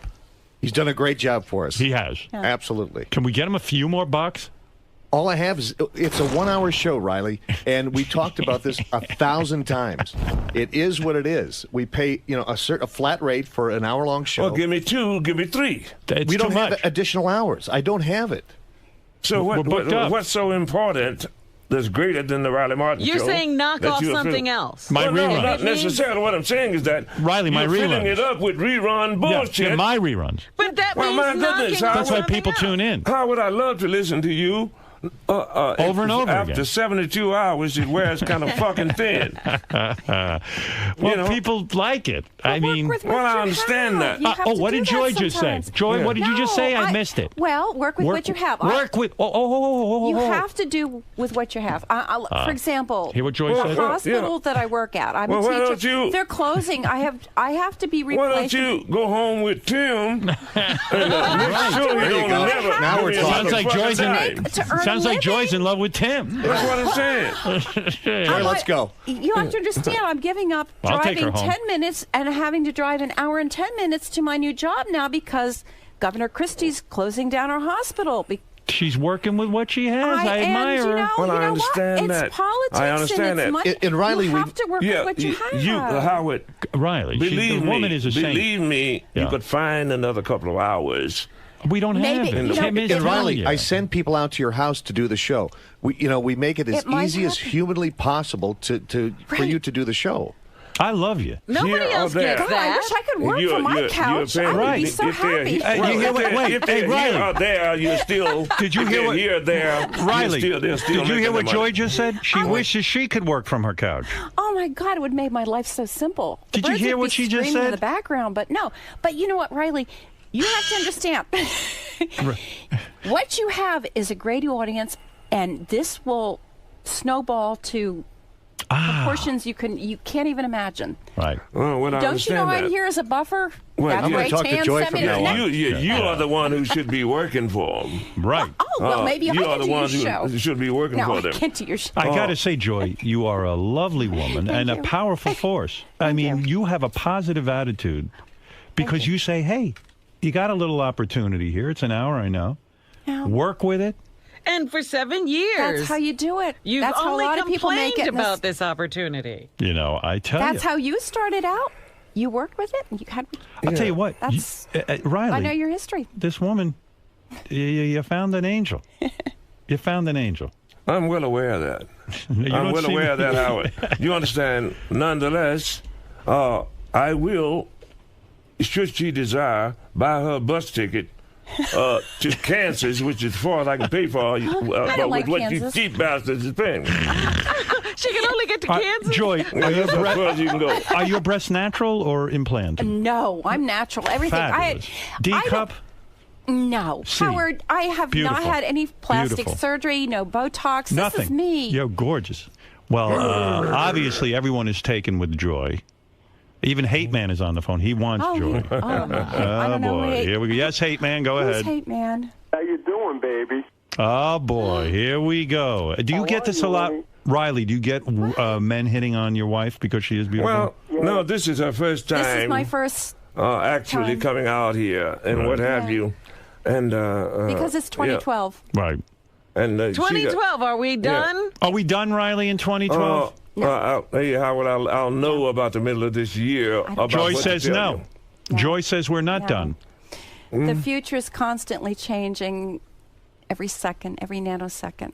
I sense Riley's getting annoyed with you because he wants to be the guy who predicts. I'm very positive. I see the glass half full. Well, I'm trying to learn more than I know. However, this shit is getting very flaky here on this planet. I know. From every aspect here. Joy says we're fine.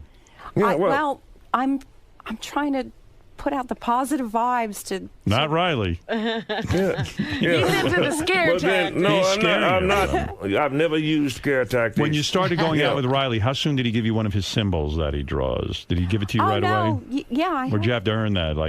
No, I paid for mine. You did? Yeah, no, that's before we actually connected. Before we met. I thought I should give her the glorious opportunity of paying me like Robin did not.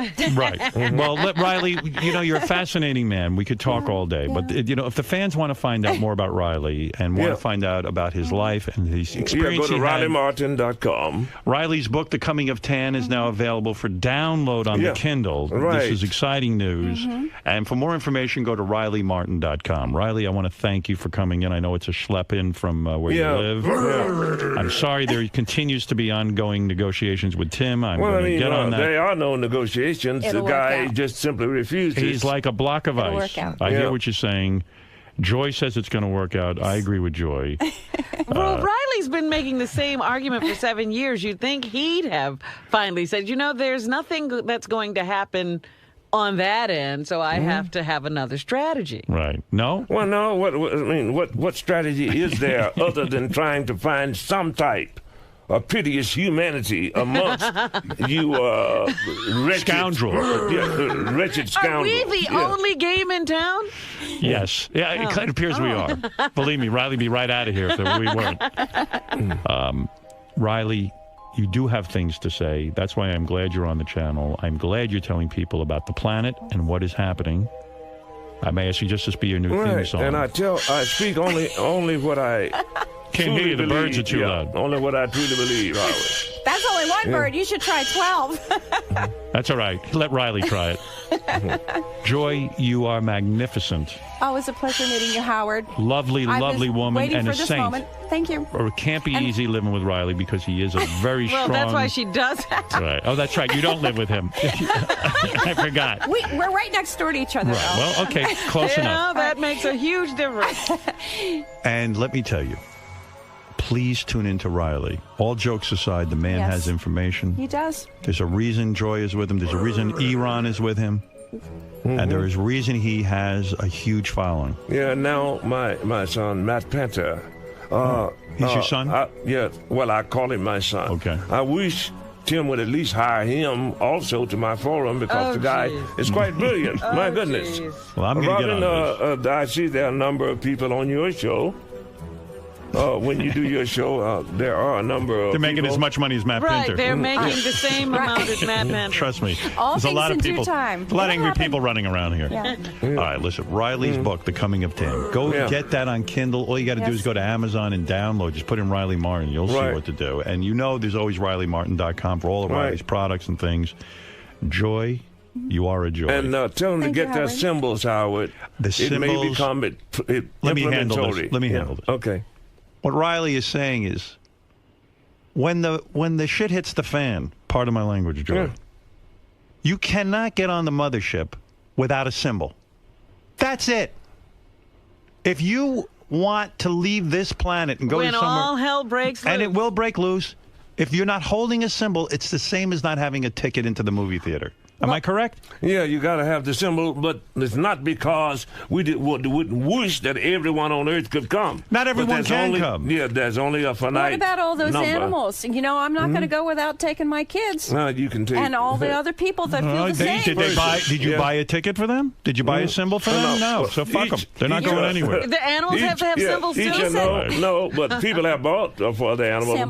But you can bring I'm not one go without my kids. animal. Really? Yeah. Oh, you can bring an animal. One animal. So we're all going to be in the mothership One with pet. horses and elephants and. Well, no, there's going to be all of that. All you can bring is, let's say, a cat, a dog. Well, what about all the other stuff that left behind Well, on my Earth? goodness. You can't leave Look, all the planets die. You can't leave all that Species stuff die. behind. No. Joy. Whole civilizations You can't leave die. the fauna, the beautiful fauna, and the animals. No. Oh, they've got the DNA of everything. Is this what the dinner table conversation sounds like? No, we've Riley, discussed this for 8 hours at a time. Yeah, but Joy, it's not up to Riley. Riley doesn't decide. Yeah, this. let's set the bomb off, but we want to save all the elephants. Shit, we're not trying to save ourselves from the inevitable Armageddon that's coming down upon us. Right, Joy, what he's saying is one animal. 2012. If you add those numbers up, they add up to 7. The DNA. We have opened the 7th seal. Okay. What is the 7th seal? Isn't that a Demi Moore movie? Yeah, she was. Yeah, that's the end of the world. Who plus opened the 7th seal? That's a Demi Moore movie, and the end of the world. All right, so you're saying the end of the world is coming I'm 2012? saying that this is a time when ultimately the 7 will be lucky for us, or it will be the opening of the 7th seal towards Armageddon destruction. There are so many things coming down that is not made evident to Is the there a average way person. that Joy can bring all of her birds with her and not just He one? says I have to farm them out. Yeah, farm them out to who? She can hand one to each and one to each. I won't go without my kids. Yeah. I see. And my Riley, animals. are you saying she's got to make friends with people who at that time Don't have pets. Right. Yeah. And Well, then get she on can that. give them each a bird. Yeah. Why are you fighting Riley on that? He didn't make the rules. No, really. Well, you know, you know, they can't let you bring your menagerie It's like Noah's Ark. because there's not enough They room. Read between the supposedly lines. had the DNA for all the animals. Joy. Yeah, they got the DNA. Riley, DNA. face it, Riley just doesn't like your birds. Why do you think we have separate households? No. Beetlejuice wants to say hello to you quickly, Riley, and to Joy. Okay, yeah, Beetlejuice. What is this fucking guy crazy or what? All right, come on. Say something to Riley. Say it's if the you have a new question. year. Be What are you nice. talking about? He's talking about the end of the earth. He's talking about going to another planet. Who are you fooling, pal? Listen. What the hell is you talking about, Just man? because you're not a believer doesn't mean it's not true. What kind of acting are you talking about, yourself? Well, listen, Beetle, you can talk all you want, but let me tell you something. One day you'll be pleasantly surprised when I'm on the mothership, Robin's on the mothership, and Joy is on the mothership. That's right. I don't have nothing to do with that. All right, Beetle. Good luck to you. We're to the best. So what? Dude, buy a symbol. Yeah, he found you driving the moan today. You know what? Even if you don't believe, hedge your bet. Have the symbol there. 79 cents. What?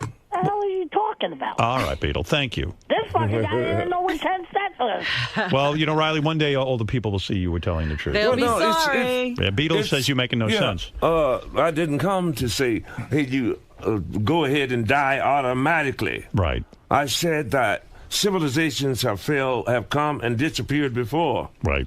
And so have planets and the life Absolutely. thereupon. We have the ability to destroy this planet now. And we're close to everything it. upon it, yeah. And there are other things out in space. On December 21, 2012, it will be the event horizon when the sun lines up with the center of the galaxy. That will cause certain planets to come into alignment. The gravitational force from these things may very well. Joy, if you moved a few more doors down, no one would blame you. All right, listen, Riley, God bless Well, you. you I mean have it. to understand, even before I met Riley, I have seen visions of this. Oh, I even believe before that. I connected with Riley, and yes. I think it takes a special woman to love Riley, and you are you special. know, when you brought up the dinner table, I would love to know what the conversation. Well, you heard a piece of it. Riley has to. We have talked for 8 hours at a time. But do you accept that Riley is an expert in this area? Because you seem to argue with him about a lot of stuff. No. She's not Howard, so dense as to have not checked his information over the years. I have seen physical proof of things, Yeah. which You see, I he cannot knows what he's discuss talking and about. disclose over this time. I have seen physical proof of certain things, yes. But have you ever seen Riley rise up off the bed? No, I don't. I haven't seen that. I've seen other things, but no. What have you seen that has? I can't tell you. That involve Riley? No, I just. Okay, fair enough. I we'll can't save it go for there. another time. Absolutely. All right. Well, At Joy. he would also have to agree if I, and he knows what I'm talking about. What's she talking about, Riley? Can you let her tell us, Riley? Not right now. No. Darn. You know too much already. With your teeth right on the boat. $800 bottle of wine drinking. Starve a nigga, bitch. All right. You know what, Yeah. Riley? I don't run anything cheap here. red wine. Is Riley human or is he part alien? I really think he has, that gene. I believe him. All right. I believe he has that gene too. But there are millions of people walking around with that gene. But Riley's Riley, I love Why him. do you think they chose him? I know have why. no clue. Do you know his children are all beautiful, all intelligent? Think about the genetics, the DNA. I believe it. I'm All right, serious. listen. Look, we could talk for hours. I know we could. I know, Howard. Thank you so much, Howard. Hey, and thanks for Robin, having us in, man. You know. I loved it. And Howard. You know we love you, Riley. No, well, Even well, though I love you call too, him baby. names and I all always that tell him stuff. that. Yeah, Well, I love you too, he's but confused. do not attempt to diminish me. All right. We're not. in- We're not in diminishing mind you or at all. soul. I said your wife's we've hot. raised you up. That's the highest compliment I can give you. Yeah, All right. yeah, and definitely she is. You didn't lie. Oh, she You is. did not lie. I don't even think you can handle this. And you know what? You keep working on that show, you're going to be surprised to see what happens. Well, definitely. I know. Well, I thought I Bless you, might Joey. be able to. Get a few more shekels. Okay. No, good. yeah, a few more shekels before the He has shit to learn to come be down. patient. And what have you. It's hard to end this discussion. I know. Why do you care if the shit is coming down? Well, it's not a guarantee, Robin. It's not a guarantee that you're going to die on schedule, Robin. Yes, I Chris. see. Chris, you're on the You air know, in Bullhead yeah. City, Arizona. Go ahead, Chris. Yeah, I wanted to ask Mr. Martin when the Bialgians come pick us up, if he knows exactly when. And I also wanted to ask what your job will be when we go up there. Oh, come on. We're not starting that. Call Yeah, into his right, show. right. It Save it for would the take too show. long, but Right. Chris, Save it for the Chris, show. yeah, Happy New Year to you and your lovely family, man. That's right. And what have you. And Species end, planets end, and now this interview Yeah. must end. Right. I want to this thank. interview must end, and what have you. Thank you, Riley. I'm growing weary because I did a show last night at midnight. You did. He did. He Right. worked hard last night. Riley, Right. thank you for your hard work, and thank you seriously for doing your show and spreading the information. Sure. And thank you for the coming of Tan, which is available on Kindle. Yeah. And Joy, you are exactly what your And name thank implies. you, Howard, for making Yeah, the thank connection. you. You were part of the synchronicity of us meeting, so That's and right. for getting him the show. And- And you gotta. Robin, thank you so much. You brought her to me, Howard. Yeah, that's right. Exactly. Thank me for that at least. All right, thank you. Yeah, he just doesn't even appreciate all you've done. I wish she'd come to me first, but what can I do? All right, we'll be back right after these words. Hey, photo op. She's Take this off. I can't believe. Can I take this off? I can't believe I'm responsible for you two meeting. But you are. Oh my gosh, I can remember that day as clear as a bell. Always a pleasure to see you. Happy New Year. 42. I have 5 more to go. Thank you. Robin, it's a pleasure. pleasure to meet you. That's fabulous. The last time I saw you was when you were you had the birthday party. You probably didn't know me then. Is that my camera or your camera? That's my camera. Oh, that's your camera. Yeah, but can I take a picture of you and Joy first? Yeah, sure. Okay. Pleasure to meet you. You're wonderful. I was wanting one of my boys to come in and take a picture. Well, let me get the shot the first crew. here. Right here, look at me. Okay, 1, 2, 3. Take one more. Hold on. 1, 2, 3. Great, thank you. Yeah, see, it's Howard. It's easy to get a beautiful woman when you got $200 million. That's right. When you don't have anything. A pot to piss in. That's more of a Yeah, that's what I'm saying. Yeah, if you get one, then I admit you're right. Then you got one. Now you're talking. You see, if she hangs, you got one. Right. And that's what's more than all the treasure. You know true love. Well, that's what's more than all the treasure on the earth. I agree. Yeah. How you doing? All right. Good to see you, Riley. Thanks, Riley. Thank you. Thank you for coming in, man. Thanks for coming in. Yeah, sure. And so you guys couldn't scrape up nothing from a parking or nothing? Tim. He's got the pockets. Tim, I want the pocket paid for Riley. My pockets are sewn shut by Can Tim. you handle that? We'll talk, Riley. Well, geez, I'm talking about, do something for me, man. And I'm talking about, I'm out $100 here. You are? Yeah, for the parking, it's like a van, $80. You rented a van? No, I got a van. Oh, okay. Parking is probably like...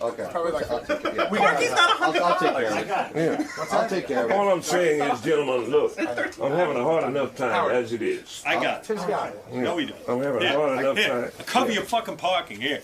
Go ahead. Hey, thanks, man. All right. Yeah, and hey, I appreciate that. 10 seconds. And I was wanting a photo op if I get one of my boys in there. What the hell? Anything else? We're going back on the air. Riley. Oh, I'm going back. He's going back. Okay. Take care, man. Lots of love, man. Really. Lots of love, guys. My baby. Robin. Robin. Bye-bye. What's this? Bye, Riley. Bye. Take care, man. Hey, Take care, man. give all the families, man. Riley's still saying goodbye. He just fleeced me for $100. What? How did he do that? He fucking works on me. How did he manage that? I He left. told me he's out $100 for parking, and Tim wasn't giving it to him, so I just said, here's $100. Oh, I got out of there after the hellos. Yeah, I had nowhere to go. You know you can park a van in the city for 3 days for $100. I know. It's all right. I bought a few symbols. I'm getting on the mothership. Well, Mr. Martin, I believe it's safe to say that Howard took a liking to your wife, Joy. Well, yeah, my goodness. How could you not love her? Very beautiful She's a woman. beautiful lady. Very intelligent. And I consider that I'm a fortunate man. But you understand, she had to prove herself out, even to an old space cowboy like me. And we've been through it together. And she earns the right to walk beside me. Do you understand? A man's strength is not measured by his bravado, but by his tenderness. Do you understand? That's what she said. Now, Riley, you came here on yet another mission to try and get Sirius to come around a little bit and give you some more cash flow. And Right. Do you think you were successful? Well, I don't think so. However, I should think that when Ronnie worked for 6 years for Howard, he got a raise.